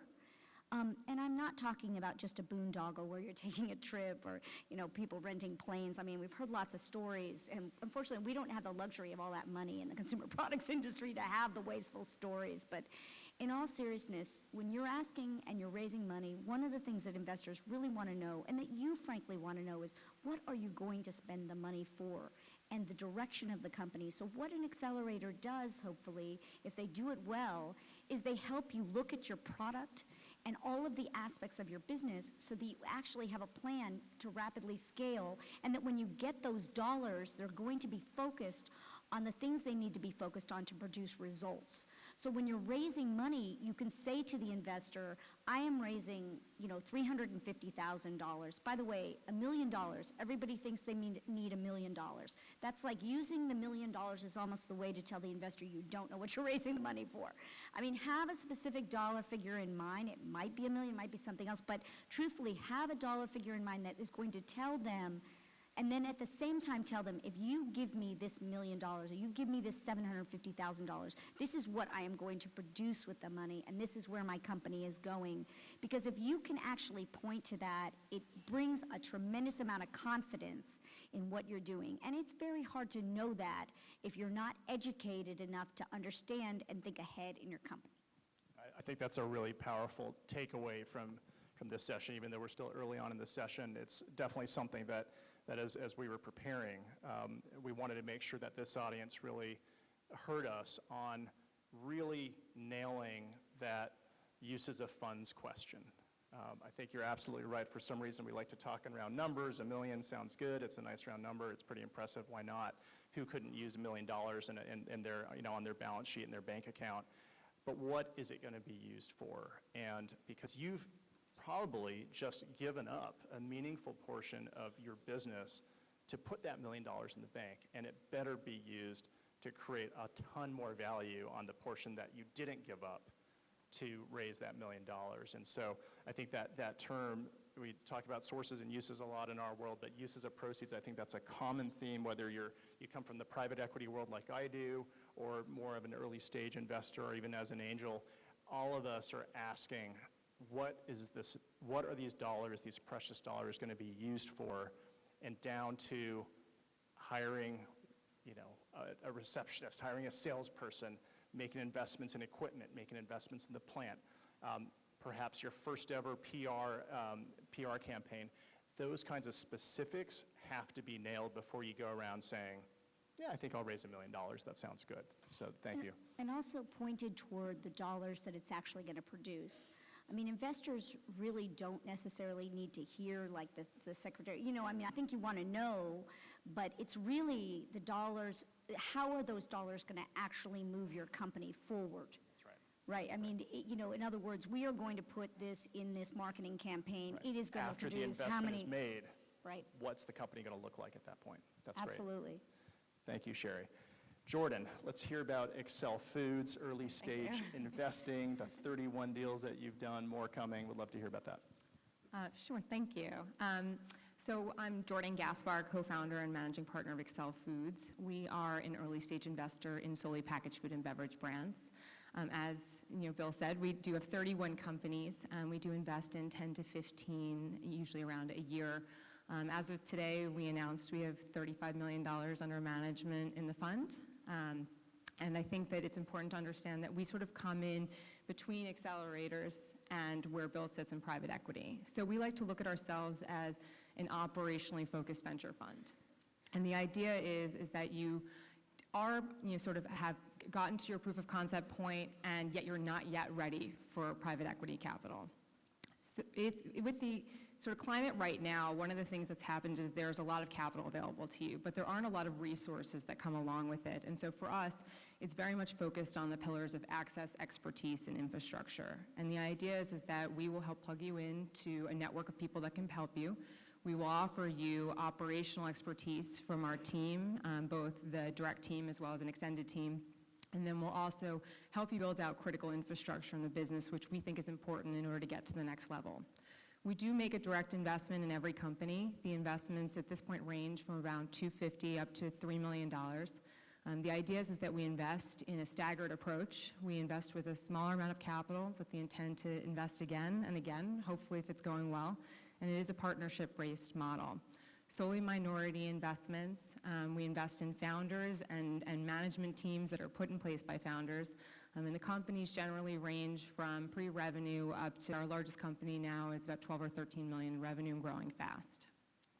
We are category agnostic. We are region agnostic. We do have a nice foothold in the Northeast and New York just because that's where we're from, but also in California and Boulder. It is not a requirement for anyone to be located where we are. I do think that, we feel really focused on sort of a community approach. We have our founders often work together and collaboratively, but we also spend a lot of time building out great co-investment communities behind the brands, which is something that's also really important to us. So we co-invest actively with lots of different types of funds.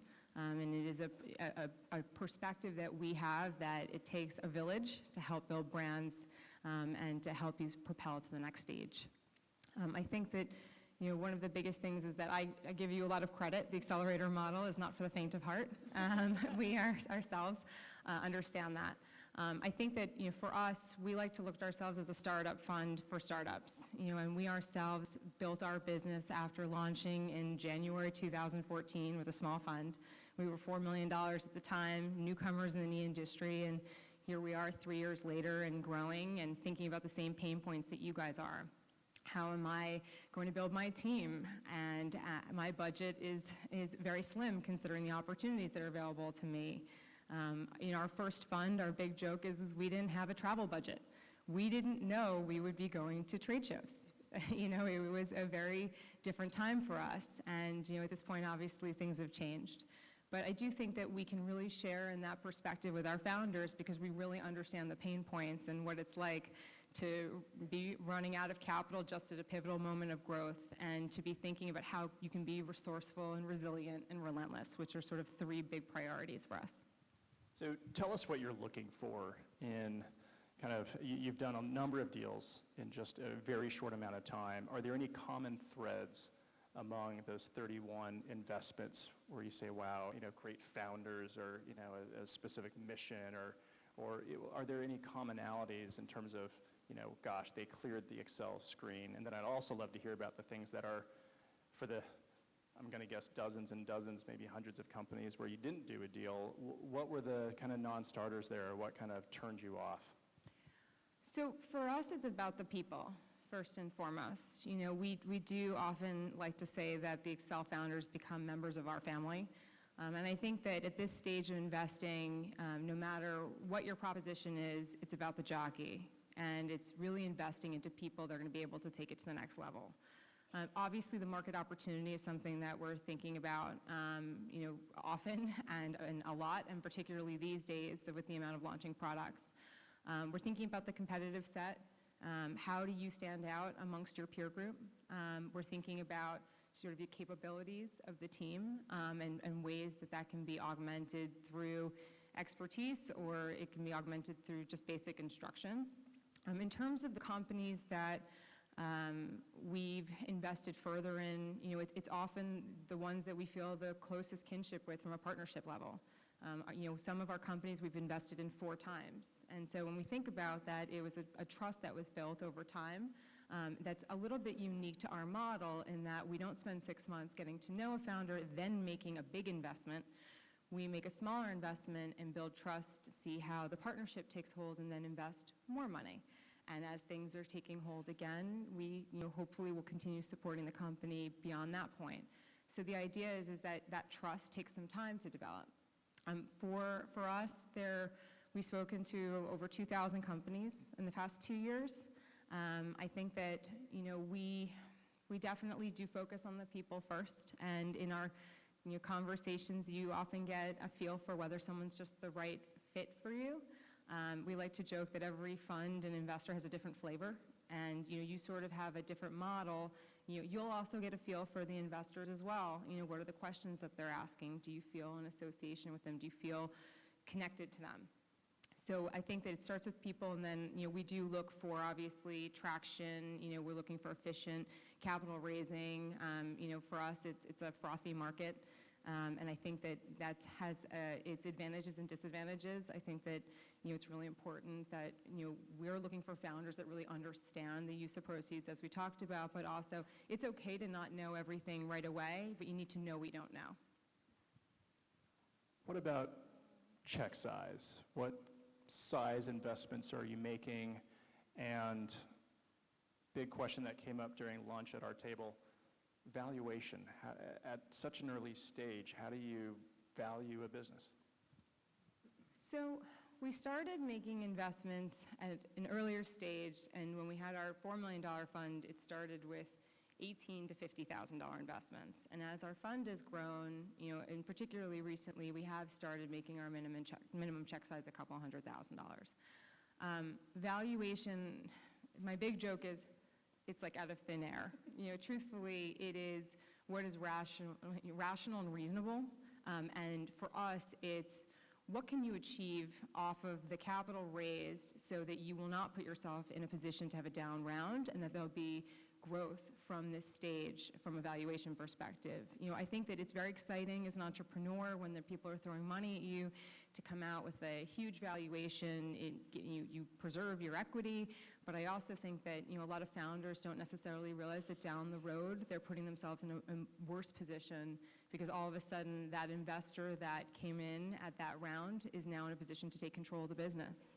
They're in the business and the company hasn't performed. And so the valuation is now put you in a position where you really do jeopardize your rights, whether it be control or whether it just be an even bigger chunk of equity. Right. The term that scares, I think, a lot of investors is down round. It happens. It's something that can create a lot of stress, a lot of tension among a shareholder base. Certainly not something that anyone plans on having, but it does happen. And obviously, minimizing that delta between the last round and a potential down round is probably the right thing to do. I think also where we are is yes, it happens, but unfortunately in our industry, it's usually an indication that the company may fail. This isn't tech, and we don't really survive moments like that well. So usually if there's a down round, there's a repositioning of the company, maybe new management's coming in. There's other things that are going on at the time. So in the tech world, venture capital firms will manage a broad portfolio of investments. The example I like to make between sort of VC and, say, private equity is if you had a $100 million fund, and these numbers are just for example only, but a VC might make $100 million investments, and a private equity fund might make $10 million investments. So what that means is a venture capital firm is really looking for some outliers, right? Some really high-performing, the few high performers in their portfolio, but they might also see underperformance in their portfolio and over time essentially pull back or walk away from supporting those investments. You're still very early on in Excel. How do you think about that? You love all your children, but some are doing better than others. How do you think about the ones that are underperforming and the future for those? We like to think of them as just taking a little bit longer, is the way that we sort of speak about it. And I think it's important because in this industry, time does actually become a big factor. You think about the review dates and the amount of time it takes to launch new products, so it can actually be a realistic response. But yes, it's definitely true. There are outliers in the portfolio. I think that when I look at what we've invested in, we're the people who brought you mushrooms and crickets and mung beans. We do very much invest in differentiated products. For us, we're looking for something proprietary. You're going to go out at the show and there's going to be thousands and thousands of companies. And for us, we do think that having a differentiated offering is what will help you survive. Cannot wait for dinner at Jordan's house between mushrooms and crickets. I love it. Let's move down to Keely, who's the co-founder, as I mentioned, of Wild Friends, a fantastic nut butter brand, and you may recognize her and her co-founder from Shark Tank, as well as walking and exhibiting at shows like this. But I would love to hear about your experience specifically with crowdfunding. And if you want to interject a little bit about Shark Tank, that's always interesting as well. Thanks. Sure. So I noticed earlier when I think somebody asked who was thinking about raising angel money, I wouldn't even say a majority of the hands went up. And I definitely would have a few years ago counted myself among the people that didn't raise their hands because, I mean, if you're building a business, your goal is to build a business. Your goal isn't to raise money as an independent goal, which I think is the right way to think about it. And again, that comes in handy later when you're pitching investors and you're not talking about how much money you want to raise, you're talking about what you want to do with it. So I think a lot of you here are here to build a great business, and I think that's awesome, and fundraising is one way to get there. And I came into the food world with, what he said earlier, a product, but I didn't have a brand. Eric and I started our company in college. We ended up lucking into a position on the show Shark Tank, and we didn't even know what a valuation was at the time to be on that show. I mean, we didn't know anything about business whatsoever. We just knew that we had a bunch of jars of peanut butter and we'd sold about 400 of them at the farmer's market. So we watched every episode of Shark Tank that there was and went on the show. And I mean, I think that that experience fundraising is so different than actually raising capital later down the line. It's like night and day. I mean, standing in front of people, you have 45 minutes to share your story. There's no due diligence whatsoever, and they just give you a yes or a no, like on the spot. And it's all filmed, like really hot lights and like dramatic music.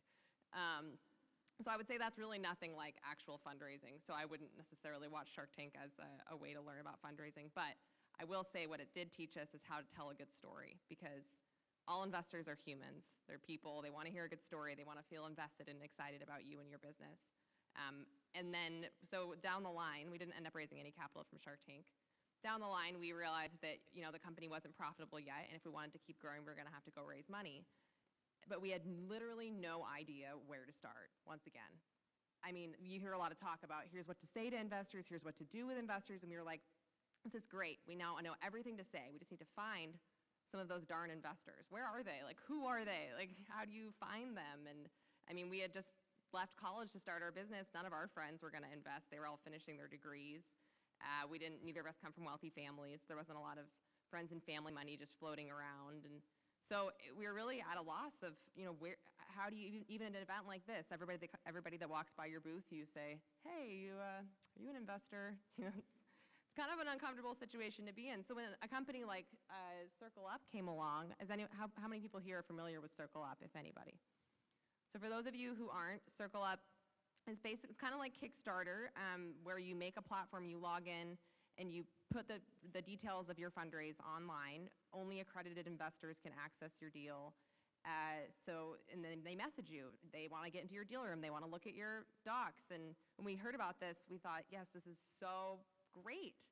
All these people can find us. They can find our story. And so we set all of this up, and it resonated with us. And we've raised 2 rounds on Circle Up. And as we get ready to fundraise again right now, we have plans to go back to the platform because it's just such a great way to connect with so many awesome people who may not be your friend, may not be in your backyard, and could end up being really, really value add.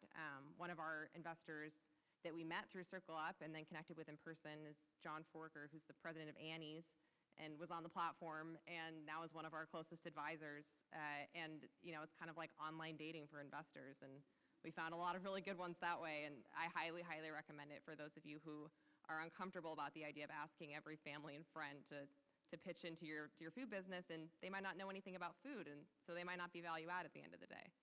So. Keely, can you talk about, is it really just as simple as you upload some docs, you upload some information, and the dollars just come pouring in? No, absolutely not. And I mean, the number of times that people say, oh yeah, and then just they wrote a check at the table. It's this very glamorized entrepreneur thing. Like, I sat down with him and he pulled out his checkbook and said, how much do you need? That has never happened to me ever. So maybe I'm doing it wrong, but I think that that's an unlikely situation. So on Circle Up, I mean, I learned this, you learn this by the hard way, which is you message someone and you say, hey, I think it'd be great if you would talk to me about my company. It's really cool, Keely. And then they don't message you back, and you're, oh, this is so sad. They don't want to invest. Okay, I'll just do it to the next person. And you message maybe 100 people, and over time you hone your pitch, and you say, I have this great opportunity. I'm really excited about it. I'd love to connect when you have 10 minutes.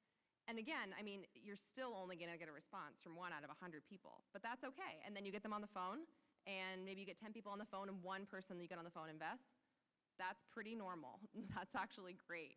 And I learned that over time, that it's just all about volume, especially with angel investors that are writing $25,000, $50,000 checks. So it's definitely not you, it's the system, and you have to hustle and put time in. And even now, as we're looking to raise from larger funds, larger partners, it's that same thing. You're looking for somebody who's excited about your business. And like the man said earlier, I think his name was Justin earlier from Olamomo, he said, you got to enjoy hearing no. And that's really true. A lot of people are going to say no, and that's okay, because you only need a few of them.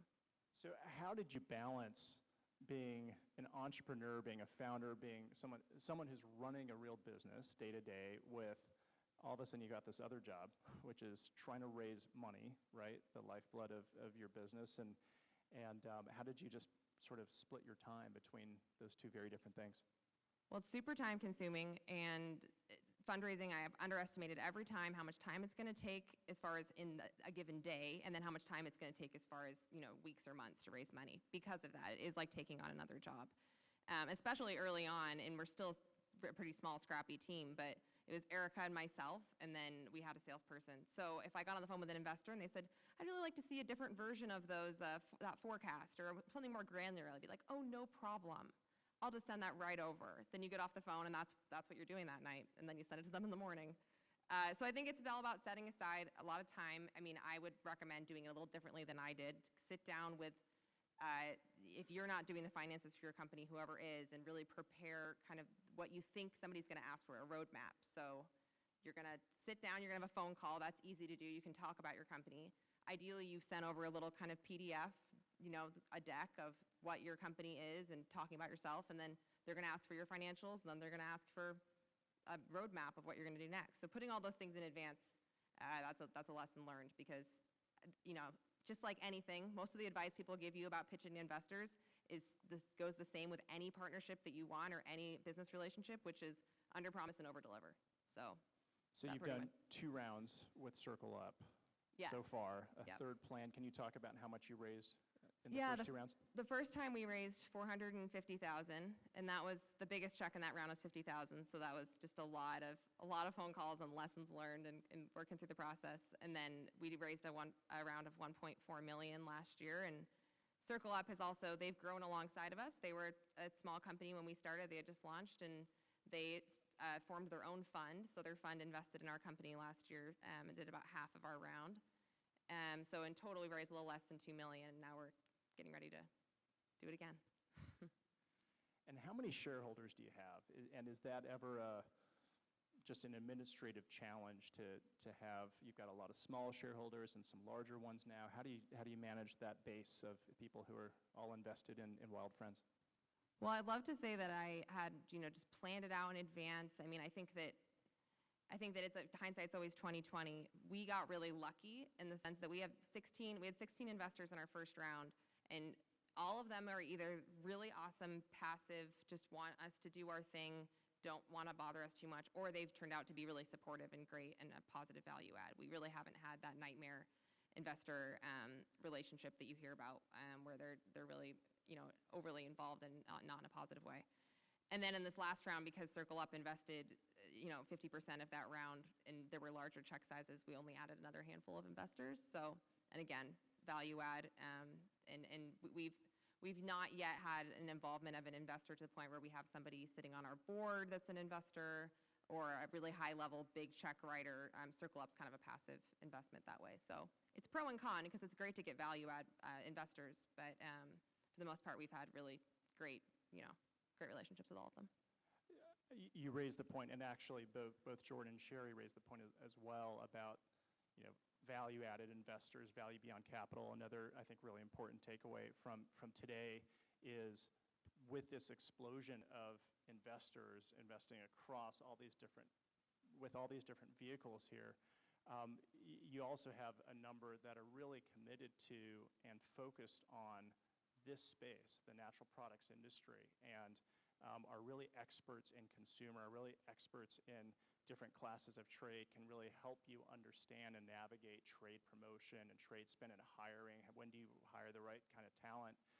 Or maybe even experts in operations if that's what you're looking for. And I think it's increasingly common to see that that value beyond capital is an important aspect of a lot of fundraising out there today. It's, a lot of companies are confident, I can raise the $2 million, but what I'm looking for is real talent, real knowledge, real experience to help my company grow. And I think that's definitely something that's really exciting for anyone who's considering fundraising in this environment. So thank you, Killy. Arno, you represent Slow Money, and I'd love to hear about what that is, or I think the group would like to hear about what that is, and I'd also like to know, does that mean there's fast money? I think nobody wants slow money. We can cut that out. No, I have to say a few things. So slow money started as a reaction to the first financial crisis in, now it's 7 years ago, and we said we must bring money down back to earth. And to answer what fast money is, the 70% of all stock trades at the New York Stock Exchange are being held under 1 minute. Let that set in. So this has nothing to do with investing. That's just about speculation. So slow money and a lot of so it's individuals. It's coming up now that a lot of people also want to put their own capital where their values are, especially in this political climate. And they're asking themselves, where is my money? And sometimes I go through that exercise with individuals. Who in this room has a 401k or an IRA?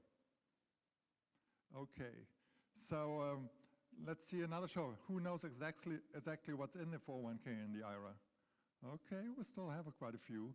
So I go through this exercise with a few people, and then and they discover they have actually an S&P 500, which their financial 401k manager put in there, and then you open the lid of the S&P 500, and you find out that you have your money in Monsanto, Coca-Cola, Kraft, and all the usual, and Exxon that you don't want to be in, that you fight with your work and with your food making every day.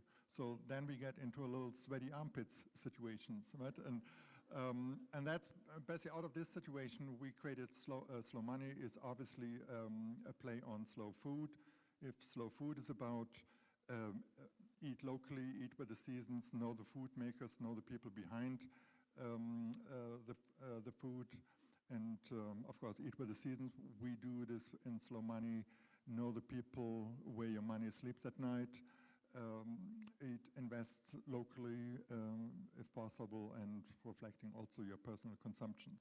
So these are individuals, people making decisions about their own money, and I'm one of those crazy people. We have collectively invested somewhat over 50,000, and this goes from small checks to 5,000 to $1 million across the board. There are several companies here at Expo West that actually I have personally invested in. I'm very grateful to see them have grown up from a situation when I knew them when they was just moving into their commercial kitchen, the first commercial kitchen. Nobody's in their first commercial kitchen anymore, but that was a very grateful situation. So probably should I talk a little bit more about community investing? Can we just move one forward here? So the situation very scientifically speaking, I used to be a banker, so I use very sophisticated banking terms here.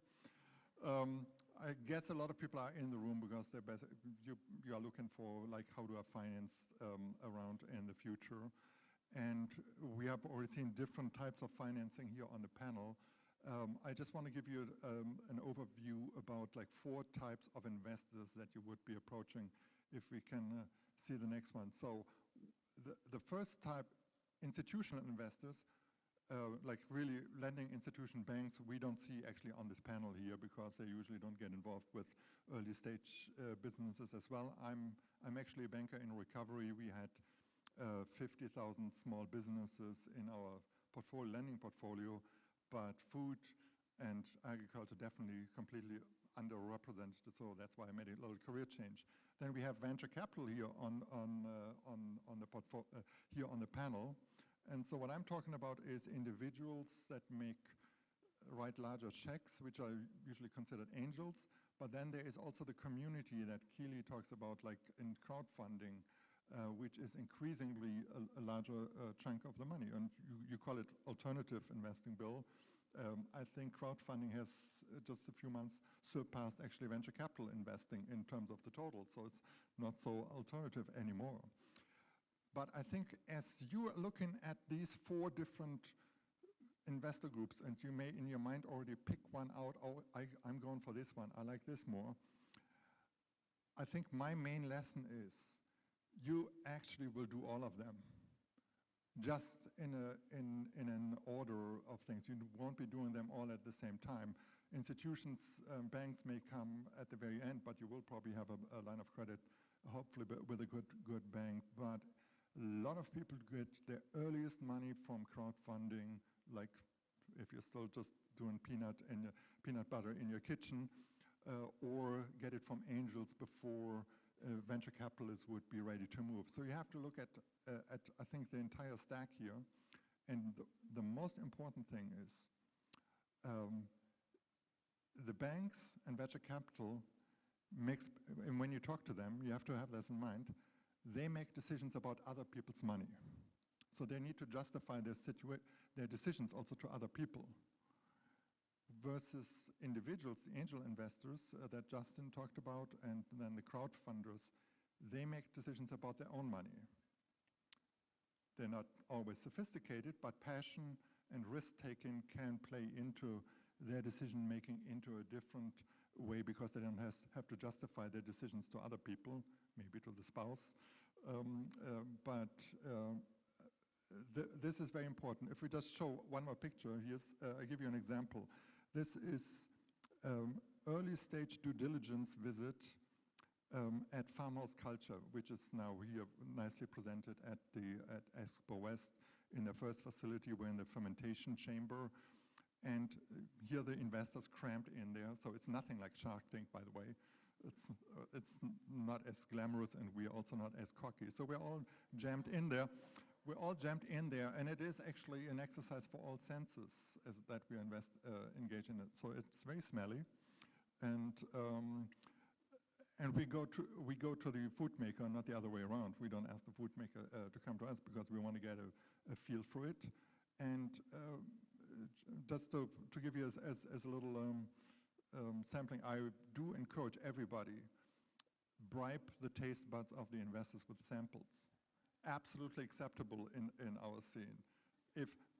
Or let's turn it the other way around. I have never invested in something that I wouldn't want to eat, because I'm just like making decisions about my money, and my taste buds are my first line of due diligence. And that comes a long time before I look at the first spreadsheet. So this is basically individuals and investors who write large checks, and you need to find out how they tick, where their passions are. And I would just give you 4 hot buttons that we have right now in our community. Number 1 is health and food, and this goes from personal health and climate and planet health, so anything between gut and ozone layer. We have a soft spot. Then there is soil protection, basically financing the generation change between farmers. Then we have a hot spot for social justice, so gender and race diversity in the food makers world. And we definitely also, 4th is we're interested in infrastructure investments. If one business is doing well, for example, a slaughterhouse, then a lot of other small food businesses do well as well. So this is just like on the angel investor, and we probably can go to crowdfunding or community funding in a second.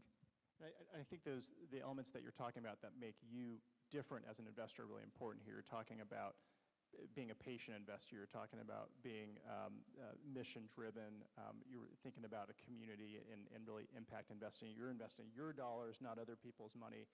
What about just in terms of the mechanics of how you invest, whether it's a debt instrument or an equity instrument? Can you talk about that and terms and structure, all the things that start to, sometimes the eyes start to glaze over a little bit, but are there differences in terms of how you structure a deal versus some of the other investors in our community? I would say, in general, as a community, we are as sophisticated about investing as Keely was about business when you were still in your kitchen doing peanut butter. So we're learning a lot of things as we go, and since it's a lot of individuals involved, there's obviously different levels. So we have been doing straightforward debt, promissory notes. We have done equity, so where we become a shareholder. And we still sometimes ask, how do we actually get our money back sometimes? So that's always an interesting question. And then we have done increasingly revenue share deals, which is something in between. So you don't get a certain paycheck or a certain loan check then every quarter back. It actually depends how the company is doing, but it's more than just being a shareholder. So we have done those three forms of deals. I have to say, with people who are not too, like, who are not venture capital professionals, equity is probably the most difficult and hard to do kind of deals with the community, because now you have to talk about valuation. And I always say, when you talk about valuation, somebody's feelings will get hurt, because sometimes they leak, like the ideas are like miles apart. So the entrepreneur might think my company, I put a $4.5 million value on it, and some investor might say, I don't think it's even 2 million. And there's no proven point, there's no scientific method, as John said earlier. You just like hold your thumb in the wind. So this is not good for a relationship to get those feelings hurt. So we're typically now leaning more towards revenue share deals to make it still take some more risk, but make it, we just cut out the valuation part. Thank you. I'm actually here on this panel to represent, well, not just to moderate, but also to represent call it the voice or the perspective of private equity. Not that all private equity is the same. And I think a few of our panelists today have mentioned private equity, and maybe there's even a ladder type of view on, starting with an angel, maybe moving to more of a venture type fund or early stage fund, and moving up that ladder. And that's certainly one perspective. There are a lot of different paths to get to a private equity investment. Frankly, with the rise of a lot of early stage investing, a lot of companies are leapfrogging those of us in private equity, much to our disappointment. But that's just the reality of the funding world today. So I'll talk a little bit about private equity, and then wanted to have just a couple of questions answered among the panel here. But again, my name is Bill Shen. I'm with Encore Consumer Capital. We're a consumer-focused private equity firm. We're based out of San Francisco, and we're investing typically in what's known as the lower middle market. And what that means is they tend to be the really kind of growth-oriented companies in the broad world of business. And all of us, frankly, view ourselves as consumer people first, not so much finance people. I think when you hear about private equity, some of you might remember the election from a few years back when Mitt Romney was running and Bain Capital was in the news, and they're a big bad private equity firm. And I think the probably one of the big differences between that end of the private equity spectrum and what we do is we help our companies grow. We can't get to returning to our investors, other people's money, by the way.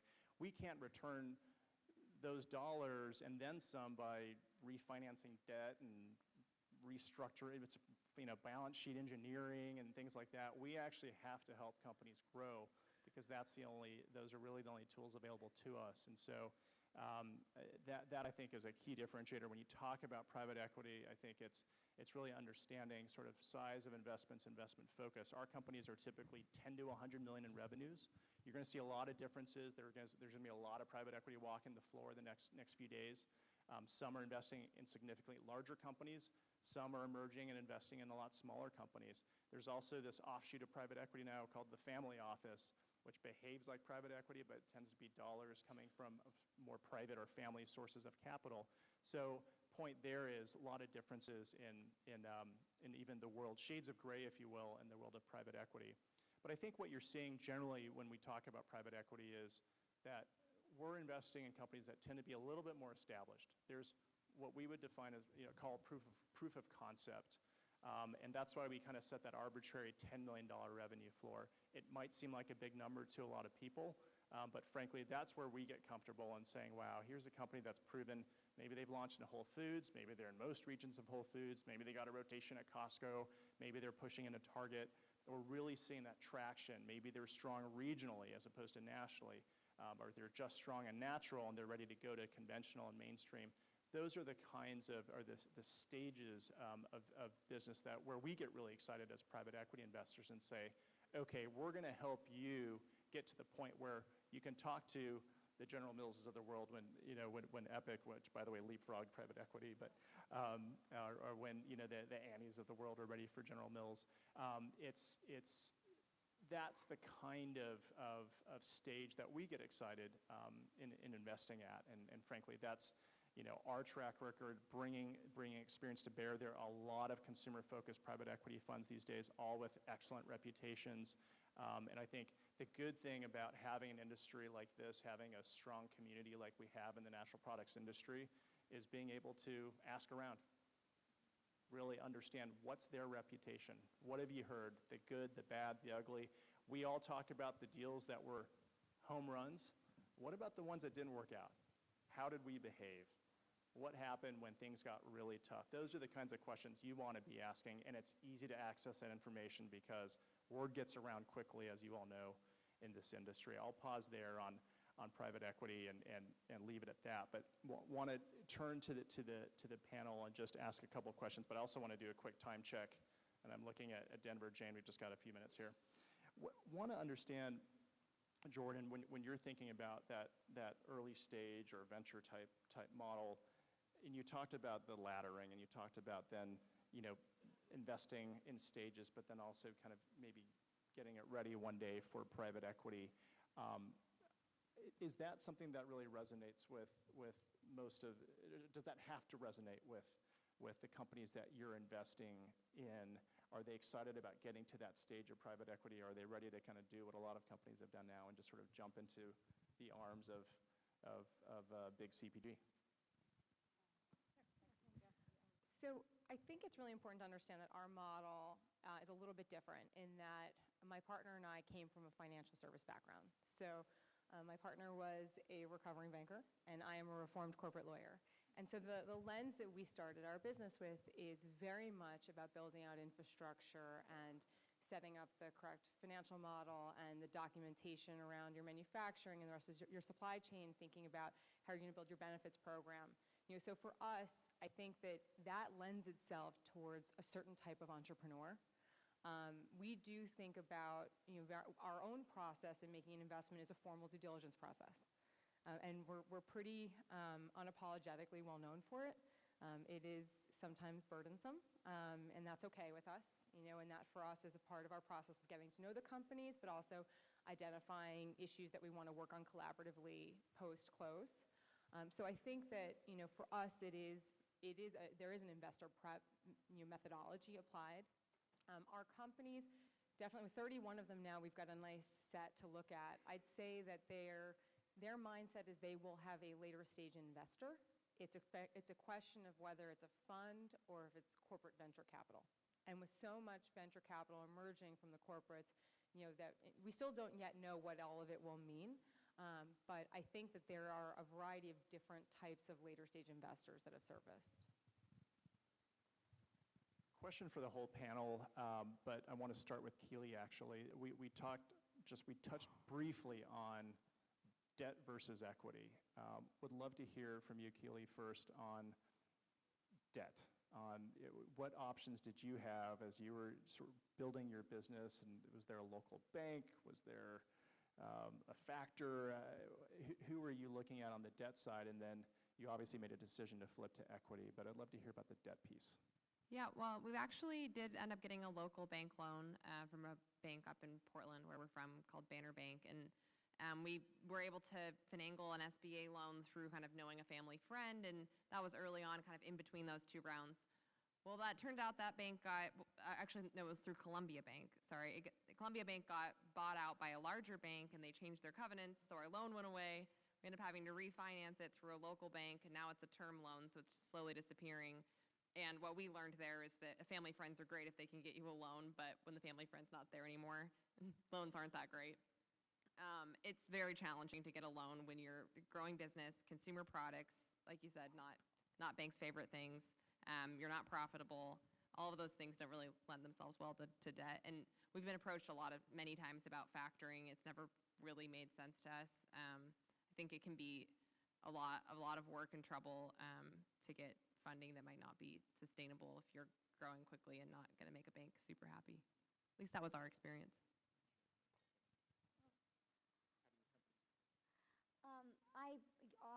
Honestly, a lot of our companies don't use debt unless it's to friends and family. I mean, it is difficult. I mean, one of the things that we've tried to do is encourage banks to give our companies credit lines, and certainly that's helpful. But I think one of the things that's really happening, and I think one of the things that people are very vulnerable to, is that you are going to, and this is one of the things that Jordan's doing that I think is really important, and what they're doing is that you are going to need money, and then you're going to need money, and then you need more money, and then you're going to need more money. So part of what is going to happen here is that what people that are growing companies that really want to scale, and as you start to figure out really what you're doing and you want to get traction, is finding places that are going to give you money that will give you a little bit and try you out, give you more and then give you more. And so what I would say is that in the beginning, you're going to put together that friends and family money, and you may get a loan, you may be able to figure that out, and you may get an SBA loan. And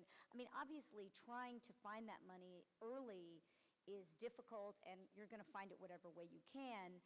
But really, what we find is helpful is to be able to find people that are investors that are going to be interested in helping you and connecting you to additional dollars later, because that also saves you a lot of time. So one of the things that happened with Epic that made it very easy for them, frankly, is that they didn't have to spend as much time raising money, because we found them an investor that came in very early from a friend in our program that then had the deep pockets to give more money later. And I did just want to jump in on when you do get investment, because you had spoken about the kind of investment, really big money that's quiet can be fabulous. I mean, if you find somebody who's just got a lot of money and doesn't want to have anything to do with you, that's nice. They're not going to tell you what to do.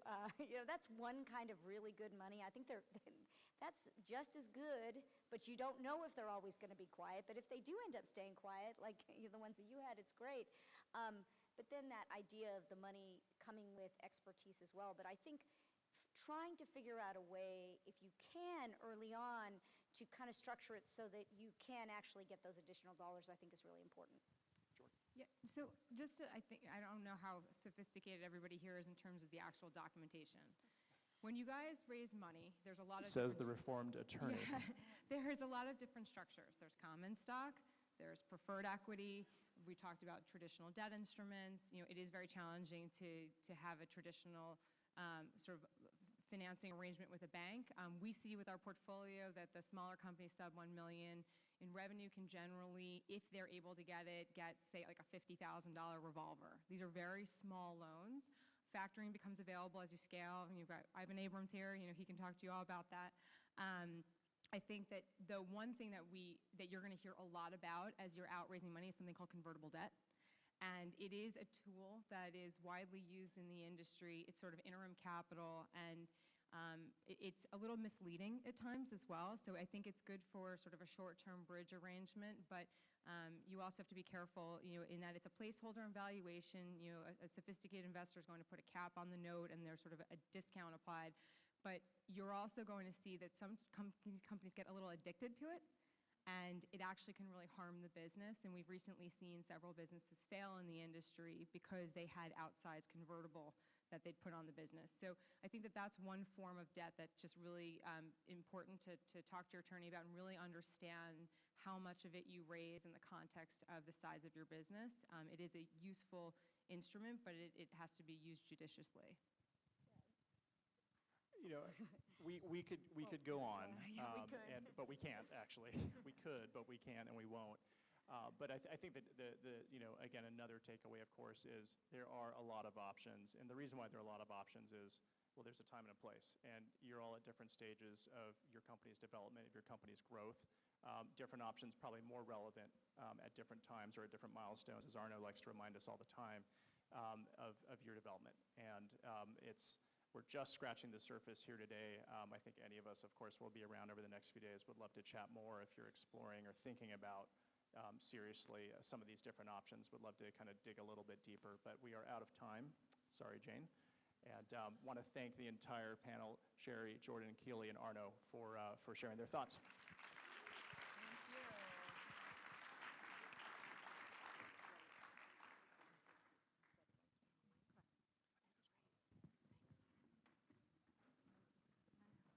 What a great panel. Thanks, everybody. That was awesome.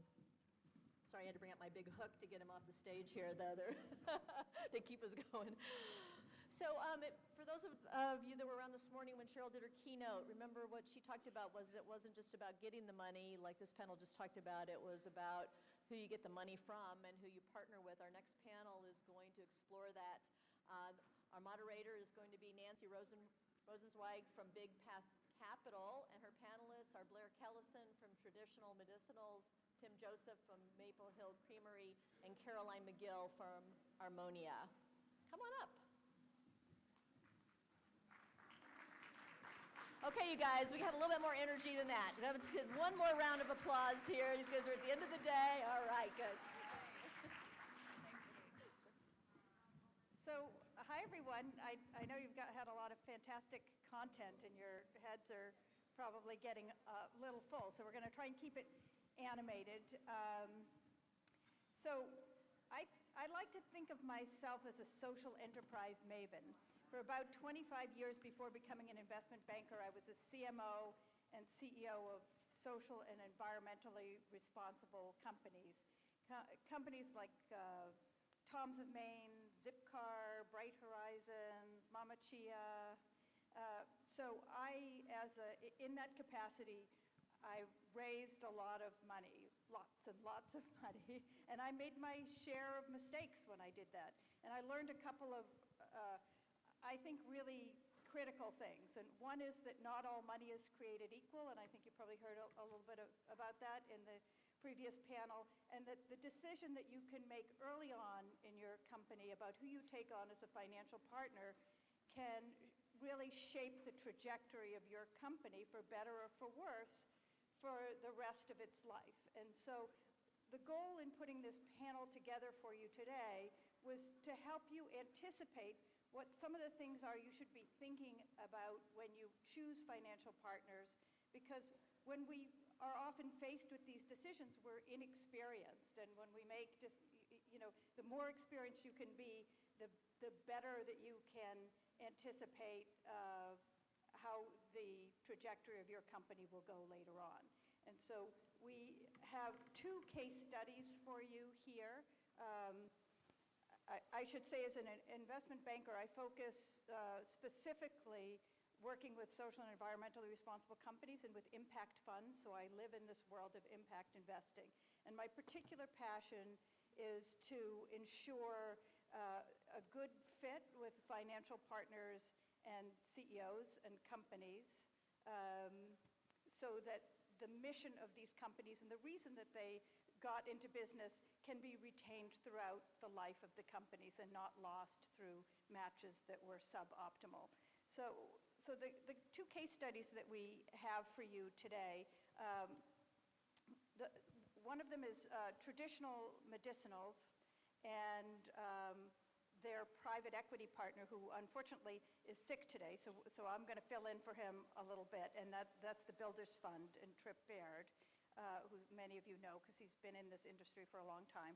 And the second is Maple Hill Creamery and their partner, which is Armonia, a family office, something that really hasn't been represented here, and I think an important type of investor for you to learn about.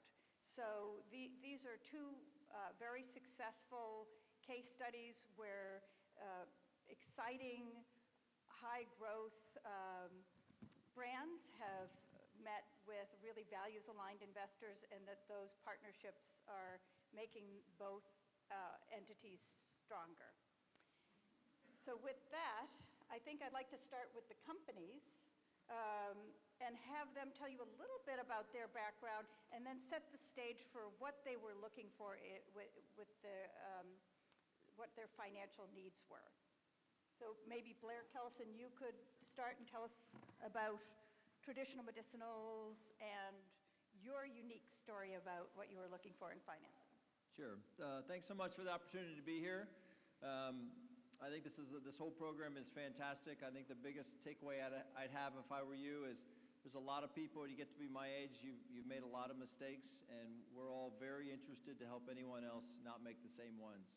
Reach out to the people who've already done what you're doing or getting ready to do and ask them for advice. So I appreciate the opportunity to talk to you today. So I'm the CEO of Traditional Medicinals, an herbal tea company up in Sebastopol, California. We've been in business for 43 years. So our founder started the company, he was 27 years old. He just turned 70. So we're kind of on the far end of the entrepreneur spectrum, but we are growing faster than any time in the history of our company. So it's kind of an exciting place to be, an exciting time to be at our company. So we're also, in a different way than a startup, but we're also out there always looking for funding and looking for ways to finance our growth. So if you don't know who we are, we're in the herbal bag tea business. We kind of pioneered that some years ago. We buy from about 200 farms. We buy herbs from 37 countries on 6 continents. So we have a worldwide supply chain. And in doing that, we do a lot of social good. So we spend over $1 million a year investing in our growing regions where people have are growing these indigenous herbs for us. And our whole company, our founder would tell you if he was up here, our whole company is one big social business experiment. So you hear about mission-driven companies, we're intensely mission-driven. So we were just recognized as one of the top 10% of all B corporations in the world. Which we're really proud of, but we also would tell you, we're the first to tell you our business model is flawed. We need to keep working harder at having more and more socially sustainable products. But it's been a lot of fun to really go out there and try to change the world around educating people around herbs, and also try to change the world around social business and try to improve the communities. We've got about 1,000 kids that go to a school that Traditional Medicinals has built every day right now. Where we supply we build the building, we supply the teachers, the uniforms, a hot meal, and a bike for the kids to get there. And that's the kind of stuff that our company does. And how do we do it? It's really all part of our mission. It's all part of our DNA. So we don't make a bunch of money and then give it to the Breast Cancer Foundation. We consider ourselves all stakeholders in our business. So we're looking at everybody from our growers to our employees to Safeway, to our brokers. Everybody's a stakeholder in Traditional Medicinals. And together, we're trying to create this social business that does good, as well as it can be a profitable, good business to invest in. And so when we set out to raise money, we had a lot of stipulations. First of all, and you probably appreciate this because it can be done, in our 43rd year, our founder still owns over 80% of our company. So it can be done. It can be done. It can be done. So we set out we have some long-term investors in our company. Some of them are luminaries in the natural foods industry.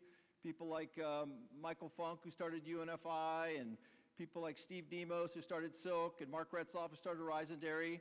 They've come together and kind of invested in Traditional Medicinals because they want to preserve it for long term. If anything happens to our founder, his shares, which is 80% of the company, go into the Traditional Medicinals Foundation. So our company will never be sold ever. So how would you like to go out and raise money and tell your investors your company will never be sold ever? That's a non-starter. I went to an impact capital investment conference with Nancy, a room about this size, and these are all impact investors, right? They're all the ones who, I would say about 2% of the people in the room were interested after I got done talking. They loved the mission, loved the products, no exit. Wow. What's that look like? How do you do that? So what we set out to do as a company is create a liquid market for a minority share in a long-term mission-driven company. And it was a long process we did with Big Path Capital, talked to a lot of family offices, so we talked to long-term patient capital, and you know what? People got pretty darn excited about what we were trying to do. And in the end, we had something like 17 offers for the money we were trying to raise. So a lot of persistence, a lot of presentations, but the world, we live in this world that food's changing all the time, right? Where everything's being reinvented every day, every category in the grocery store. Hey, finance is being reinvented right as you speak. The whole world of financing, how it all works, how people are approaching deals. There's a lot of people with a lot of money in the United States that feel a great sense of responsibility to that. They don't feel like that money belongs to them. They feel like that money belongs to society. And they've earned it off the hard work of a lot of different people, and they want to put it to really good use. And so it's really exciting and encouraging what the billionaires of the United States are how they're starting to think about their capital, and they have family offices that they put together to try to manage the money. And they're very interested in what a lot of you are doing, and they're very interested in the mission, and they're interested in preserving the mission, and they're not interested in investing in a company that's going to be sold in 5 years to General Mills and then the mission goes away. They're interested in changing the world. They get excited about seeing the kids in the uniform with a pair of glasses in a community in India that never had a school ever. That gets them pretty excited. So I'm not sure, what all your missions are and where you're at, but that piece can be really powerful. Thanks. It's a pretty cool story. And Tim also has a very cool story as a new farmer and a entrepreneur of a fantastic grass-fed dairy company. So tell us a little bit about your company and your case study for financing. So can you hear me? Is that working? Barely working. Okay. That better? Yeah, good. Okay. So we were founded I founded the company in 2009 with my wife. I didn't grow up on a farm, but when I was a kid, decided that I wanted to be a farmer. And so eventually, I was a little over 30, we bought a farm and decided it was really intelligent to try to leave my corporate job by buying cows and, milking cows, and that's the way I was gonna get off that treadmill. It actually put me on a faster treadmill, because after you start milking cows, you need an even better job. But anyway, so we were conventional, and then decided that wasn't working and went organic and grass-fed in 2007, and then renovated a former barbecue restaurant kitchen up the road from our farm, bought a 30-gallon pasteurizer with our last open credit card, and started processing our own milk into cheese, yogurt, anything that we could possibly sell. Shortly thereafter, we added our first outside farm, and actually that's about the time we added our first outside capital. We did a friends and family and a friends of friends round, everybody from my son's kindergarten teacher to the owner of the former grain company that I had a past due bill with. And that's what got us started on actually learning about raising outside capital. It was equity. We were too broke, and nobody would lend us money to begin with anyway. So it was equity from the start. And we've gone through friends and family, an angel round, and then more of a mission-oriented round with Caroline and a couple of other funds, and then more recently, a more traditional private equity round last year with still an organic, natural focus, but more on the value add front. And so it's actually worked out quite well. Not always easy, but have an interesting tapestry of investors that all bring something to the table. And it actually happened in the right order, in that by getting mission-oriented capital in before the more traditional private equity actually allowed us to more set our culture and what we were about, and that's held to this day. So we from an exit strategy, we've taken the perspective that we always want to have optionality to do whatever is the right thing for the business and all the stakeholders at that time. And when I say stakeholders, I said we started with our own farm. We now have over 100 farms in upstate New York that ship to Maple Hill Creamery, and we'll probably have somewhere around 150 by the end of this year. So we really have, these are all small family scale farms, a family with 50 to 100 cows that are real people, that we have a real impact on their lives and want to be a positive impact. And so it's really important for us to maintain our culture and just do the right thing in general for them and our business. Thank you. It sounds like, is my microphone working, or is this? Oh, you No, do you're have the- working. Okay, good. Yeah. It's hard to have a perspective when you're up here. Let's hear from Caroline McGill, who works with Harmonia Family Office, whose principal I've actually known for years, an extremely values-oriented family. And so tell us a little bit about what a family office is, why you consider yourself impact investors, and what made you want to invest in Tim? Where do I begin? I think I should start with how and when did I decide to invest in Tim, but I'll leave that for a little bit later. I work for Harmonia, which is a private family office. As Nancy said, we are 100% mission oriented. Our mission is to live in harmony with nature. That is a mission that the family, the brothers that I work with have instilled in the investment team. And the mission manifests itself in two different ways, or really multiple ways. But the first way is identifying businesses that fit the mission parameter. So what does it mean to live in harmony with nature? And where are there business models that actually exemplify that, where the mission is embedded in the DNA of the company? The second element of the mission is to change the way that investment capital works. And that's a big mission. We can't take that all on ourselves, but we look to put a term sheet across the table when we're working with entrepreneurs that doesn't say our money is worth 5 times more than anything that you'll ever do in your life, but to really go into a relationship as a partner.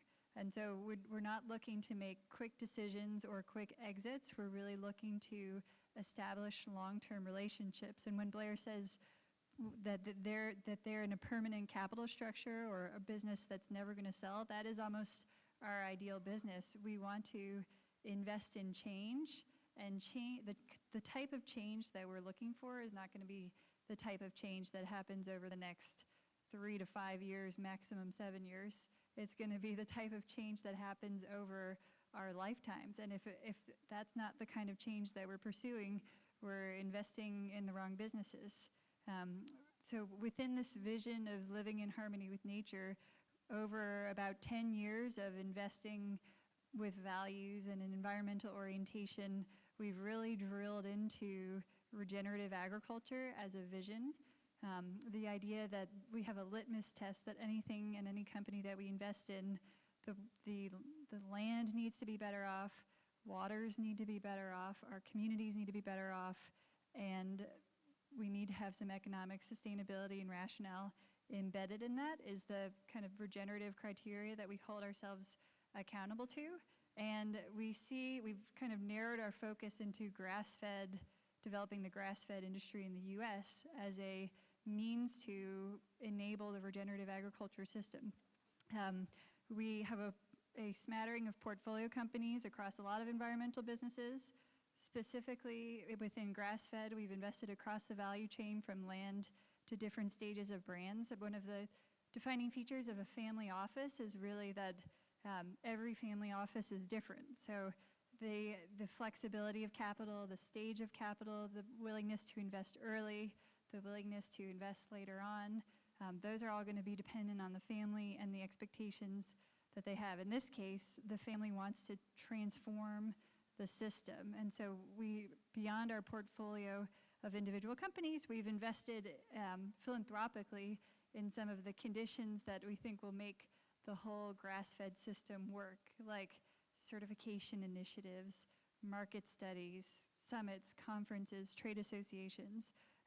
When we met Tim a few years ago, we had decided we were just going to focus on beef because we thought if we wanted to make a difference, we needed to get really specific and domain-focused and really build connections between our portfolio companies, customers, land partners, farmers, ranchers. And when we met Tim, we thought, oh my God, dairy is much harder than beef to do on grass-fed. Tim kind of jokes, grass-fed means remove grain, insert brain, and the amount of brain power that it takes the 100 small family farmers that he's working with to figure out how to manage their pastures so that they're fertile enough so that they can produce enough milk to be competitive and economic is really incredible. So we said at first sight, no. First of all, grass-fed dairy, is it even going to work? And then yogurt, you're selling yogurt? This is crazy. It's a very competitive marketplace, and how do you distinguish grass-fed when the FDA doesn't even have a grass-fed standard? Going out and visiting their farms and getting to know the people on the land that they work with, getting to know Tim. There's no better example in our portfolio of a company where mission is so embedded in the DNA. I could give an anecdote. I think I was a nursing mom at the time, and so had some level of affinity for dairy cows. But the farms in their network, every dairy farm in this country almost pulls their calves away from the mother when they're born and starts feeding them formula and feeding them grain. In the Maple Hill community, they use something called the Madre method, where they keep the animals on the moms and they raise them on the moms. And it's just the whole approach of living in harmony with nature and developing a natural product. You can see it embedded in the way that the calves are raised, in the way that they treat their farmers, and the way that they think about the business in the long term. So in short, that's how we found Tim, and we couldn't say no to partnering with him at that point. Thanks, Caroline. So Blair, as you said, you had 17 potential investors who want to invest in this company with no exit. And then in the end, we whittled it down to probably 3 leading candidates that were somewhat different, actually some of them radically different in nature. And could you talk a little bit about the differences that you chose among and why you made the decision you did ultimately to go with Builders Fund? Sure. So there's always this, when you're out trying to raise money, hey, I just need money, right? You're going to get it from whoever you can. That's one end of the spectrum. The other is you want to get it from people who can really help you and are going to be the right people to have in your business. And like Nancy said in the beginning, anybody here has raised money, couldn't stress upon it enough, particularly in the early rounds of raising money, whether you know it or not, and whether you're thinking about it or not, you're setting the trajectory of what the future of your company is going to be by the kind of investors that invest. So not all money is the same. So we were looking between kind of families, and that was really the way we thought we were going to go. They tend to have the longest horizon, as we just heard from Caroline, and that was really interesting to us to be able to think about, wow, they could own this for 100 years. But on the other end of it, we also were looking at our company's growing quite a bit. And we're in a very dynamic industry, and we wanted to be able to be competitive. And we ended up going with the Builders Fund, which it's a lot of funds are 5 to 7 years. They have a 14-year fund. So 14 years starting to feel more like mezzanine capital, like you take in some money, you grow your company for 15 years to a whole new level, you're able to pay them back.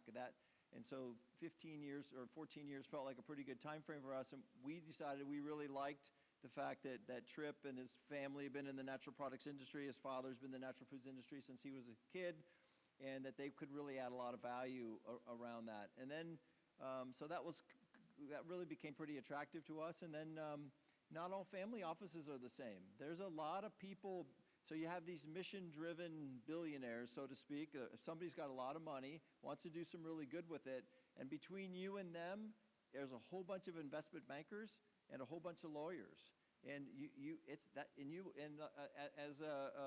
I think Nancy said, they're usually in the background. I don't know how your principal is, but most of them don't want to meet any of these people. They don't want to get it. They have hundreds of investments. They don't want to meet them. They're in the back. They have a team of people that do all that for them. They might have some direction and strategy for the money. Well, our founder, Drake Sadler, he required that he met every single person. And he required that he had a conversation with them about their money, where it came from, how long they've had it, what their intention is with it, or he wasn't going to do business with them, because Even how they made their money mattered. What's that? Even how they made their money mattered. No, exactly. And what businesses did you make your money? If it was a coal industry or if it's oil and gas. And so we really kind of went to that next level to really find out who these people were and what they're we're a very purpose-driven company, and we needed really purpose-driven money. And so, and one of the families, we could not meet the principal, and that was a non-starter for us. And we also couldn't get past their lawyer. So, and then I just had breakfast. This is probably too much information, but I just had breakfast not too long ago with the president of that family office, and he said, you know, my principal she drinks traditional medicinal tea every day. She wants to know why we couldn't invest in you. I'm like, you have no one to blame but yourself. You know, we said all along what our requirements were. So, you know, you have more leverage than you think. You know, I know that's easy for me to say. We're up here, 43-year-old company, and we're profitable, and a lot of people in this room are probably really trying to make through the next couple of months or the next 6 months. But that decision is really, really important, because it really does set the trajectory. We found a partner that we're really excited to have a 14-year business plan with, to really take traditional medicinals to another level, and we're really excited to do that, and we found the right partner. And boy, as long as Big Path Capital is in business, they will probably never have a client that took longer to raise money than us. We got 17 offers a year ago, and we just recently closed. That's how long it took us to really find the right partner. Right, and I'll make a couple more comments just about Tripp, because he's not here to represent himself. But he's a new fund, but he's somebody who grew up in the natural products industry. And in fact, his father was one of the first private equity folks at North Castle years ago. And I think one of the strategic advantages he had was having a sort of a lifetime of experience in the natural products industry, and that wisdom to bring to bear, but also long-term relationships. And so that's something to think about. So building trusting relationships between investors and companies, which can happen before an investment takes place, even years before an investment takes place, means a lot when you come to that point of transaction, and then ultimately when you come to that point of working together as partners later after you've made an investment. So Tim sort of took you through a time horizon of funding, talking about how he was, you know, getting kindergarten teacher money, and then then the angel investors, and then he went with the mission-driven family office, and now he has also private equity money in his company. And I'd like you to talk a little bit more about that dynamic, because at this point, several of them are around the table. So maybe both Caroline and Tim, you can talk about what it's like to have both your original mission-driven family office money at the same table with the private equity money, and how that works. Sure. I mean, it's always, it doesn't matter who's sitting around the table. There are people sitting around a table, so it's complicated because they're people. So that's just the facts of life. And when you, in some ways, actually knowing what someone is looking for, what their incentives are, helps you understand how to navigate that table. So it's very clear with the syndicate of mission-oriented capital that we brought in. We knew what it is they were interested in, and so did they, and so did the new funder coming in. And so you just work collaboratively towards that. I mean, obviously you have to have chemistry among all of the groups, because it's really, they're going to live with each other for a long time.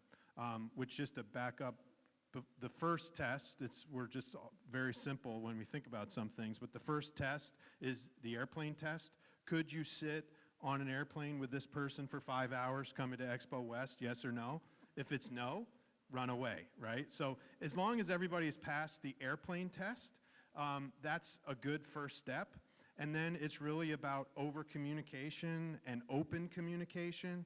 And maybe, Caroline, you might want to touch on, we made some, within the round that we did, a statement of intentions around why we were doing it, that becomes a grounding document. It's not a legal document, but it just sort of lays everything out. And also what it's like for you to have these newcomers with slightly different objectives. And you were part of the decision to bring them on, but what's it like to work with them with a different style? Yeah, so we had our syndicate of mission-oriented investors in the first round in which Armonia participated. We were invited in by another family office investment group and another mission-driven investment group fund coming out of Toronto. And even 3 very common missions. We had to do some work to understand where was the alignment and what were our shared expectations for the company. So even the first term sheet with 3 mission-driven organizations was a getting to know you and very collaborative process. And I think we were talking about this before, but the term sheet negotiation process is a really great time to go a little bit beyond the airplane test and figure out, when push comes to shove, what is important to the investors that you're bringing to the table, and from an investor perspective, what's important to the entrepreneurs. And it gives you a little bit of time to figure out, can you handle conflict together, and how do you resolve conflict? One of the staples of the way Armoni invests is including a shared objectives document into our legal contracts. It's a one-page, get all the stakeholders in the room together, shareholders, companies, sometimes other folks, and figure out what is it that we're here for together. And when you put your use of proceeds, what is this capital going to? The general corporate purposes, X, Y, and Z, to achieve the shared objectives. And when times get tough, you can look back to the shared objectives and say, this is what we're here for, and can we kind of get back to the drawing board on the places where we're all aligned. In terms of the decision to bring on, I don't know if I would call them smarter capital, but more operationally savvy, roll up your sleeves, experience in the natural food business space, we did go through a series of decisions with Tim, which is we could commit more capital, we could, and we did, and we could bring in more family office capital, but ultimately, in order for the mission to succeed, and where we are in the company's life cycle, what are the skill sets that we need, and are other investor groups going to be willing to bring that to the table? So where the rubber hits the road is figuring out where the patient capital and maybe the less patient capital, how we work together. And the key with Maple Hill is that we're aligned around the mission. And from our perspective, it's because the mission is happening on the ground. And from our new partner's perspective, it's because the mission is really resonating in the marketplace, and they believe that this is going to be, the grass-fed is going to be a transformational wave. And so because we're so aligned around that, and that growing that marketplace is going to support the mission on the ground, we kind of come to the table in the same place. I want to make one more comment. Probably one of the single biggest things we learned in the process of getting term sheets is, if there's a bullet point that says standard investor rights, and there's another bullet point that says standard investor preferences, first know there's no such thing as standard in either of those, and 2, unpack all of that and get that to be 3 or 4 pages of the rights and the preferences in your term sheet. Saves you so much time legally, and you may end up not even having the right investor. This is a very important lesson I learned. The more time and effort you put into the term sheet, the less chances the deal has of falling apart, and the less troublesome the entire legal agreement will be. That was a paramount lesson that I learned. So we just have a little bit of time. I'm wondering, we have about 5 minutes, and I wonder if we could take a couple of questions from the audience, because I know you've been sitting there a long time, and I bet somebody's got a burning question that it might be nice to hear from you. Denver, can you run him a microphone over here, or just stand up? Yep, speak loudly, go for it.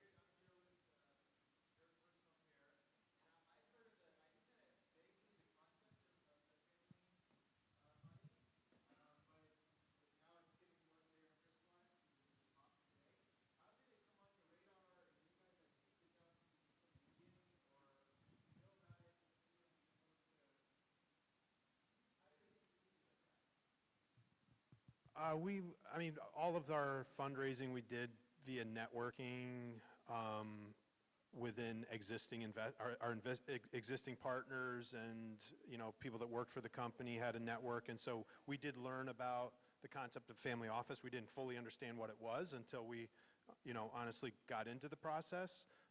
So almost everything we've done is almost like just by doing it and learning. Actually, what you all are doing here today, I wish that when I had started that I'd had the opportunity to do something like this, because just the more you know going in, the more, the better you're prepared to navigate all of these things. Just a gold nugget about, like, unpack the bullet points and all that stuff. It's so important and so valuable. So we just learned through our existing network, honestly. Nothing. For us, we did not have access to that. We knew a few people here and there, but that's really, we worked with Big Path Capital. They came and approached us several years ago about their approach to organizing and this impact capital, family offices, investors in the United States that really want to do something social good with their investment. That's really what Big Path Capital specializes, and that's their point of difference from other investment bankers. And we really hired them, and they took that lead for us. Maybe one more question, because we promised to be done at 3:55 promptly. Anybody else have a question for our panelists?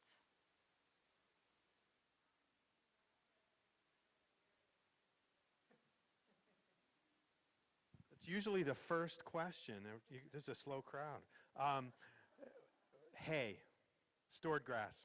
Yep. So we graze during the growing season, store excess forage for the winter, and feed it out in the winter. Okay. Yeah, please. I just listened to the session before this and this session, and I would imagine a lot of this today has been about debt. I mean, sort of been about fundraising and money.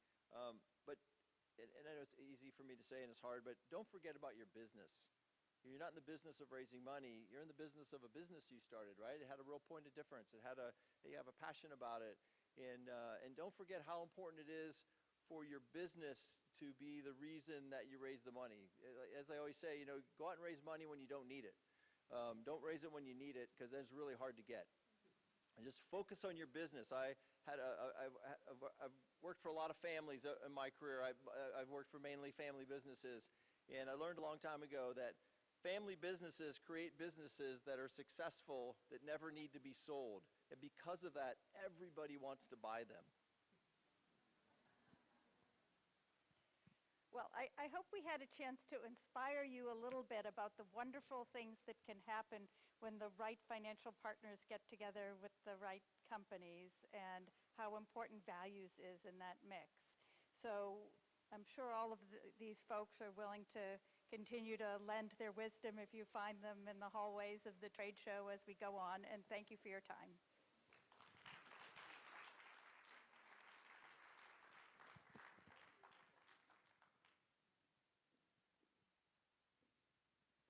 Okay. Is this on? How about this? All right, you guys are ready for a treat now. We have got Benjamin Stern. Benjamin, where are you? Benjamin is 17 years old. He has been on Shark Tank, and he is going to tell you his story. Benjamin? Hi. You want to get up on the stage here? Yeah. Hey, everyone. Thank you for having me. It's really inspiring to see all these different paths of growth, all these different stories. So today I'm here to talk about why I believe this path, walking before you run, is the best path to make for a business. And the only way I felt justified to describe this is by describing my path of running way too fast in the beginning, being cocky, being arrogant to what we were actually at, the place we were at in the company. So, this place, Bellevue, Washington, it's where I am from, but it's also a hub of innovation. It's where Expedia, Microsoft, T-Mobile, Amazon, and many other Fortune 500 companies grew themselves from. It's a place where progressive, sustainable ideas prosper. These people are the most progressive I've ever seen, and they are always looking for new and eco-friendly solutions to everything. While I was growing up, I used to climb up our local creek near our house, and I noticed there was a lot of plastic in it. And then I went back and forth to it months later, years later. The plastic was still there. It was extremely upsetting to see for me. I was thinking, what is happening to this? Are people constantly replacing it? I mean, how can this not degrade? So with this mindset, I started to refocus myself on an entrepreneurial aspect. In school, they used to have fundraisers where we would sell coffee, sell beans around the neighborhood, and I had a lot of fun doing it. They gave you some cheap plastic toy as a reward for your earnings, and I was like, why am I doing this for nothing? I mean, I can be making the money out of this. So I found a local Seattle-based distributor, and I started asking to buy their quantities of coffee in bulk. I went around the neighborhood selling them, and I eventually had people selling them for me, and it was a little fun venture to begin with. There wasn't too much money to be made with it. We donated a vast portion of the profits to the Wounded Warriors Project, but it was a lesson, you know. It started my I guess, spark with entrepreneurship. But I knew that if I needed to get anywhere beyond the confines of Belmont Country Club, I needed to create something, create an idea, something tangible, something that inspired people, and something that can help the world. So it's intimidating because in modern media, you see this guy, a friend of mine, James Price, and when I look up James Price, all I had to do was look up on Google Images, successful businessman. I mean, his tie, his smirk, his luxury car, it's who everyone wants to be. And after watching shows like Mad Men and all those other ones that portray a false image of who you have to be to become successful, I grew up in a way intimidated because it seemed impossible for me to do this without an MBA, without a degree, without college behind my back. So I grew extremely frustrated. I always, when I was a kid, I suffered, like I self-depreciated myself constantly. And I had self-image issues. I had a squeaky voice. It was uncomfortable to go out and do anything. And for me to even ask somebody for something seemed impossible. But I then started throwing away money because I wanted to be like that successful businessman. I started throwing away money on lottery tickets and all this junk that was never going to help me become the person I wanted to be.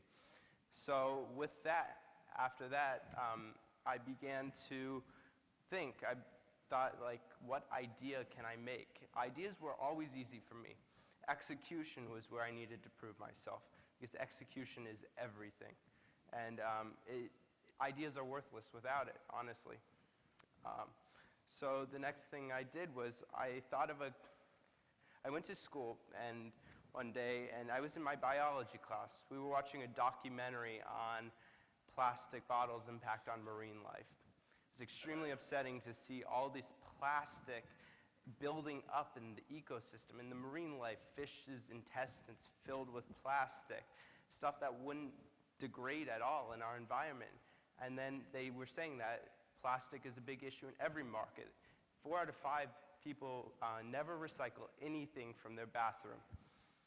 And I sort of went home that day and I got a plastic bottle. I threw it out. It was a shampoo bottle. We all run out of them. I squeezed the last drop and I was like, done. So later that day, I saw my mother using a water-soluble little laundry tablet, something I thought was extremely innovative. This is just when Tide released them. This was back in 2013, 2014, where it was starting to build that mass attention. And I thought, why can't we do this for shampoo products? Why can't we do this for personal care products? Create a little dosage tablet unit, no plastic waste whatsoever, saves the earth thousands of tons. To be specific, 1,200 football stadiums worth of shampoo bottle waste are thrown away in landfills each year. Why can't we save that? So I did some researching, and I couldn't find anything out there like it. The next step was to get a job. My parents are always like, if you want to make it, you earn it. So I got a job at the local sub shop, Jersey Mike's, and I was working there for close to a year, trying to save up some money, saw my idea. I was all hyped up. I was like, This is going to make $1 million in a day.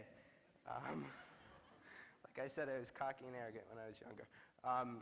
And it worked out well. I switched jobs to Wegmans. I was 14 and 15. I was just trying to build my way up there. And then the next thing that happened was we got like some interest going. We got offers from VCs before a product was made. We got Clark's company interested. The Burt's Bees, their line, I emailed them. I was like, I have this great concept. You guys need to look into it. And they said, we want to license it, but do you have a patent? I didn't know what a patent was.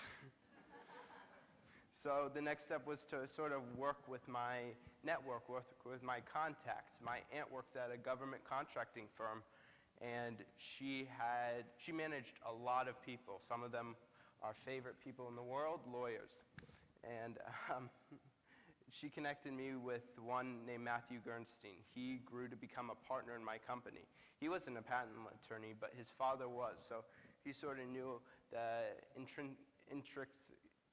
he sort of knew how to work his way through the field to file our first provisional patents. Now, provisional patents are not worth much tangible. You need to file non-provisionally. So I reached out to a law firm called the Marbury Law Firm, and they offered us $20,000 in pro bono services, which is it was a big jump start to our growth. And as the company continued to grow and continued to evolve way faster than I could see it going, I got an offer in May. I got a call from Culver City, California, from Shark Tank. And Shark Tank was an incredible experience. The ad space that they're giving you is worth well over $1 million alone, let alone the investment, which is great, but the mass attention, the mass appeal of people that are ready to buy into products. It's the #1 rated family show for individuals 18 to 49 in the US on a Friday night, prime time. And there's no way I could say no to that.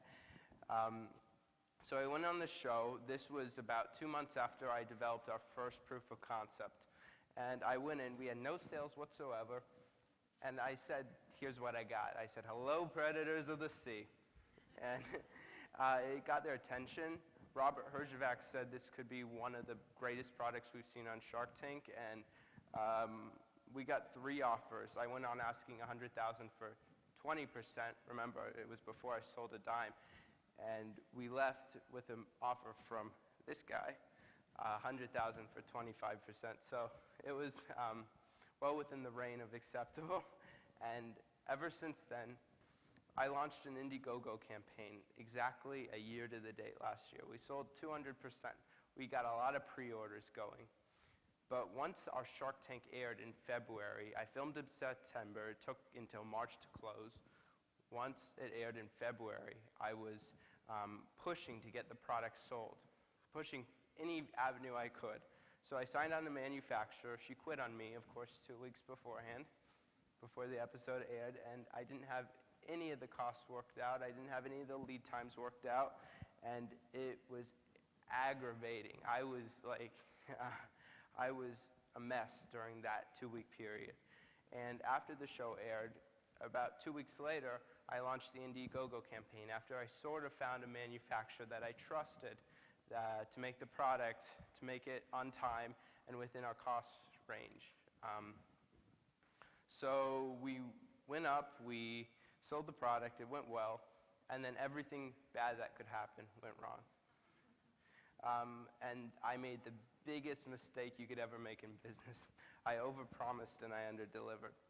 I was not sure of my costs down to the penny. And our shipping costs turned out to be way higher because we were adding more product to each unit. And it wasn't good. So I was racing to get everything out. We were 2 months late delivering to everyone.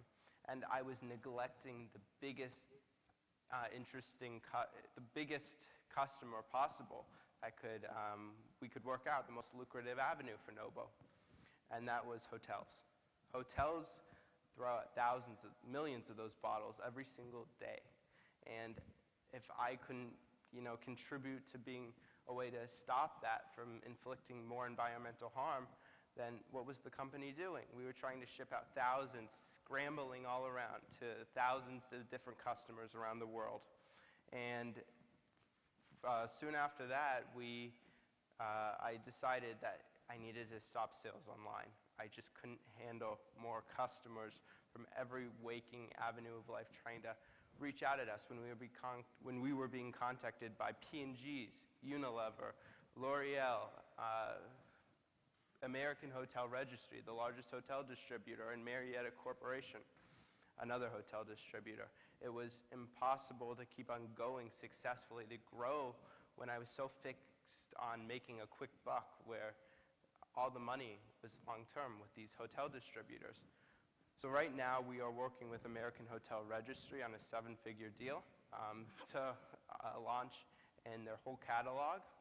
And it took a while to work that out. In fact, we've been working with them for 8 months to get to here. And until I was able to detach myself temporarily from the consumer end, I could be able to refocus on what really mattered for us. And that was eliminating the need for excess plastic bottle waste. So it took a lot of time to do. And eventually, I was pursuing the goal. Instead of reducing, instead of reusing, instead of recycling, we were replacing. And that was a good sell for American Hotel Registry, since their largest personal care amenity line that they recently launched, their only other eco-friendly amenity for personal care, was one of their top sellers. They believed they could run with this.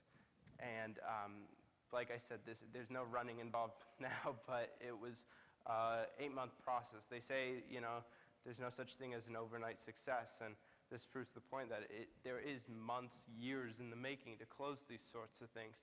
But to be able to position your company in a place to scale, to blow up, but prior to that, having the proper cementing in place is mandatory. There's no other way around it. So with my company, I managed to grow to there, and I like what Confucius, the philosopher, said. He said, it does not matter how slowly you go, as long as you do not stop. Now, a lot of you guys might argue with me here. You investors look at the projections, the velocity, how far you get and how long of time you do it. But I believe that as long as, speaking to the entrepreneur inside everyone here, as long as you keep on going, then there's no possibilities to where you can stop.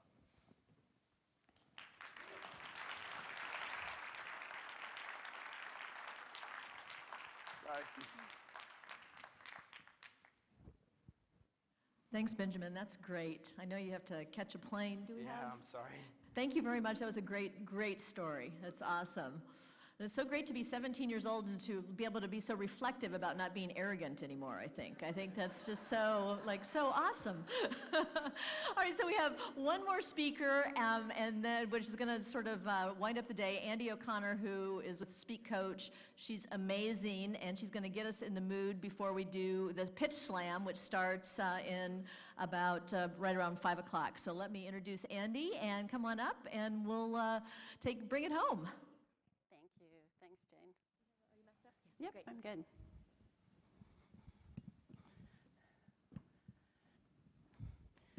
Look what I found, Benjamin.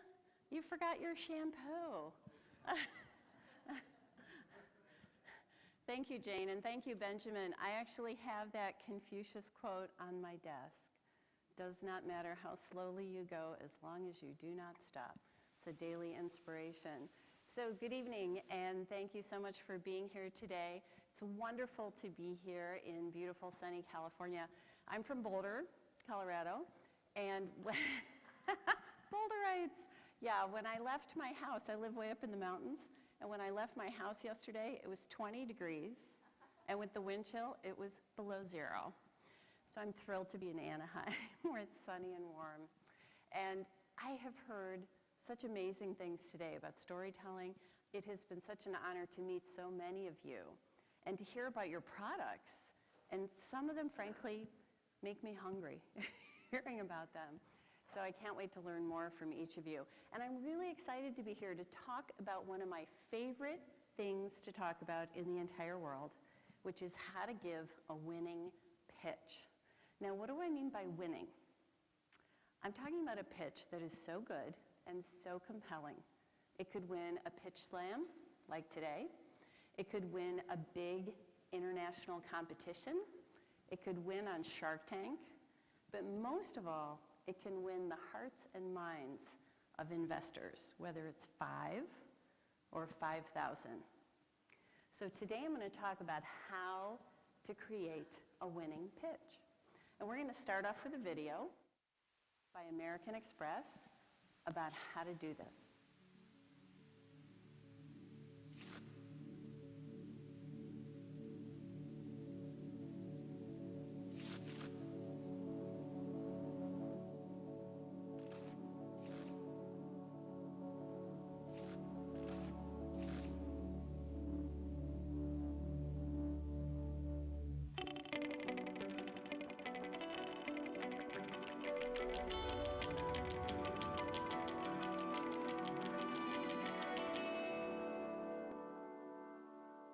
A pitch is when you describe what it is that you're trying to create, and you're asking investors to be a part of that.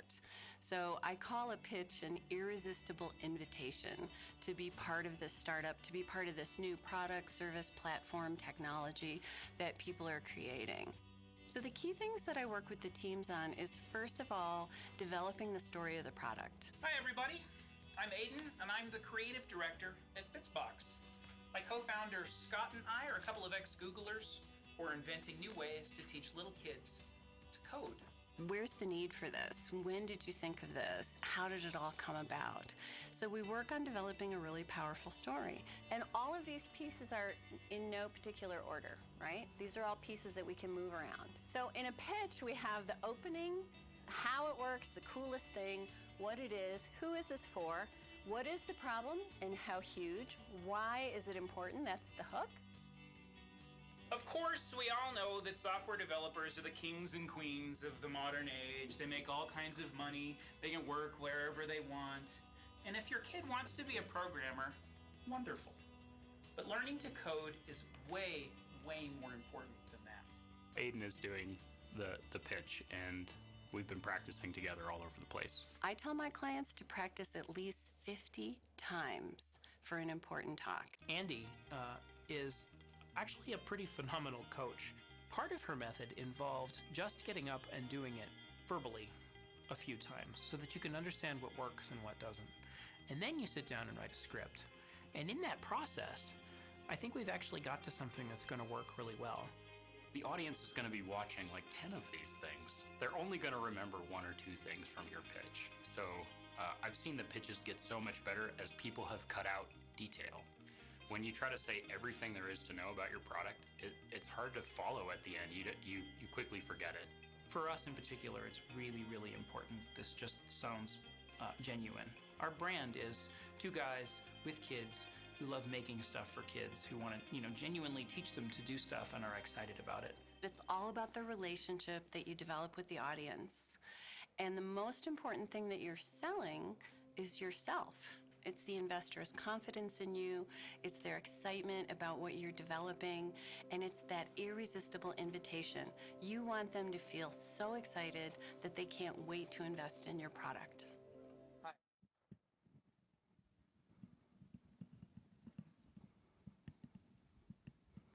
It's always a little strange to see yourself 6 feet high on a screen.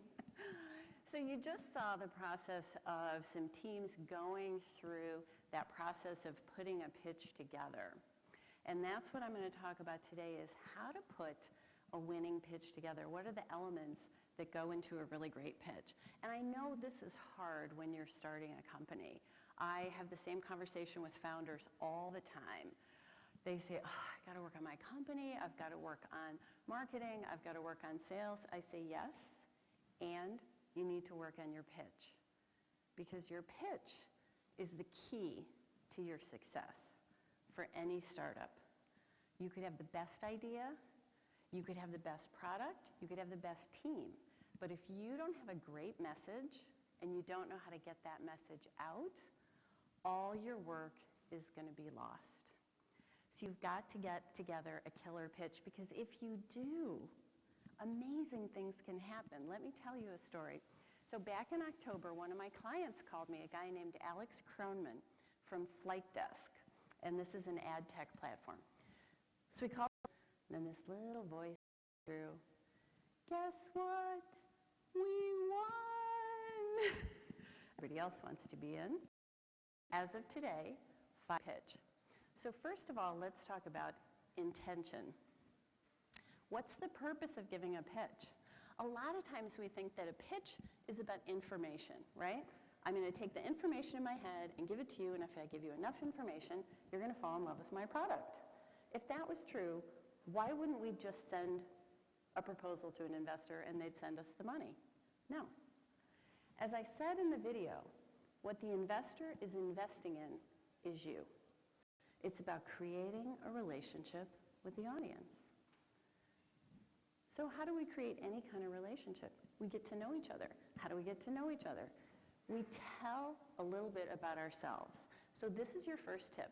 Start your pitch with a very short and compelling story. We've been talking about storytelling all day long. And in person, you have a lot more time. But in a pitch, when you've got 5 minutes to do the whole thing, it's got to be like, whew, really condensed. So think about a little story. How did it happen in time and space that you came up with your product? So for example, 5 years ago, I was in Whole Foods. I wanted to get some peanut butter because I was going hiking. There's nothing but big jars of peanut butter. So I founded this company, and we make little squeezy things of peanut butter, throw it in your pack, take good nutrition with you anywhere. 10 seconds, right? Another one of my founders that I work with, company named Woof, which is a smart dog collar, right where my microphone is, smart dog collar with GPS. He starts out his pitch by saying, 6 years ago, my beloved dog Ralph broke out of the backyard, got lost, got hit by a car. So I decided I never wanted to lose my dog again. So I created a collar with GPS so that I would never lose him and go through that heartbreak again. His name is Sean. My name is Sean. This is Woof, the world's smartest dog collar. Much better, right? So start with a little story. That's the first secret. The second one is that we have about 30 seconds to create this relationship with the audience. That is it. If we don't connect with investors in 30 seconds, we are never going to connect with them. Communication and sales research shows this over and over and over.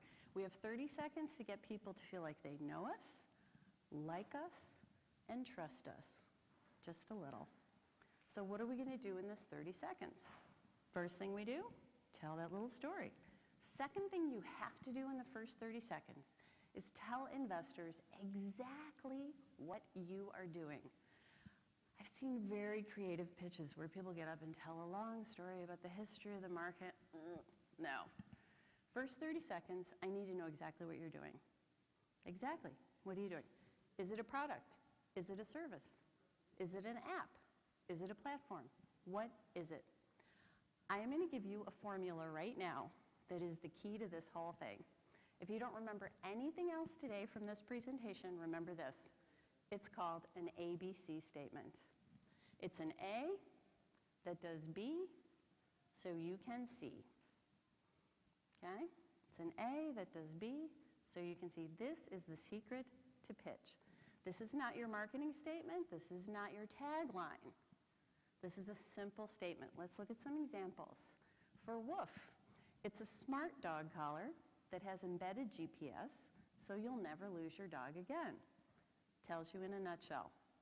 Let's look at a more complicated one. This is from Bitsbox. You saw my guys from Bitsbox on the video. You may have also recognized them from Shark Tank. They were on 3 weeks ago. So proud of them. They did great. They didn't make a deal, but their sales have gone through the roof from Shark Tank. So here's Bitsbox. It's a monthly box of super fun coding projects for kids that teaches them how to create apps and games so they can learn to love coding. Let's break this down. A monthly box. This is a noun, okay? where's my Wells Fargo guy? There was a guy from Wells Fargo that was at my table at lunch, and I said, what do you do? And he said, I work for a bank that helps fund small businesses so that they can grow. And I was like, yay, that's so clear, because I hear a lot of, we help leverage marketing for, okay? Noun, verb, verb. It's a box, it teaches so they can learn to love coding. Box, teaches, learn, love. Your ABC statement should be a jargon-free zone. No jargon. It should be so simple that everybody can understand it, including your grandmother. All right? It's an A that does B, so you can see. So we've got the first piece of our pitch, which is a little opening story. Second piece of our pitch, which is our ABC statement. Then we've got these different aspects of pitch. And yes, you need these in a pitch, because this is the information that investors need to know.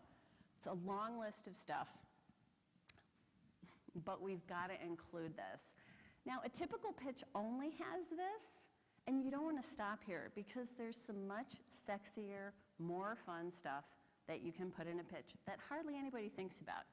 Opening story, ABC statement, then we have the history or the landscape of the industry, and testimonials. I rarely see testimonials in pitch, and they're so great. So this one from Bitsbox says, my kids spent 6 hours playing with Bitsbox last night. They've been playing with scratchandcode.org, but they felt this was much cooler, and they love the fact that they were writing real code. So a little nod to the competition, it's okay, this is much cooler. Why not include a testimonial? Then we have the landscape or history of the industry. Everybody loves to learn something. Is there something about your industry, a little piece of history or the landscape, that the audience may not know, that you can tell them? I'll give you an example. I work with a client named Russ Lindemann. He has a company called Just Right Surgical. They make pediatric instrumentation, which is instruments for operating on babies. Now, my dad was a surgeon. I come from a medical family. And I said, Russ, did we even do surgery on babies 50 years ago? He said, no. And I said, what do surgeons do now if there's hardly anybody that makes these? He said, they make their own instruments to operate on babies. I didn't know that. Did you guys know that? I think that's amazing. So is there a piece of information that you can include in your pitch? There isn't always, but if there is, that's a cool thing to put in there. Makes your pitch more memorable, teaches the audience something cool. And then some other great stuff to include. The coolest thing, your dream or plan for the future, and lovely last words. So first of all, the coolest thing. What is the coolest thing about what you're doing? Often the coolest thing gets buried in a long list of features. So if we talk about Woof, the smart dog collar, right, has GPS. The coolest thing about Woof is that it has something called an invisible leash. I have the Woof app on my phone. I take my dog Nellie out into the open space in Boulder. I program my Woof for 20 feet. If Nellie goes past 20 feet, her Woof collar goes, Nellie, and she turns around and comes back to me. Now I have to train her to this, but I can set my Woof on 5 feet, 10 feet, 20 feet, 50 feet. Invisible leash, it's so cool. When I first started working with Sean, the invisible leash was just buried in a long list of features. If you have the coolest thing, pull it out and highlight it in your pitch. It's the coolest thing. People don't remember the whole pitch for Woof, but everybody remembers the invisible leash because there's lots of other GPS collars out there. So it's the coolest thing. And then what's the dream? What's the big picture? When you envision the world with your product, how has it changed? Okay? Another simple formula for this. If A, then B. If all dog owners had a Woof collar, you would never lose your dog again. Okay? If A, then B. Great formula for your big picture statement. After that, your lovely last words. So again, for Woof, if we put those two together, if everybody had a GPS collar for their dog, if everyone had a Woof, we would never suffer the heartbreak of losing our dog again. With your funding and our technology, we can be sure that our beloved canine companions are healthy and safe. Thank you. Good, huh? Big picture, lovely last words, and thank you. I see a lot of pitches that sort of go bunk at the end. And that's our great thing, and we'd like to talk to you. Thank you. It's okay, but this is so much better, so much more memorable, right? Lovely last words. Whew, this is the whole list. Don't worry about writing this down. If you email me, I will send this to you, the master list. What I want you to notice is what I've written under elements of pitch, which is not necessarily in this order. I tell my teams, when you're starting to craft your pitch, think of this as a deck of cards. Each of these is a card in the deck. Just pick up one card, because we get so intimidated writing a pitch. It's like, where do I start? It's this big thing, and it's got all this stuff. Break it up into little pieces. Pick one up. Okay, market. Market is done. Competition. Competition is done. Team. Team is done. Landscape of the industry. Done. Ooh, half my pitch is done. Lay those cards out on the table, and then start shuffling them around and see how your pitch comes together. This makes it so much easier. A lot of accelerators will teach a formula for pitch. And I see pitches, they go in the exact same order. It's like, and team, and market, and traction, and end. Now, Bitsbox, the guys who are on Shark Tank, they always begin with team, because it's their strong point. So Aiden, who you saw in the video, he always comes out, it's like, I'm Aiden, this is Scott, we're a couple of ex-Googlers, we're dads, we love teaching kids how to code. It's a great opening. So his deck of cards, team, is way at the front. So you can shuffle these around. So now we've got all the elements, the content for your pitch. It's like a story. So we've written the story.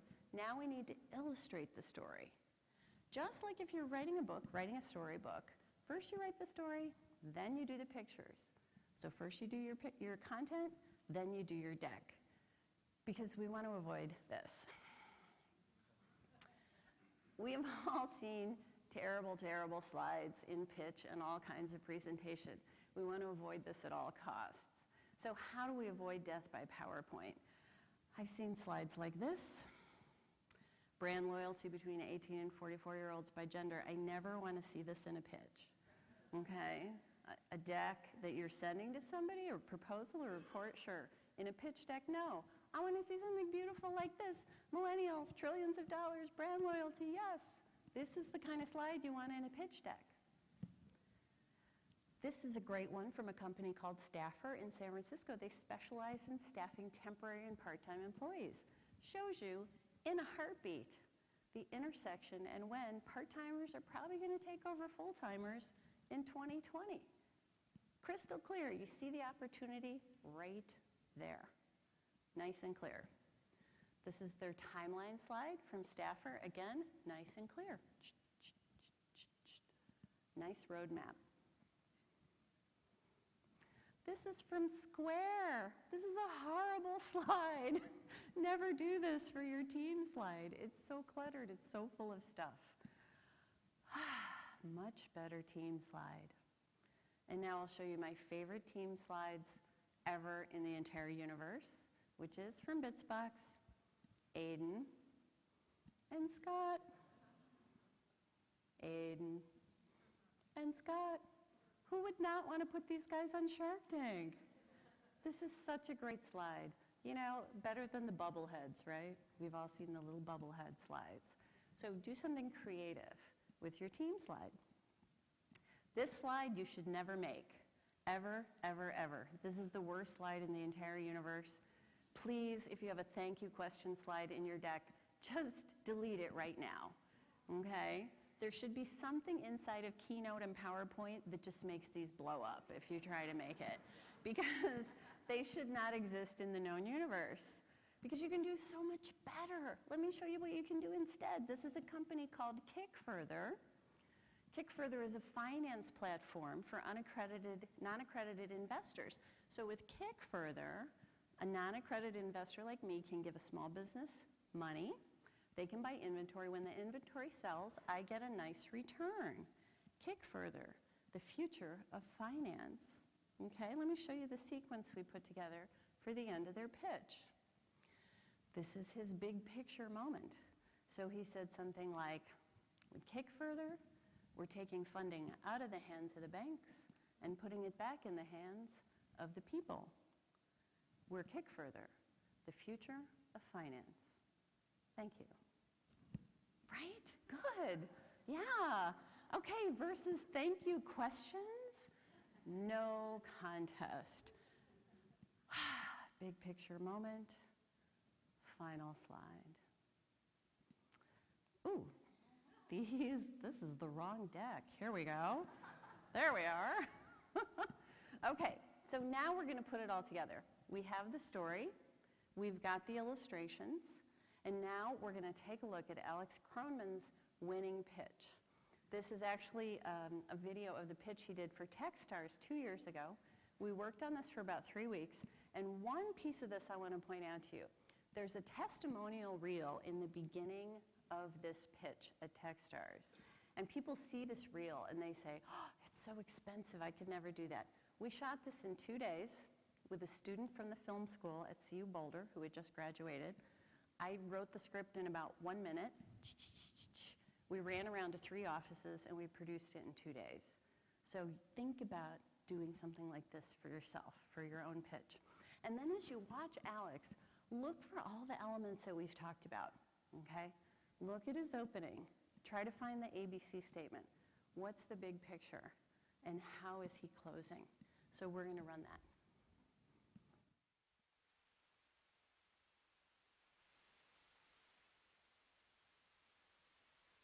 I invested in Flight Desk because it's dead simple and can be wildly profitable. Well, I invested because Flight Desk is bringing automation to a fairly antiquated market.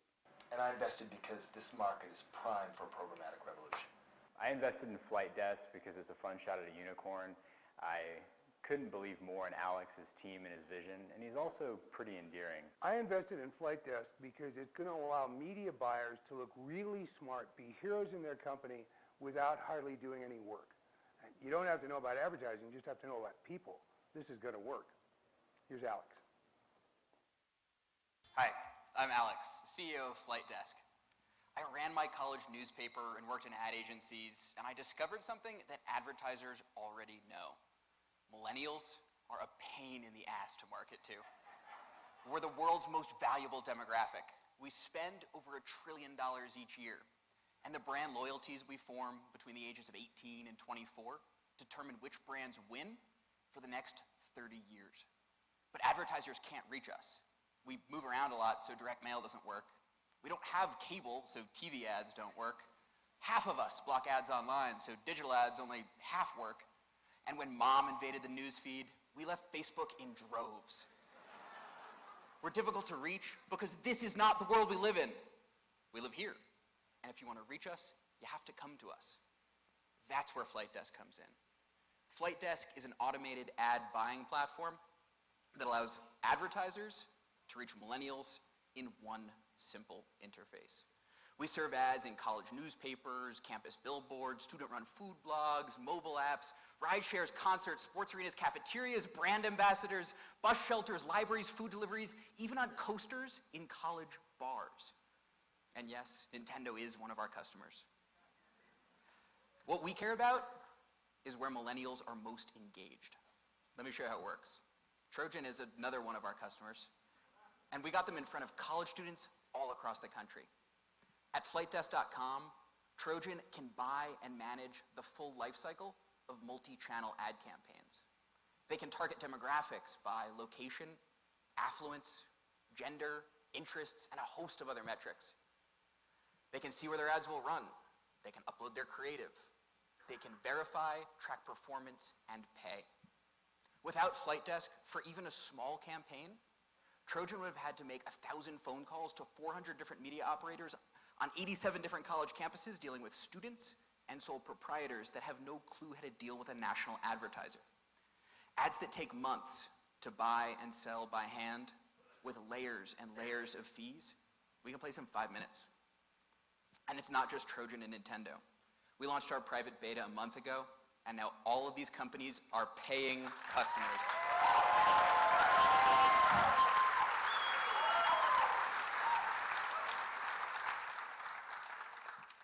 Over the past 30 days, they bought over $100,000 of ads. We took home more than $30,000 in net revenue.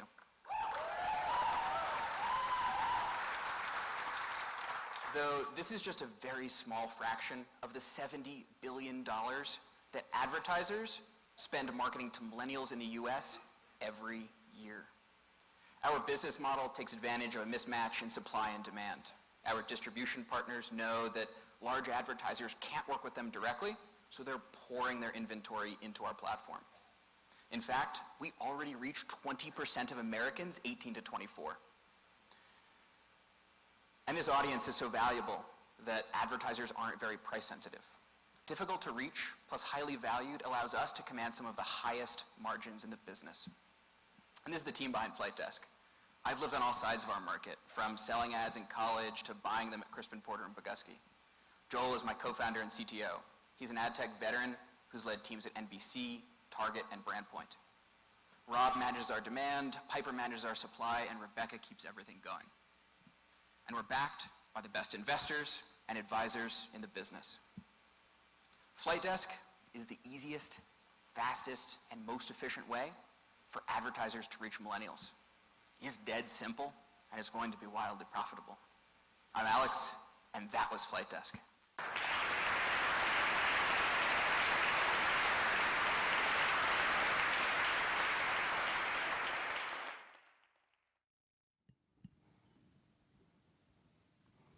Yeah, he pretty much crushed it. And I'm super proud of Alex for this also, because when he first came to me, he said, Andy, I have to do this pitch. I have no public speaking experience. I don't have any acting experience. And I've never been able to memorize anything in my entire life, including my times tables. And then 3 weeks later, he was able to do this completely from memory. Nothing but a confidence monitor with his next slide. No notes, no anything. So if Alex can do it, you can do it. So today I've been talking about how your pitch, how crafting your company message and getting it out there can make the difference between success or failure for your company. There's a lot of great ideas out there, but not everybody can get their message out. Today I've given you some of the tools that you need to get started creating a killer pitch. Because everybody in this room who has a startup has a dream. It's a dream of creating something new. It's a dream of success for your company. It might even be a dream of changing the entire landscape of the industry. So whatever that dream, pick up these tools, create that killer pitch, and start making your dream come true. Thank you.